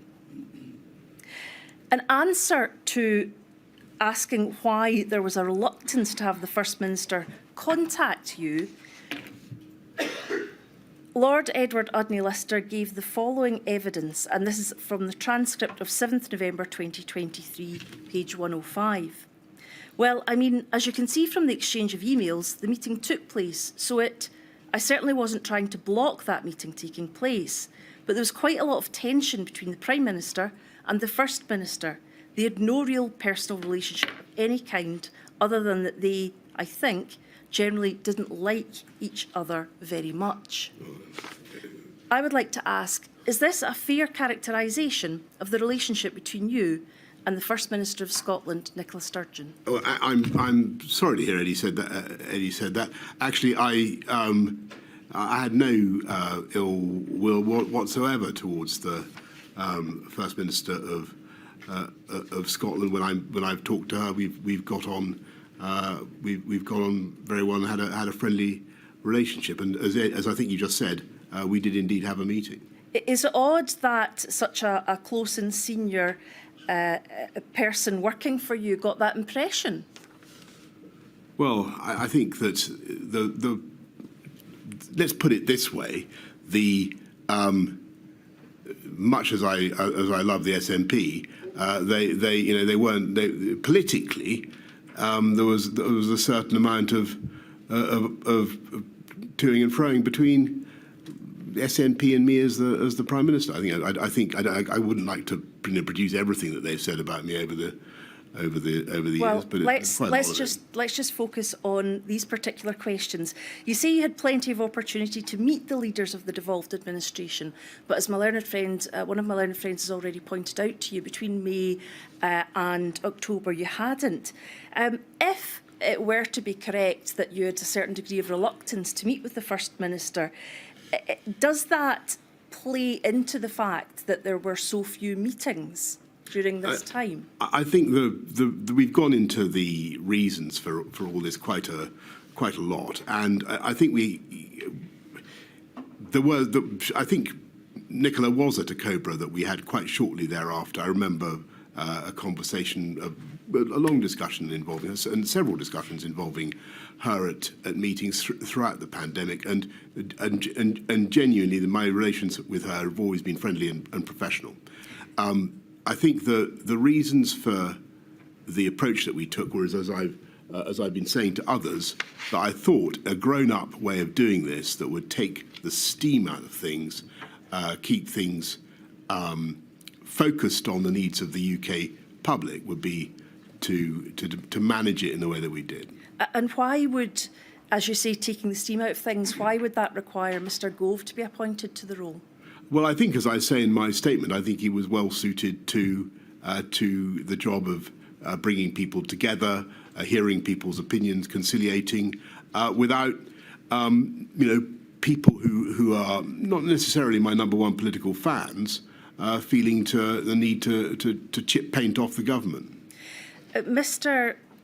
Johnson, you say, I don't need this up, but you say at paragraph 191 of your statement that you've given to this inquiry that sometimes when you had to make political decisions about what was going to happen with the country, sometimes decisions were urgent and needed to be made extremely quickly, which could present a challenge. Either we would need to convene a COBRA, invite the DAs to a cabinet meeting or a UK government subcommittee meeting at which their role was not always completely clear, or we would need to take a decision ourselves and bring the DAs on board. None of this was ideal. Now, as we've seen from this inquiry as it's taken place, a lot of government in the modern day appears to be done by way of very fast means of communication: text, email, WhatsApps, phone, video conferencing. Why do you consider that consulting the DAs would have prevented urgent decision making? I'm sure there could have, in an ideal world, perhaps we could have found a way of doing it. My concern was that the DAs would understandably use their legitimate prerogatives to do things differently, and from time to time to come out of what were meant to be confidential meetings and understandably want to talk to their own media within the DAs about what was going on and to explain the position. Now, I think the inquiry needs to reflect upon this, and it's not for me to say what the inquiry needs to reflect on, but I've found that it was a difficulty during the conduct of the pandemic. The virus doesn't respect any borders within the UK. The virus doesn't respect administrative boundaries. With respect, we saw this problem with the tiering approach. I think that we need to think as far as we possibly can about ways of getting a unified message, and I say that with maximum respect to the DAs and to their. I'm coming on to the issue of messaging. That will be a chapter I will develop. But at the moment, I would like to stay with the issue of how to interact with the DAs in the times of, for example, a pandemic. You have talked about there needs to be a structure that should be put in place to allow for consultation between the UK government and the devolved administrations during emergency situations. And you have indicated that what you would like is a leak-proof integrated system. Can you help the inquiry as to how that might be done? Not at present, no, because I think it's very difficult. And it may be that it's a contradiction in terms, but that's the ideal. It is certainly, I think, been said earlier in the inquiry that government leaks. It does. But what you don't typically have in government is a mixture of politicians who are by definition adversarial to each other in wanting to remove each other from office in the sense they belong to different parties. And but Mr. Johnson, that's one of the complexities that the pandemic threw up. The questions that were being discussed in these meetings weren't about that sort of thing. They were about dates and times and what should be used, whether we should use masks, or there wasn't a necessity or scope for that in those meetings. Well, I think what happened was that every topic rapidly became political because, of course, different constituencies in different parts of the country had different views about things, and that's the sad reality. I'm not saying this problem is insoluble. I'm just saying that within the time that we had available, it was hard to manage. I thought the best way to manage it, given the urgency, was to try to take the heat out of things, to get CDL to bring people together, to explain and to conciliate, Yes, and if necessary, I would come in and We've heard that, talk Mr. and talk to Johnson. people as much as I could. We've heard that, Mr. Johnson. I wonder if I can have inquiry number 000136751 up, please. This is an email from Imran Shafi to Chris Whitty, and it relates to a meeting on the 14th of March. There was a meeting on the 14th of March involving yourself, the Secretary of State for Health and Social Care, CLD, the CMO, the CSA and other senior officials. There was no DA presence at this meeting, so no one from Scotland, Wales or Northern Ireland, which discussed the need for a cross-government signed-off package on shielding the vulnerable and elderly. It was noted that the decision on when to implement this package would be based on advice from the CMO and the CSA. The advice was to include how to handle the DAs. And you can see that in respect of the particular document at the very last entry on number 1. What did you understand, or what do you understand by the phrase, how to handle the DAs? Well, I think that the inquiry will know very well the context of this email within the timetable of COVID. It's coming the very day, in the early afternoon of the very day when we've realised that we're behind in the curve, and that we have to take very urgent action. Indeed, Mr. Johnson. I think you can be clear on that. What this email reflects is the view of my private secretary Imran, that we've got to get onto the DAs as fast as possible. Well, what is meant how to handle the DAs? I mean, you say it's his view, but you were there at the meeting, and this meeting concluded with action points, and it's the first action point. Well, the question would have been who to ring, how to set the ball rolling, how to bring people together. Earlier on in your evidence yesterday, you were asked about mass gatherings. And I think it would be fair to say that broadly you accepted that it had been the wrong call to allow mass gatherings to go ahead. Is that correct? Well, I think what I said was that the advice on mass gatherings was that it was paradoxical in the sense that it was counterintuitive, because the scientific advice was that they were banning mass gatherings could be worse because you would drive people into smaller locations, pubs and so on, where the transmission would be even higher. That was the logic. I think Mr. Whitty described it as, in a sense, technically correct, but logically incoherent to the general public. I think that it was put to me that it was logically coherent in the sense that we wanted to reduce we wanted to do what we could to reduce transmission, and it was put to me that banning mass gatherings itself would not really help because for the reason I've given. Can I have the document inquiry number 000129230? This is a WhatsApp message with yourself dated 11/3, 2020. As we can see, it reads, I spoke to Chris Whitty at length about your concerns about the comms tomorrow getting overcomplicated. He thinks there's a really simple way of describing what we want people to do in future, based on from Monday, if you're ill, stay home. He's going to make sure that by Cobra, we're in a good position. However, he also thinks the Scots are going soft on mass gatherings, and that Nicola has decided she definitely wants to move on some totemic cancellations. Now, the reason I flagged this up is this is being used as a possible reason for Scotland just doing things differently.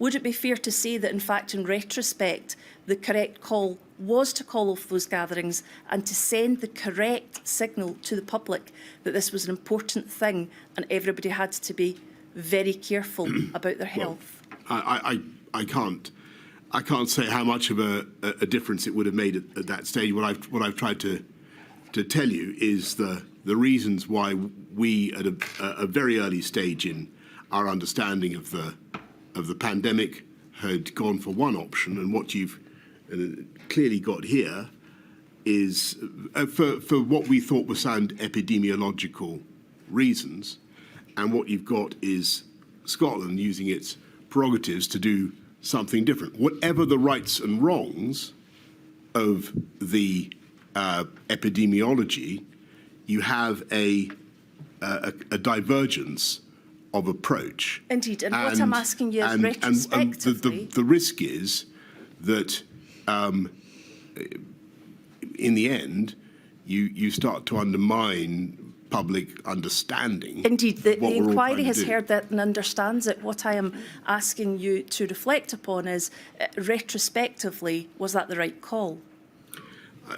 I can't say.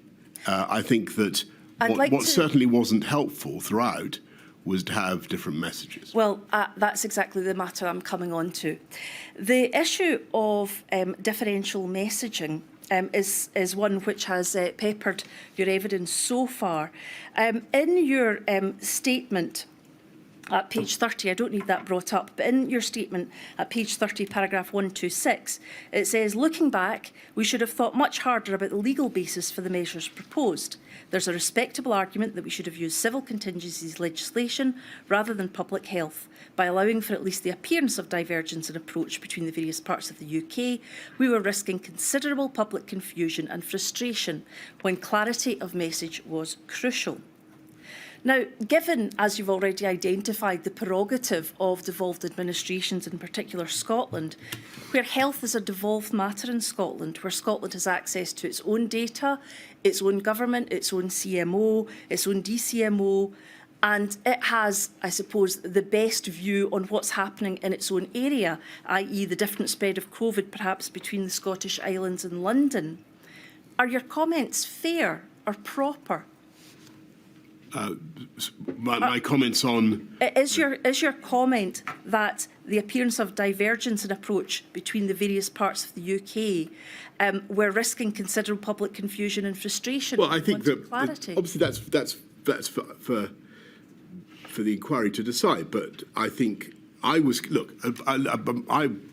really grateful to you for raising all this. But I was worried that there was a continual dissonance of messaging, and I was worried that would do two things. It would confuse people, and that in the end it would undermine people's confidence in the message. One or other of these points had to be right. Which one was it? And I would like to take you to that. First of all, I've got two issues left. First of all, the stay alert message. You say clarity and consistency are important, you are sensitive to this, that the messaging was so important and you were concerned that people found it hard to follow.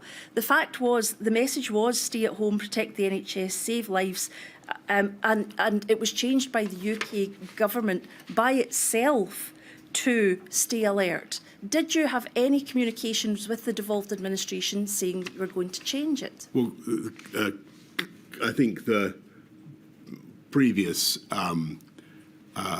council for, I believe it was the Welsh bereaved families, indicated that there had been a consultation about that. Had there been if I may put this to you, if there was such a meeting and conversations were had, why was consistency of messaging not an issue when the UK government decided to change its advice, but the other three devolved administrations didn't? I think perhaps I could put it this way: the pandemic changed and the virus changed and its virulence, and we had to change our response. And I think the difficulty... I think that the just to complete the point, I think the problem was that we would find sometimes that there was a difference in message. I don't want to make too much heavy weather of this, but I think sometimes it was a problem. That brings me to my last point, but just before I leave the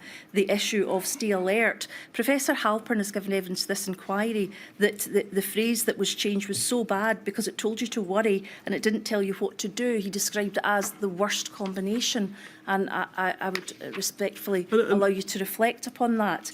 If I can take you on to my final point, and it's in relation to a report, an expert report, which has been heard detail of in this inquiry by Professor Ailsa Henderson, and it's about confusing messages. Now, you have said in your evidence that messaging was incredibly important. Messaging in the end was the most important tool we had to deal with the virus. I don't think we should deprecate the importance of messaging.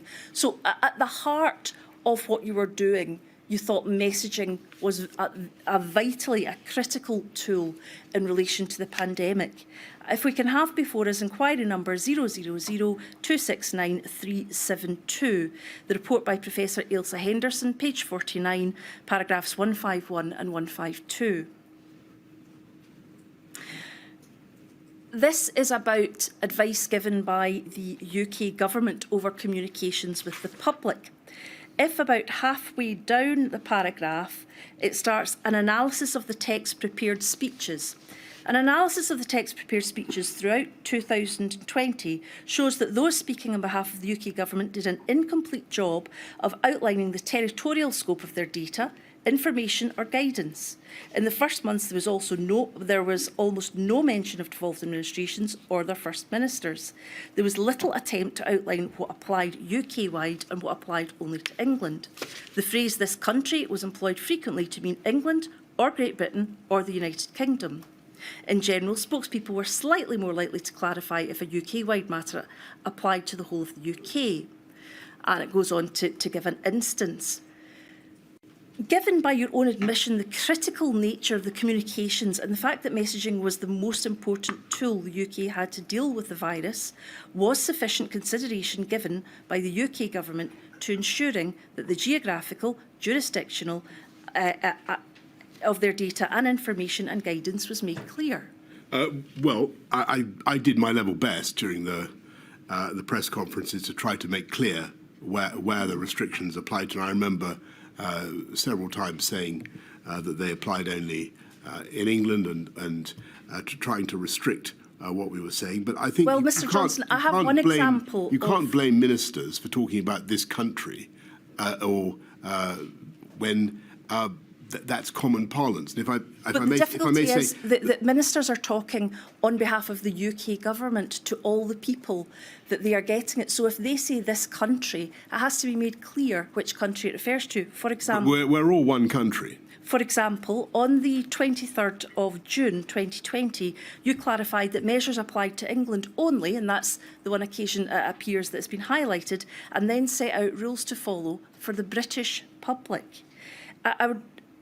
What was needed was clarity, and isn't it, in fact, that the problem was that the difficulty was created by the UK government? No. Later on in this report, it says that notwithstanding efforts throughout 2020, the UK COVID press briefings repeatedly failed to clarify rules governing school closures, rules for social gathering, funds for local authorities, funds for the coronavirus community support, the renewal task force, dedicated funding for mental health, bike voucher schemes, increased marshals on rail works, the reopening of car showrooms or other retails were all England specific.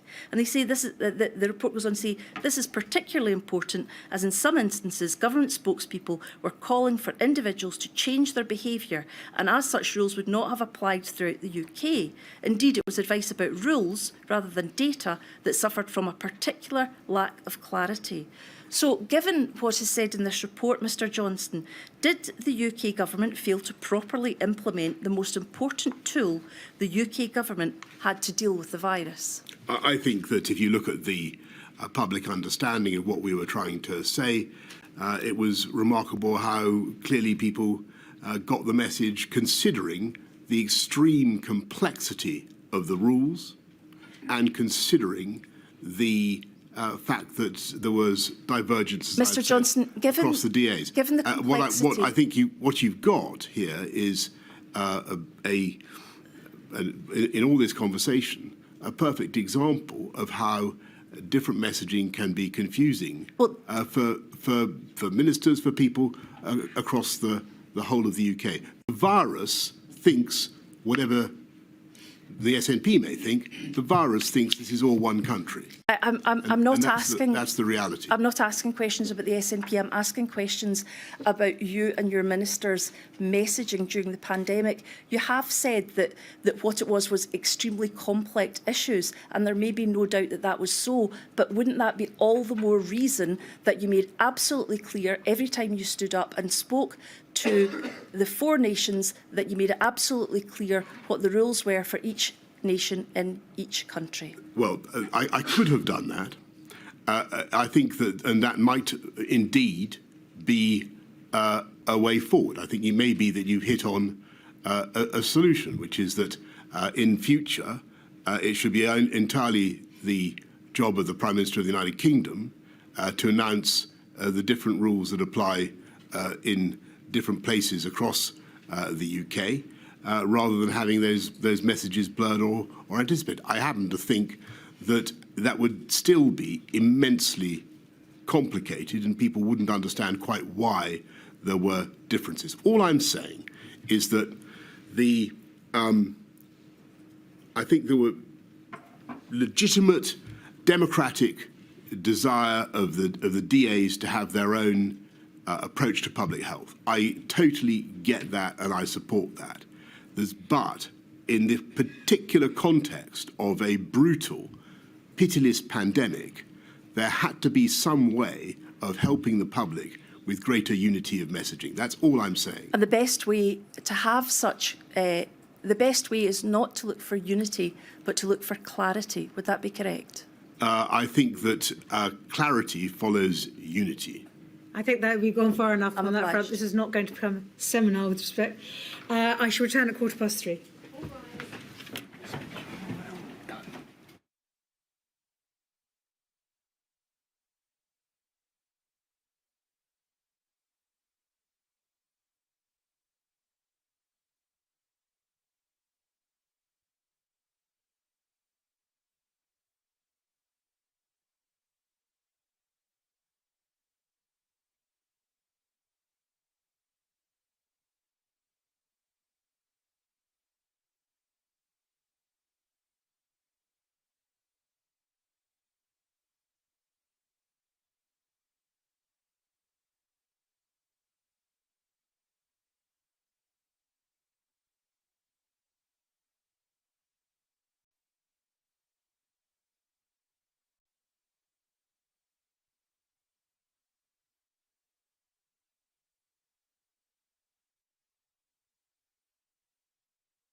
Mr Thomas.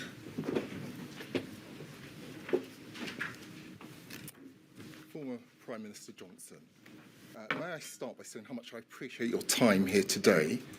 Let me introduce myself. I'm Leslie Thomas, and I'm representing FEMHO, the Federation of Ethnic Minority Healthcare Organisations.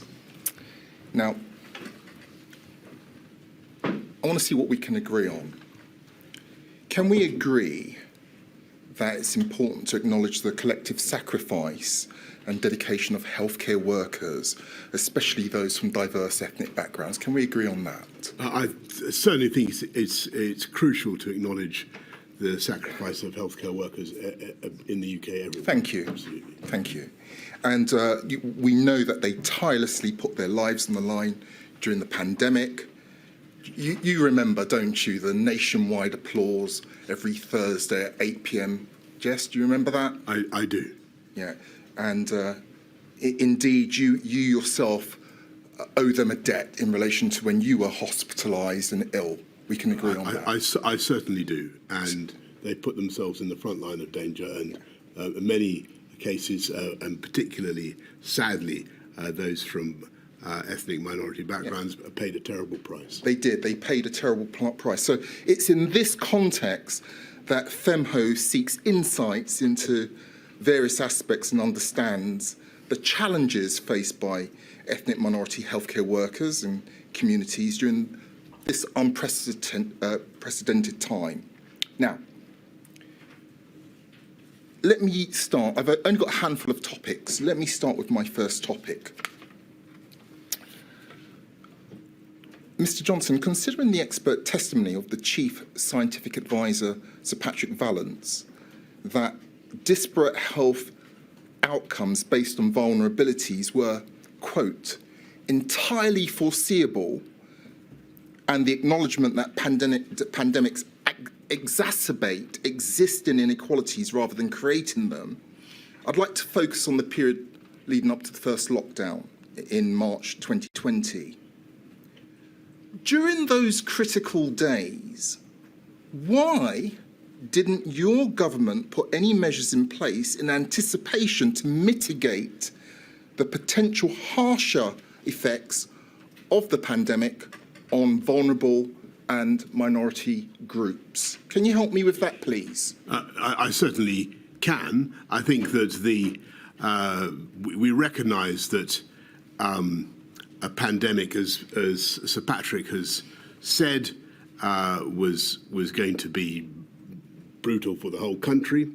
But I think that one of the things that I'd been told from the beginning was that, if you remember in the conversations that we'd had about the downsides of lockdown, is that they were likely to be felt particularly by those from lower income groups, ethnic minority backgrounds, who would typically, and it's a generalisation, be more vulnerable. Yes. So at that particular stage, it was one of the reasons why we were so careful about the timeliness of the lockdowns that we've described. But Mr Johnson, just help me with this, because I may have missed this. Bearing in mind that these, as you've just said, were anticipated in low-income groups, ethnic minorities, tell me, what were the measures that your government put in place to protect these groups? So I've described the disparate impacts of MPIs and lockdowns and the way that affected policy. What we didn't at that stage know, and I think that's what Patrick is talking about, but what we didn't at that stage know is the extent to which the virus itself would impact different groups differently. Well, and that was only ready to become apparent in the course of the weeks ahead. Well, you say in the weeks ahead. Very early on, it became apparent. The first 10 doctors who died were from ethnic minority backgrounds. The first 10 doctors were doctors of colour, Mr. Johnson. You knew that, right? And that is correct. And sorry, can I just clarify? You knew that. Well, let me say what I knew. I knew that from the, and I think I'm right in saying that of the victims in the NHS staff. I think I may have got the figure wrong, but I think it's something like 60% in the first year were from ethnic minority backgrounds. Yeah. I may be wrong about that, but it's something of that order. It was falling disproportionately on BAME staff, and we did spot that very early on. I was very worried about it, and I tried to find out why as fast as we could. Yeah, Mr. Johnson, just so we're clear, I'm not for one moment suggesting that you didn't try to find out why. What my question was aimed at is what you did, what measures, protective measures, did you put in place to protect these vulnerable groups? That was my question. But let me move on, because time is short. Let me move on to topic. Well, so we put in all sorts. It would be fair to say until we'd established the chain of causation and what was going on, it was difficult to put in specific measures for specific groups. But clearly we needed to do more to protect NHS frontline staff, and they made a huge and tragic sacrifice. Yeah, well, we can agree on that. Let's move on to my second topic. In your witness statement, you acknowledge that there was a vast underestimation of the risks related to disparities in health outcomes, and you state at paragraph 46. You state this at paragraph 46. Now, considering this acknowledgement, what were the specific factors or considerations that contributed to this underestimation in the context of disparities in health outcomes, particularly those based on ethnicity? I think that to begin with, we were looking at the data as it started to come in. It was heartbreaking, and we were uncertain as to the cause. And the question, bluntly, was whether there was whether there were medical reasons or whether there were, as it were, occupational reasons for the greater suffering. And I think it took us a while to try to get to the answer. I mean, we tried to get the answer quite quickly, but a great deal of work was done on that subject. The answer, as I'm sure you, of course, know, is that it appears that there isn't any medical grounds. What it, I'm afraid, tragically was fantastic NHS staff from ethnic minority backgrounds in the front line dealing with patients and being exposed to the virus. Well, it was more. Sorry, forgive me, Mr. Johnson. That's what it seems to me to have been. Well, forgive me, Mr. Johnson. It's more than that. We had your former Health Secretary, Mr. Hancock, sitting where you were sitting, I believe last Friday, and he agreed with me, and I'm sure you will agree with me, that we can also agree that part of the disproportionate impact on the black, Asian and minority ethnic communities, including healthcare workers, was as a result of institutional racism within the NHS and within the system. Can we agree on that? I'm not certain, I'm afraid to say, that I've seen evidence to support that. Well, I'd be. You are unaware of the report done by Public Health England into the NHS that Mr. Hancock was telling us about, where it was talking about institutional racism. You're completely unaware of that as Prime Minister? I haven't. I've got to confess to you, seen that report. The information that I had was that wasn't the information that I had did not mention that as a factor. All right, let me move on. Mr. Johnson, the June 2020 Public Health England report has been cited as a pivotal moment in the understanding and addressing the disparities in risks and outcomes relating to the COVID pandemic. Would you consider this report to be your first substantive opportunity for engagement on this crucial issue? So on which issue? I'll repeat the question. On the issue of addressing disparities and risks and outcomes related to the COVID-19 virus. Right. Well,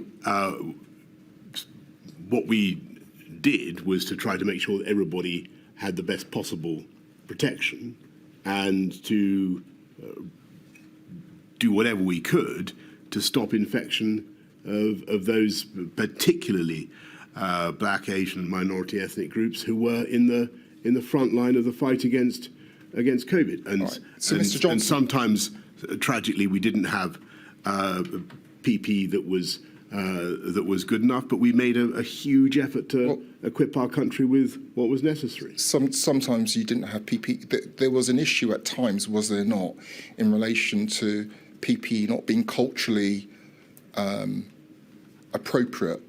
You know, people with beards, religious outfits, things like that. Were you aware of that?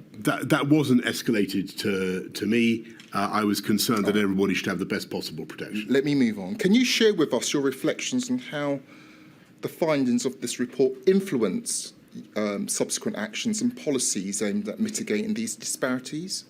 I think that what we wanted to do was to make sure that the incredible frontline staff of the NHS had greater protection, above all, by being less overworked. And one of the things that the pandemic was a terrible time, but one of the things that we did was not only to embark on a program of big program of hospital building, but recruiting 50,000 more nurses. And I think we're well on the way to, or the subsequent government is well on the way to achieving that now. And if you're a nurse or a frontline worker, then clearly one of the best ways to mitigate the risk that you face and the disproportionate risk that you face as a black, Asian and minority ethnic frontline care worker is having an extra pair of hands to help you. And that was one of the key objectives of the programme. And it's a very large programme. There are plenty of other things that the NHS now has, I believe, or certainly did when I was Prime Minister, more people in it than it's ever had in its history. Johnson, forgive me. Thank you. They have limited time, Mr. Johnson. So I'm not trying to talk. I'm sure you're not trying to talk me down the clock. I wouldn't dream of that. You wouldn't dream of that, would you, Mr. Johnson? I wouldn't. No. Right. I've two more topics, and I've finished. Given the first indications of starkly disproportionate rates of infection and mortality in ethnic minority communities, which began to emerge in late March, early April, can we agree on this? Can we agree that there were earlier opportunities for more substantial engagement? Can we agree on that? I don't know what you mean by that. Well, let me be blunt. Your government could have done a lot more, a lot earlier. Well, we did whatever we could to get all our staff the equipment that we. It wasn't enough, Mr. Johnson, was it? Well, we worked incredibly hard and fast to get people the equipment we needed. That doesn't mean that I'm not conscious of the immense effort. People we were clapping for. Do you remember? I do. And I'm not. I am deeply conscious of the sacrifice that they made. Last topic, and then I sit down and I'll shut up. At paragraph 656 of your witness statement, you say, quote, "I was not provided with and did not consider any equality impact assessments when making decisions about imposing, easing, or making exceptions to NPIs. But that's not to say I did not receive and consider many documents containing details of the effects of lockdown across society or equalities and distributional impacts," end of quote. Question. In the absence of such assessments, and that's the equality impact assessments, can you shed light on the sources of intelligence or information that informed your understanding of the disproportionate impact of MPIs on ethnic minority groups. What were the sources of your intelligence and information? Well, there was data that I saw. I can't tell you exactly the provenance, but there was data that suggested that I think when you come to lockdowns, people from the Bangladeshi community were 4 times more likely to be engaged in closed sectors. People from the Pakistani community were, I think, twice as likely to be engaged in closed sectors. From my own extensive work as chairman of Transport for London and all the work I did as mayor had taught me the massive disproportionate impact measures such as closures of retail, hospitality, and so on were likely to have on those very groups. So I didn't need. You didn't need the intelligence. I knew. You knew. I knew. I was getting data, but I also knew that these measures were likely to be disproportionate in that area. Thank you, Mr. Johnson. Milady, I concede another 30 seconds under my time. Thank you. Thank you, Mr. Thomas. Mr. Metzer. Thank you, my lady. Mr. Johnson. Mr. Johnson, I ask a small number of questions on behalf of the long COVID groups. Matt Hancock and Dominic Cummings have said they were advised in early 2020 about the possibility of longer-term sequelae of COVID-19 by both Patrick Vallance and Chris Whitty. On the 17th of May 2020, you shared an article, we didn't go to it, about people reporting prolonged symptoms of COVID-19 in a WhatsApp group with them all. In short, did you also receive advice about long-term sequelae from Patrick Vallance and Chris Whitty at that time? Not as far as I can remember at that time. I do remember repeatedly asking for advice, and I think that I finally got a paper from memory in summer of 2021. Yes, we'll come to that. You were never provided with scientific advice doubting the existence of long COVID, yet you've said that you were only persuaded that long COVID existed in June 2021. You've referred to that. I didn't say that. I was only given scientific advice. Yes. On COVID in June 2021. Yes, I'm asking you questions about when you were persuaded.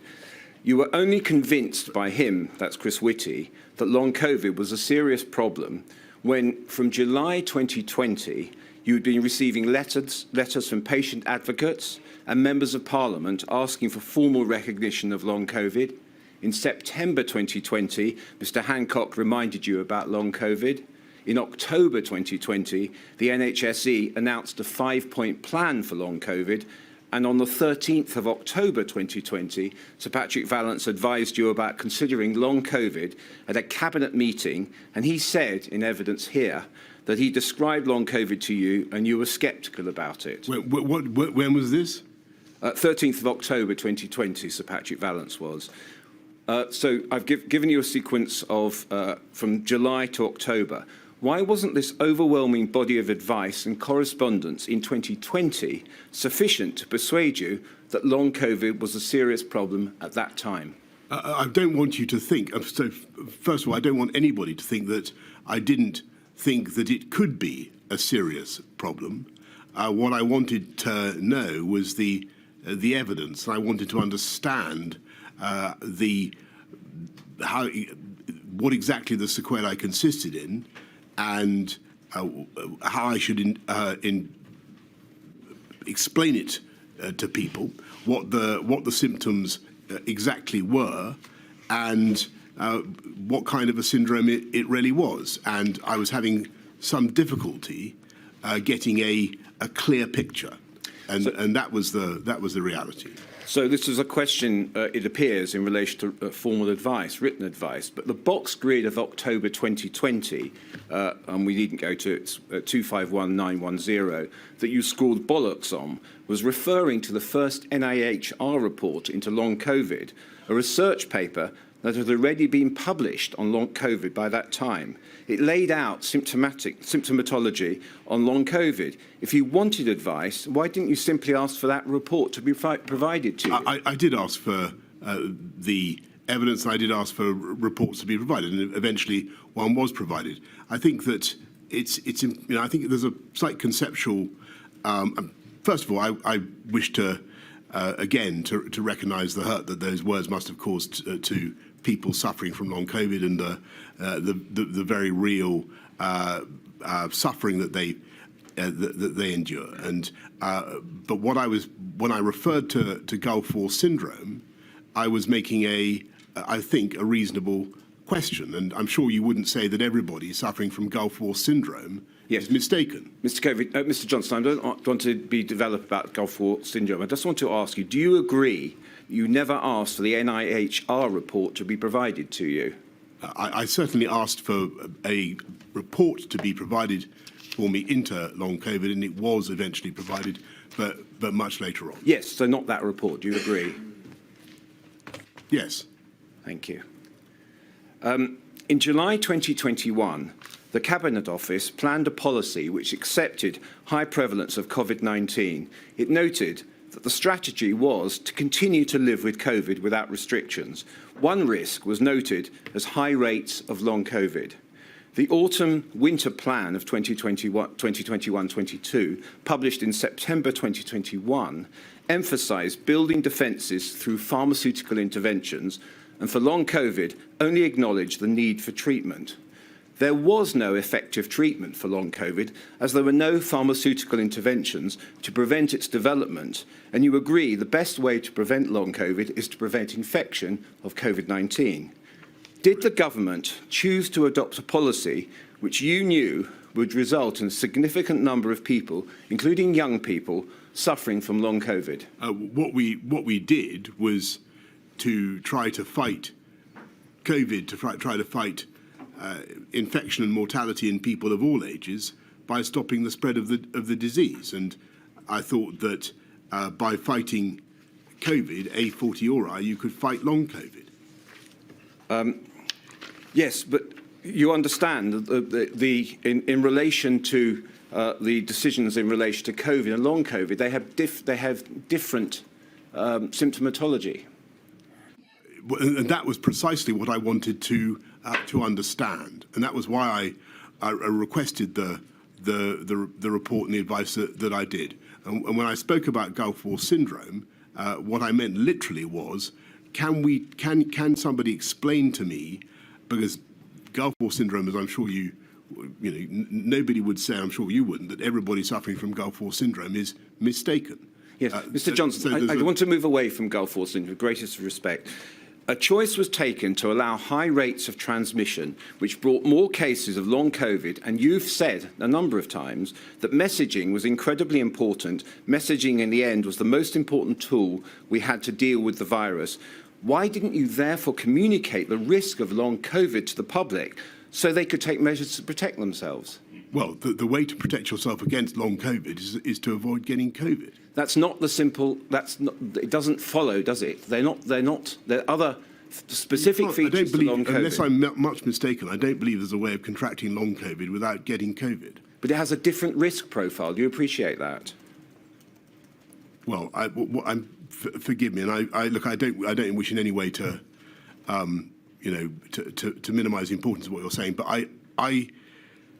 I thought that the best way to fight the possibility of people having long-term sequelae from COVID was to stop them getting COVID in the first place. Yes. Do you accept there's an indiscriminate risk to all people, children and the young, which is a different risk profile specific to long COVID?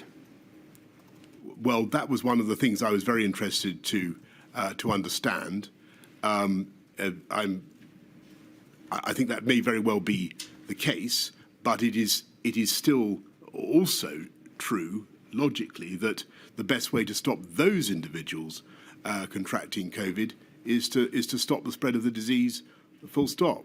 Yeah. So can I take from that people do need to know about long COVID specifically? They can suffer from prolonged symptoms of COVID-19, and that nothing specifically was done about the risk of long COVID. Do you accept that?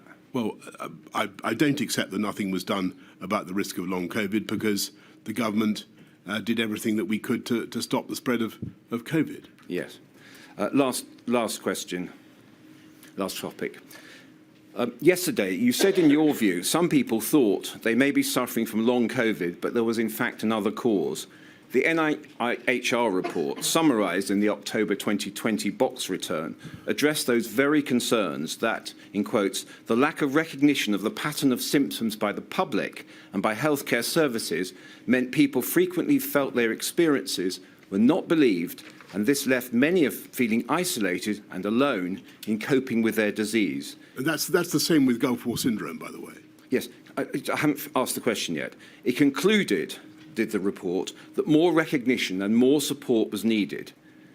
Having come to accept, as you have now, that long COVID is a debilitating and disabling illness, causing almost 2 million adults and children to suffer, do you now recognise that your prolonged disbelief in long COVID contributed to the delay in recognising long COVID, led to unwell people not being believed, and has meant decisions were taken on releasing NPIs without consideration of long COVID? No, I don't think that. I think that if you look at what actually happened from a very early stage, we start investing in research into long COVID, and I think 50 million followed by another 75 million, and into trying to establish the exact pathology of the illness. But the decisions were taken on releasing NPIs without consideration of long COVID. Do you accept that? No, I think that there were going to be risks involved in releasing the NPIs. They were going to be basically the risk that the disease would spread. And that was the thing we wanted to fight. Yes. Thank you, Mr. Metzer. Can I just complete the question, please, my lady? It's the last question, I promise you.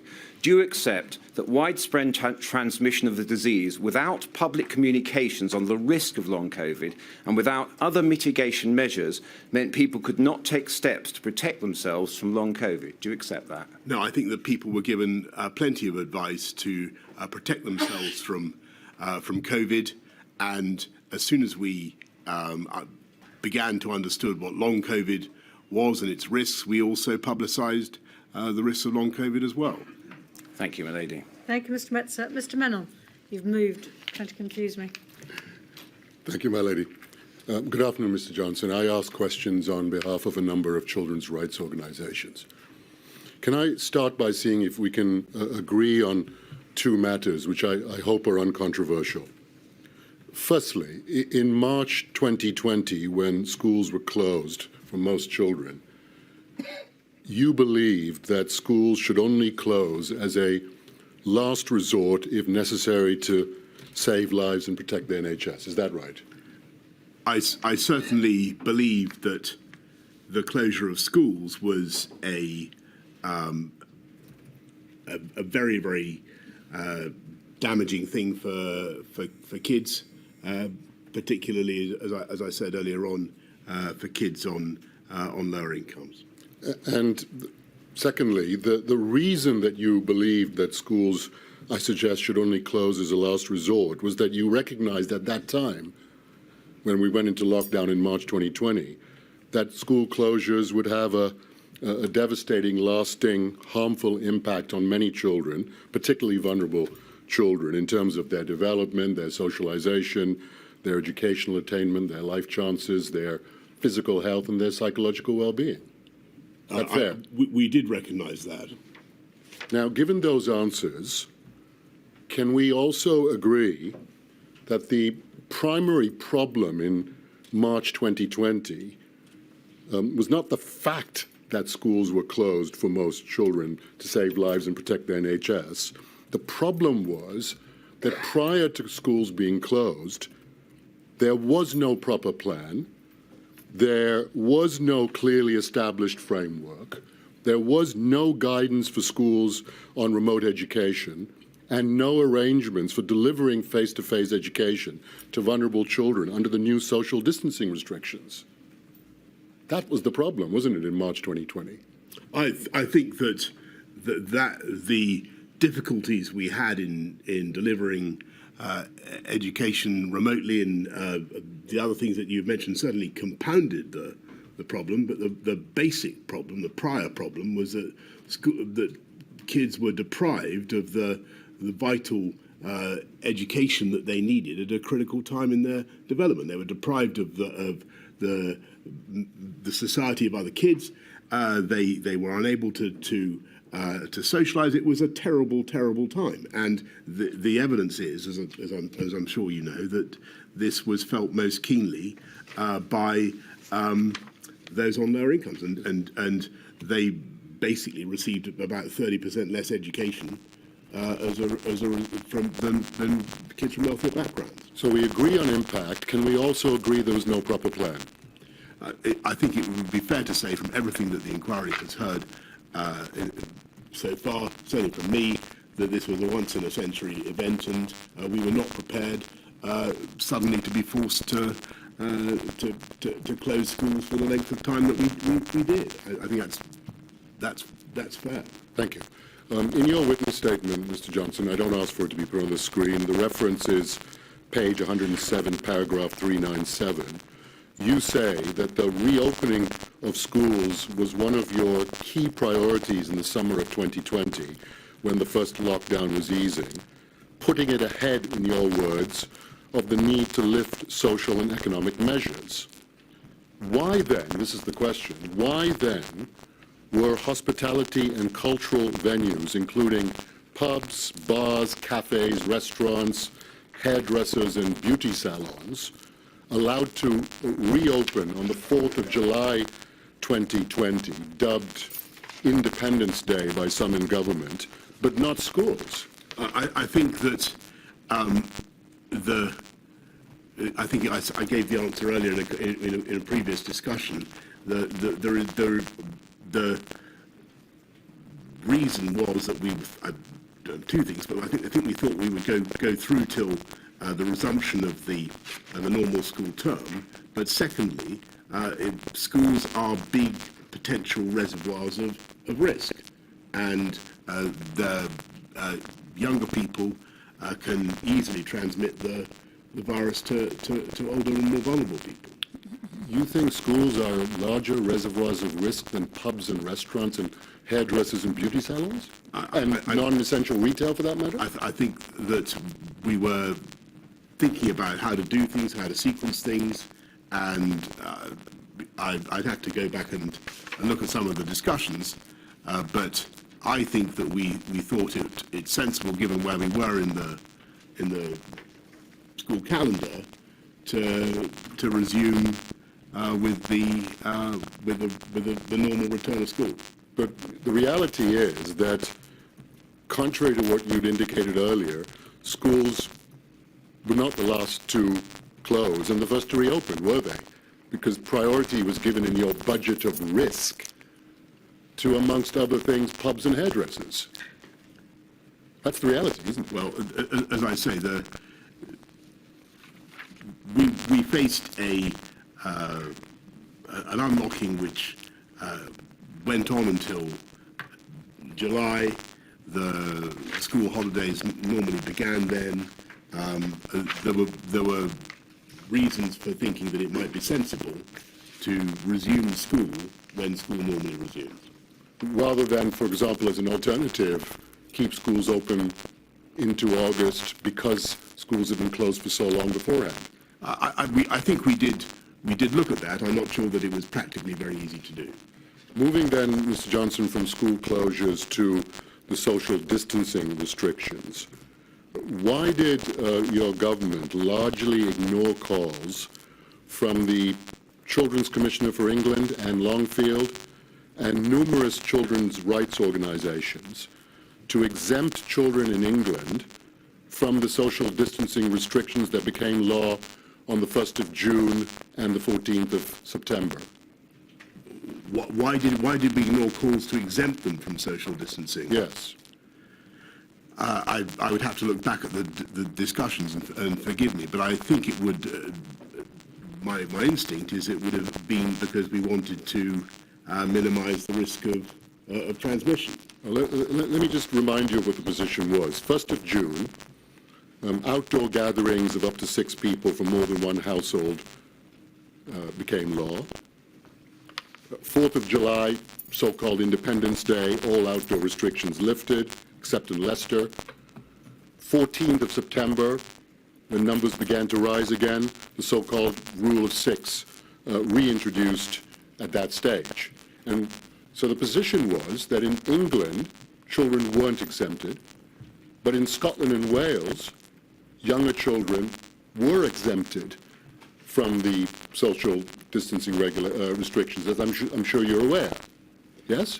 And I think, well, that takes us back to the conversations we were having just now with the Council for the DAs, and I think in an ideal world we would be able to proceed as one epidemiological unit with one set of messages. Look, I hated all the restrictions that we had to place on schools, and I wanted to get them open, but we faced a really, really awful pandemic, and the judgment was that, this was one of the areas where the scientific emphasis changed, because it wasn't quite as clear back in March.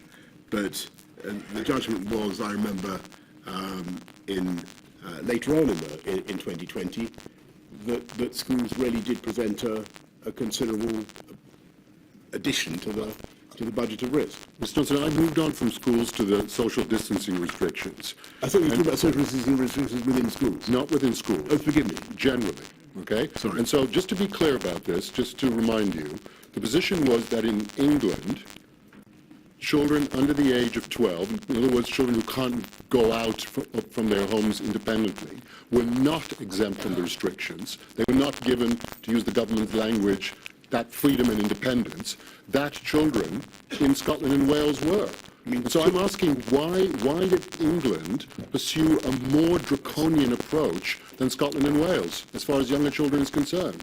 Well, I think I refer you to what I said just a moment ago. I think that we were trying to reduce transmission, trying to reduce risk, but clearly there was a divergence between the various parts of the UK. I'm not certain in future whether we would want to do it that way.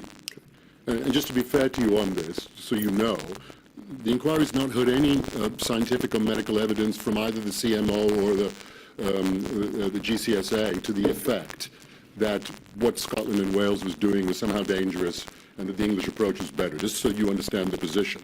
Now, opposition to the decision not to exempt younger children from the social distancing restrictions was not confined to the Children's Commissioner and children's rights organizations. Members of your own government and political party were expressing concerns about this. And I'd like to show you one particular WhatsApp exchange, if I may. The reference is 176785, page 24. And if you could indicate when you have that on your screen, it would be appreciated. If you have it now. And if we could turn to the 11th of October, please, the entry at 15:46:59. This is a WhatsApp exchange between Matt Hancock and Helen Whately, who, as you know, was Minister of State in the DHSC at the time. And Helen Whately says this: wish we could loosen on children under 12 on Rule of Six for Tier 1. And then sometime about an hour later she says it would make such a difference for families, and there isn't a robust rationale for it. Now is a really good chance to show we have listened. Lots of MPs were pushing on this during last week's debates. And Matt Hancock replies, they don't want to go there on this. She asks, are we they? And then this, from Matt Hancock, as in number 10, also on curfew, they don't want to shift an inch. In respect of that, first question, were you aware at this time this is October? Yeah, mid-October. So this is about a month after Scotland and Wales have exempted children from the Rule of Six. Were you aware at that time that Helen Whately and lots of MPs, to use her words, were calling for children to be exempt from the Rule of Six? Were you aware of it at the time? I just want to say how grateful I am to you for bringing this to my attention, because I hadn't clocked this. But it's a great example of the kind of thinking, the kind of debate that was going on at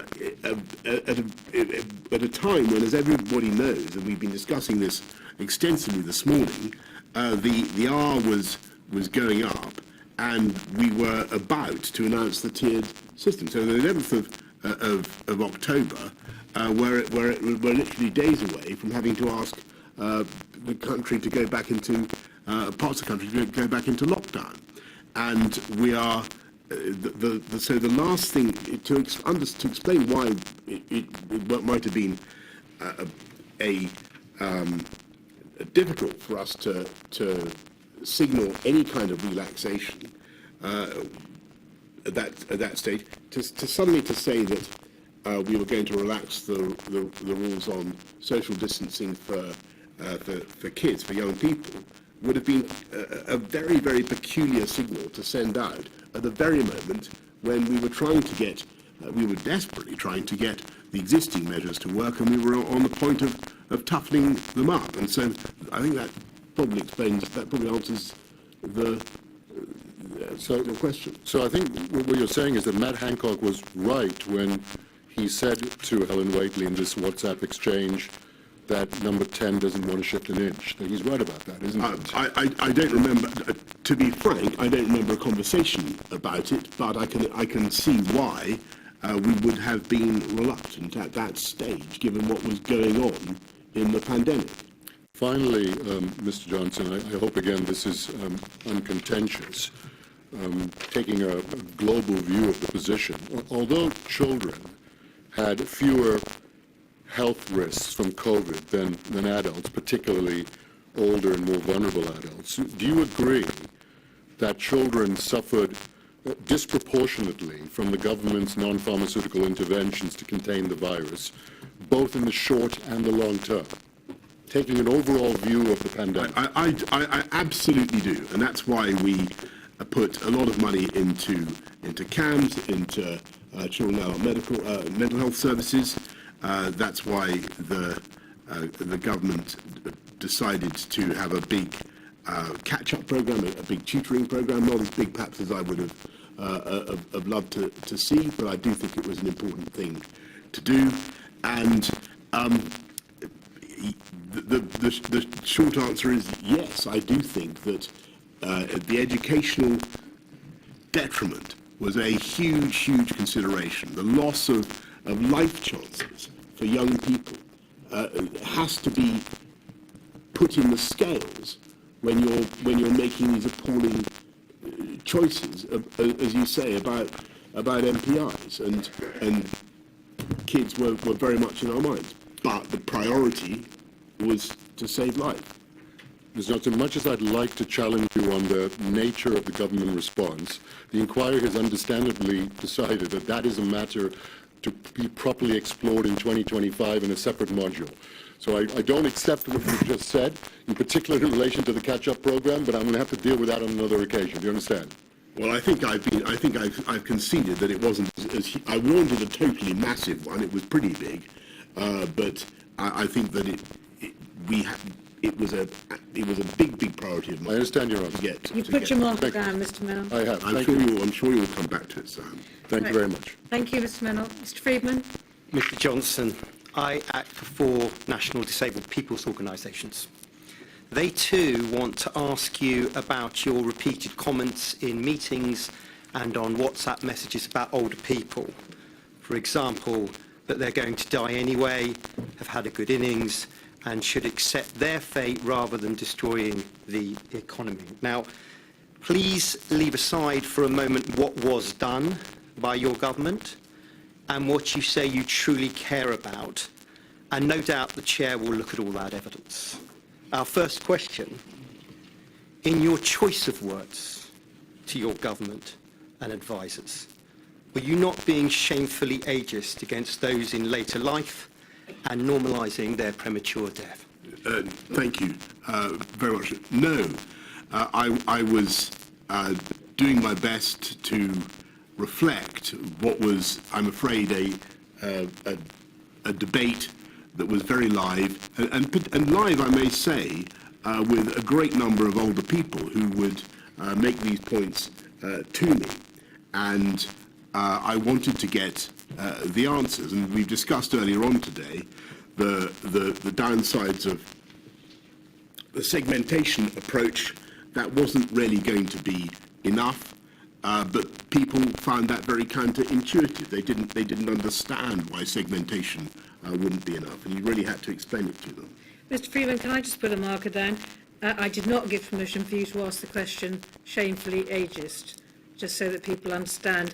Could we please avoid language which I haven't approved, which could be considered emotive? Absolutely, my lady. Thank you. Yes, I accept. And I apologise, it wasn't my lady's choice of words. What I call a forensic flourish, Mr. Freeman. Thank you. So be it, my lady, but let me nevertheless reflect on your answer just now and your answer to Mr. Keith this morning about these various comments that I know you feel very sensitive about. I just want to paraphrase what we understood to be your answer. As the layperson in the room, I, as the Prime Minister, who had to take the ultimate decision, was voicing these ideas about older people to deal with counter-arguments out there in the public domain that only the elderly should be shielded. No, not only the elderly. Sorry, forgive me. Yes. So from the beginning, we had a massive programme of shielding for the vulnerable, as you know. It went from about 1.3, 1.5 to ultimately about 2.5 million people, some of whom were shielding for an incredibly long time. And it was a miserable, lonely business. Given all the detriments that people endured, the inability to get the medical health care that they might need, all the downsides of that, it was, I think, reasonable to think about other approaches and whether the continued lockdowns were effective. Yes, of course, Mr. Johnson. But in the end, we had no alternative. Of course, Mr. Johnson, but forgive me for interrupting you, but I've got to take you back to these comments, however one puts them emotively or otherwise. Once we get into August and September, and these comments mostly made in October, you've had those discussions about how a more dedicated form of segregation for the elderly and their households is not going to work, essentially because the virus will break out of the shielding system. And you're taken to the WhatsApp messages by Mr. Keith. So how does your answer to counsel to the inquiry this morning and to me just now about you putting arguments for only older people being segregated in some form of super shielding therefore have anything to do with your repeated assertions that old people are going to die anyway, that they've had a good innings and we should not sacrifice the economy because of them? So what I'm trying to put to the scientific opinion is the I want to understand first of all who the potential victims of COVID are at that particular moment, and as everybody knows, it's people of all ages, and I've seen it for myself, because I've seen some figures, I think, for the average or the median age of COVID victims. I'm trying to understand what alternatives we have, and I'm reflecting a widespread view that there must be some twin-track strategy. There must be some way in which we can somehow avoid this damage to the entire economy and society, whilst looking after the interests of the elderly. And what I'm trying to get from the the scientists is, and from everybody in the room is, well, what is the answer to this? And the answer is, as everybody knows, that there is no alternative approach. There is no way of sequestering the elderly population or the vulnerable sufficiently, and they will die tragically in great numbers when the VR gets uncontrollable. Well, let me then ask you about your knowledge and your words around the broader population of disabled people that were dying. Did you know then, as of autumn of 2020, that COVID posed risk to a wide range of disabled people of all ages, and in that I include people with learning disability, people with Down syndrome, and the like? Yes, we certainly knew that people with a huge variety of syndromes were particularly vulnerable, and that's why we had a shielding scheme. Well, that being the case, we do not find you repeatedly raising at this juncture with your government and your senior advisors in WhatsApps and notes and meetings about that problem, in a sense leading from the front with words and actions to let your government know in no uncertain terms that disabled people's lives are worth living. Why is that? Well, actually, that's not true. That what we did was to try to stop the spread of the virus and to protect those who were shielding and vulnerable from a breakout. Well, lastly, and standing back, my lady, if I may, and it does follow from what's been said. Public know, you know, that sometimes you use language, florid language, and one way to conclude about your use of language is that's just Boris Johnson being Boris Johnson. It's a matter for my lady, but is that the kind of conclusion you would want her to reach? Or would you rather her reach a conclusion that language of that florid kind of nature, even if said in jest, should not be used by a government official, and especially one who had the power that you enjoyed in autumn 2020? So which language, Mr. Freeman? Well, the kind of language, whether I describe it emotively or not, that old people have had a good innings. Florid kind of nature, even if said in jest, should not be used by a government official, and especially one who had the power that you enjoyed in autumn 2020. So which language, Mr. Freeman? Well, the kind of language, whether I describe it emotively or not, that old people have had a good innings. Oh, I see what you mean. That they're going to die anyway. Well, let me thank you. It's that. I think you understand the question I put to you. I do understand. You've probably heard it before. No, I do understand that, and so let me give you a straight answer on that. I think first of all, I regret all hurt and offence caused by publication of language that was not intended for publication, whether it's been recorded by someone's notes or diaries or whatever. These were private conversations with officials. Secondly, a lot of what has been reported is incorrect. And there are words that are ascribed to me that I simply don't recognise.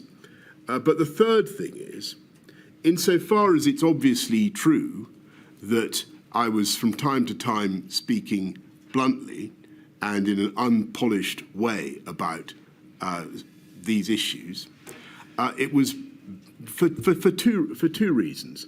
First of all, I wanted to as I say, to represent the layman to get an answer that was intelligible. Number two, I wanted everybody in the room to feel that they could also speak freely. Because I think when you're sitting in a room full of conversations conducted in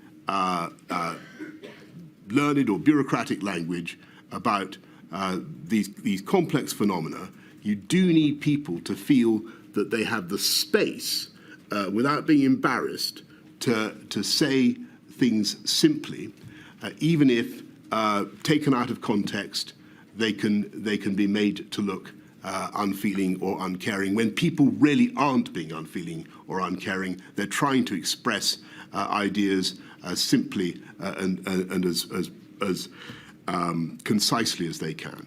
Thank you, Mr. Freeman. Thank you, my lady. Miss Davis is over that way. Mr Johnson.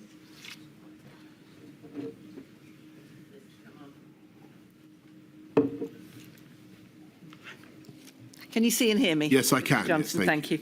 I ask questions on behalf of Southall Black Sisters and Solace Women's Aid, who, as you will know, are part of the violence against women and girls sector. Yes. And so my two topics are on domestic abuse, Yes. which is something that you told us yesterday you were personally very alive to that issue. Yes.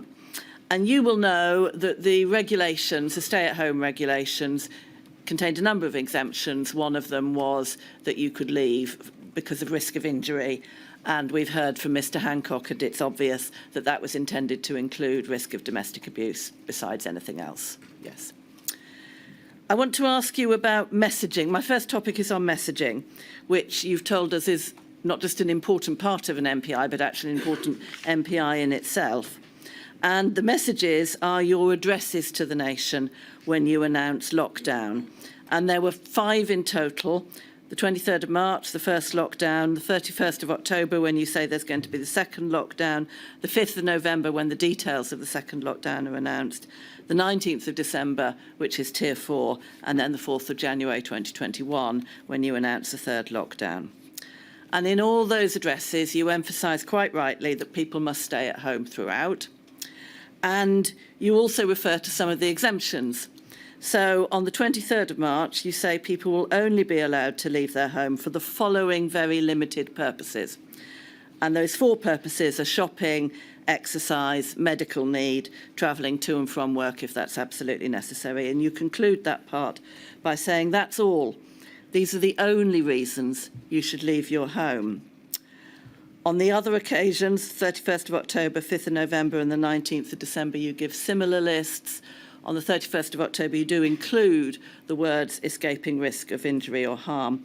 But on none of those addresses throughout 2020 do you say that people can leave if they're at risk of domestic abuse. You do say that on the 4th of January 2021. You say that explicitly, where you say, or to escape domestic abuse.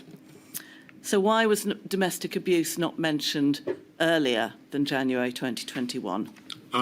Thank you. I think that you're making a very good point, and I think in retrospect, we should have given consideration to mentioning that issue explicitly earlier. That didn't mean we were silent or inattentive to the problem. We put money into helplines almost immediately. I think in April we set up the Ask for Annie scheme. I think we as you know, there was a so people could go. So people, under the rules, people could go out to the chemist, for instance. Well, I'm going to stop because I will probably come on to that, and I'm interested in messaging for the moment. Would you say that the failure to mention it, which you've just acknowledged in hindsight, was an error, is compounded by that phrase of the 23rd of March, saying that's all, these are the only reasons you should leave your home? Well, I think that I hope that people would have understood that to report a criminal offence was also a reason to leave your home. But clearly, it was something we should have made explicit. Mm. And in her evidence to the inquiry, Dame Priti Patel, your Home Secretary at the time, said that she and her department had raised the need with Downing Street to refer to domestic abuse amongst the exemptions. So why did you or your team not respond to those representations sooner than January 2021? I don't remember her raising that with me. My second topic is about the hidden harms, which is, I think, what you were referring to a moment ago when I stopped you. And you say at paragraph 542 of your statement, we'd learnt many lessons from the first lockdown. We considered such things as the hidden harms, like increased domestic abuse and child abuse, and we wanted to ensure it was essential that services supporting women and children remained available and steps were taken to tackle these crimes. So that's post-first lockdown, learning lessons, and of course there was a Hidden Harms Summit in May 2020 as we're beginning to come out of the first lockdown. In fact, during second and third lockdown, the same thing happened with domestic abuse as had happened with the first lockdown. Rates of domestic abuse increased during lockdown. So what lessons were learned and implemented for the second and third lockdown in order to protect women and girls from domestic abuse? Well, in addition to the investment in the helplines, which I think, as I say, began almost immediately in the Ask for Annie scheme, where a victim of domestic abuse could go to the chemist and say that she... That was in February 2021. Say that she had a problem. In, I think, March 2020 and April 2020, the domestic violence bill is going through the Commons. That's got nothing to do with lockdown. And well, it was actually, I think, a useful tool against DV, giving new statutory powers against coercive behaviour, one kind or another, and other measures. We put money into independent, from I think right from the beginning of the government. We put more money into independent sexual violence advisors and independent domestic violence advisors, and across Whitehall, so people you could ring up, or people who would help you address the appalling issues that you face. But what we also did across Whitehall was to try to solve what, in my view, is still a chronic problem, which is the inability of the criminal justice system to deal with crimes of rape, domestic violence, sexual violence of all kinds, and to get enough prosecutions. Right. So the government as a whole was working a great deal on this issue, and specifically trying to address the needs of women in lockdown. The domestic abuse bill received royal assent in April 2021 and Correct. started to come into force in July 2021. Correct. So that doesn't help us with the... But you asked me what we were doing. And in respect to the second and third lockdowns. Well, Did you not hear that part? I apologise. Well, as I said, we put money into helplines almost immediately, and did our best to encourage people to come forward. Thank you very much. Thank you, my lady. Thank you, Ms Davis. Mr Jacobs, are you hiding? Where is he? At the back this time. Oh, he's usually over there. So, yes, Mr Jacobs. Mr Johnson, I ask questions on behalf of the Trades Union Congress, OK? My first topic for you is on the approach that you engendered in your government as to consultation with key partners such as unions.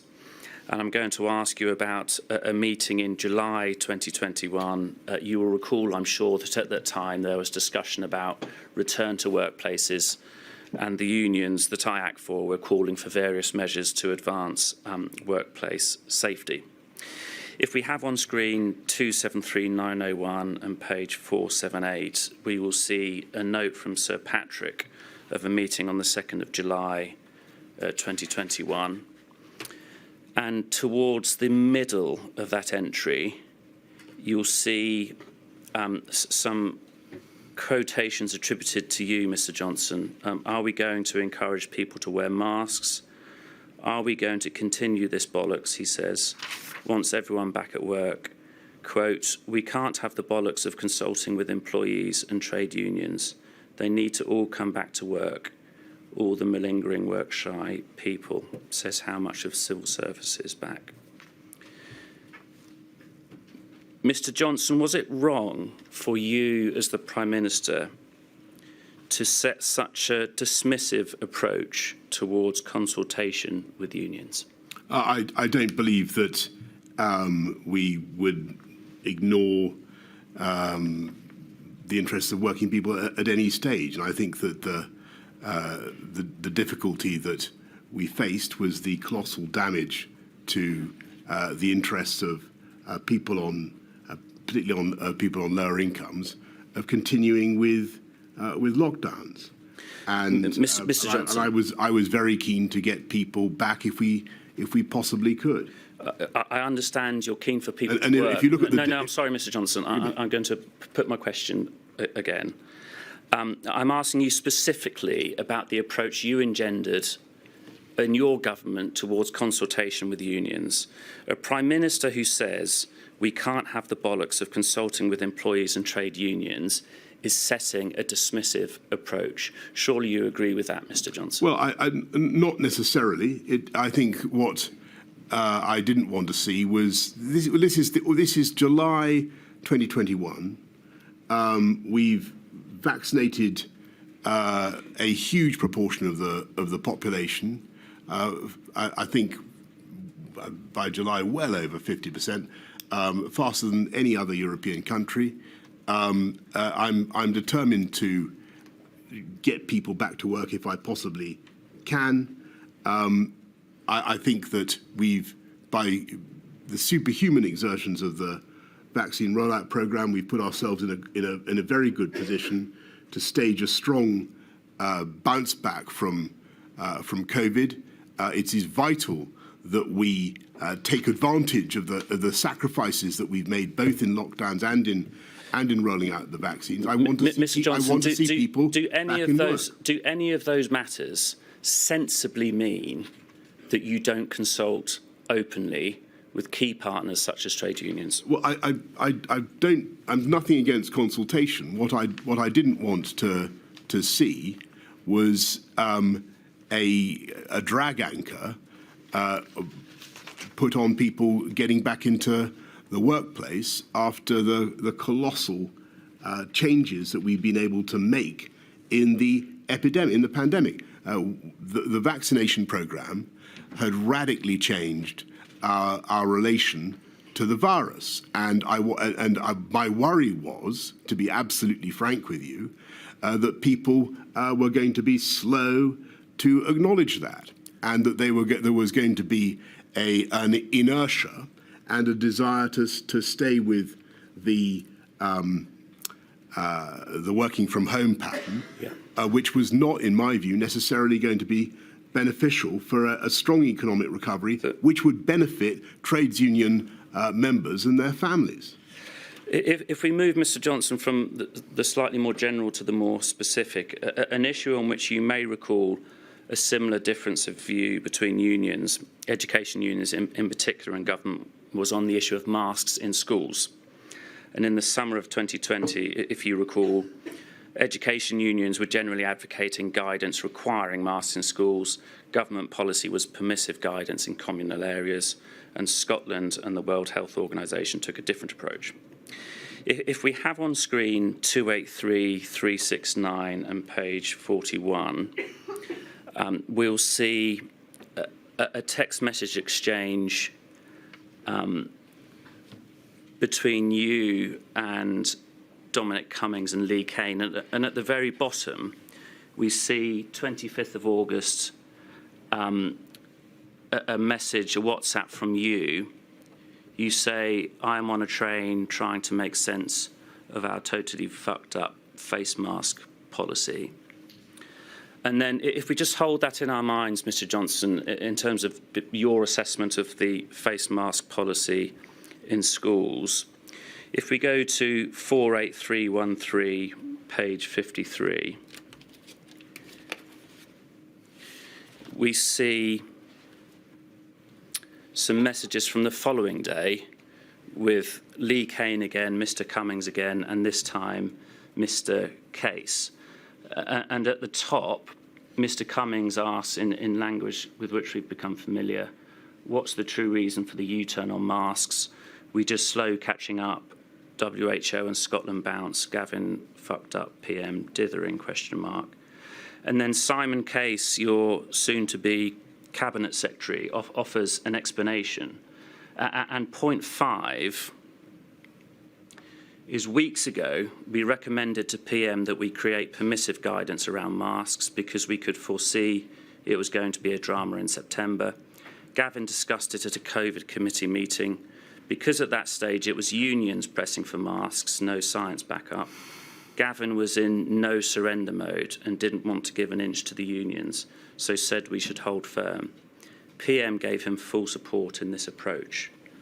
And then in his conclusions, his third conclusion is, at every turn, PM backs bullshit, no surrender ideas from Hancock, Williams and Shapps, and then totally regrets it later.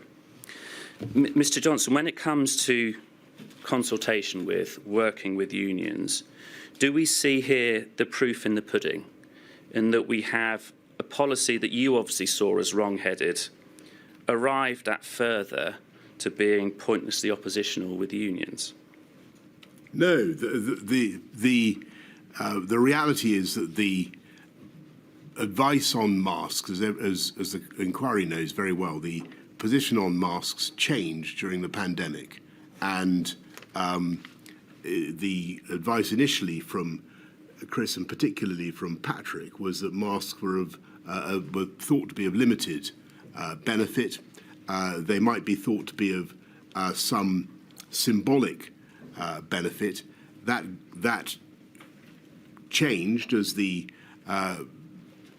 scientists thought that in the end it was a powerful signal to people to wear a mask, that you were taking precautions and that you felt that the virus was still something that was very dangerous. And there were also, as time went on, there was more evidence about droplet spray and so on, and the potential of masks to interrupt transmission. So what you're seeing there in that exchange is the natural political result of a change in advice and a change in understanding of the virus, eventually bringing about a change in policy, and that's what you'd expect. Mr. Johnson, is what we're seeing here, in fact, quite simply what's on the page, in that you describe, well, I'm not going to repeat your words, but a wrong-headed mask policy.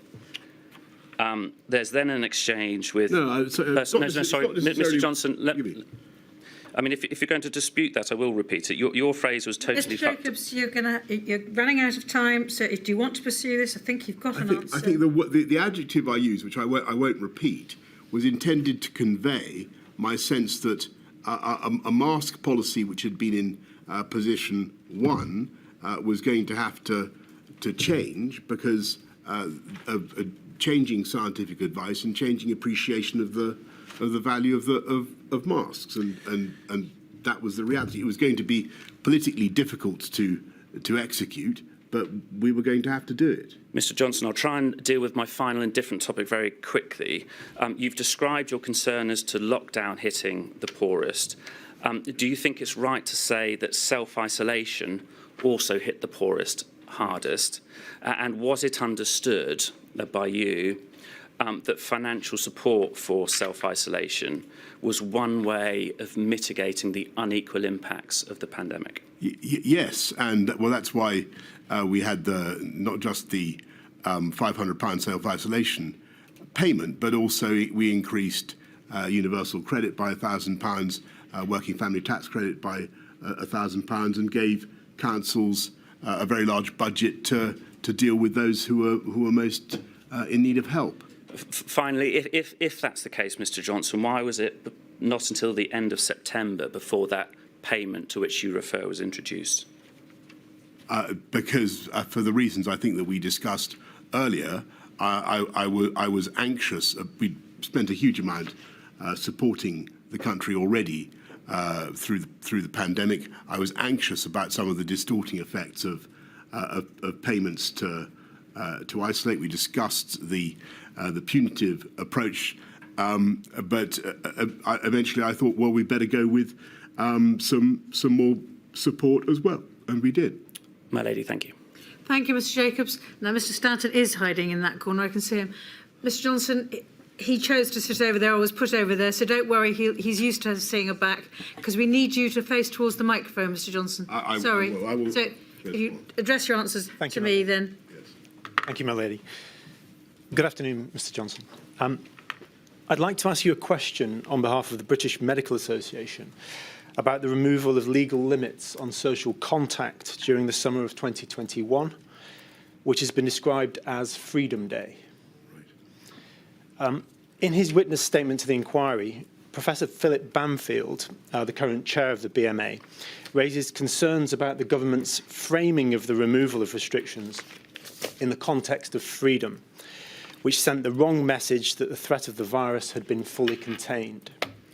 And in Sajid Javid's witness statement, he states that by late autumn and early winter of 2021, many people felt that the pandemic was over, only for protective measures to be needed once again on the 8th of December 2021 in response to the emergence of the Omicron variant, which you've discussed earlier with Mr. Keith. Mr. Johnson, the question is, to what extent do you think that this mistaken belief that the pandemic was over was influenced by government messaging which framed the removal of public health protections as freedom? Well, I accept people are going to quarrel with some of the language that we chose, and I have a massive respect for the BMA. But I think if you look at the curve of the pandemic and where we are and where we were then in that period of July 2021, what was to go on, the subsequent movement of the epicurve, I think it wasn't an irrational choice of expression. We had been able to get a huge amount of resistance into the arms of the British public, but I think by that stage, vaccinated all the elderly and vulnerable. It was an amazing achievement, and I didn't think it was an inappropriate way to talk about it. And as I said in my answer to the gentleman from the TUC, I was concerned that we were going to remain too cautious for too long. I think we needed to understand that we'd achieved a great deal, and that if it wasn't quite the end, it was at least the beginning of the end. Thank you, Mr. Johnson. Could I just ask quickly in follow-up?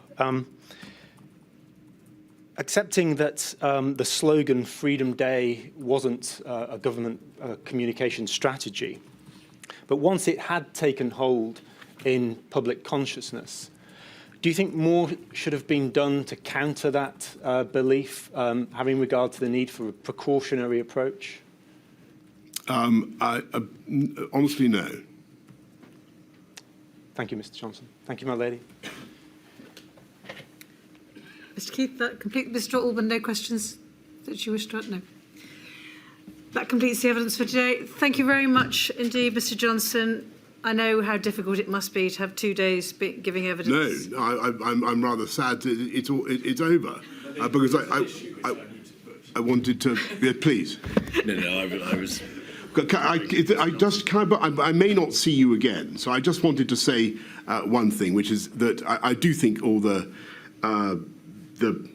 testimony and the evidence is incredibly valuable, but I do hope that at the end of all this, is one of the few things in particular that I hope that the inquiry will be able to think about, and not just the governmental stuff that we've discussed exhaustively in this module, but I do think that when you come to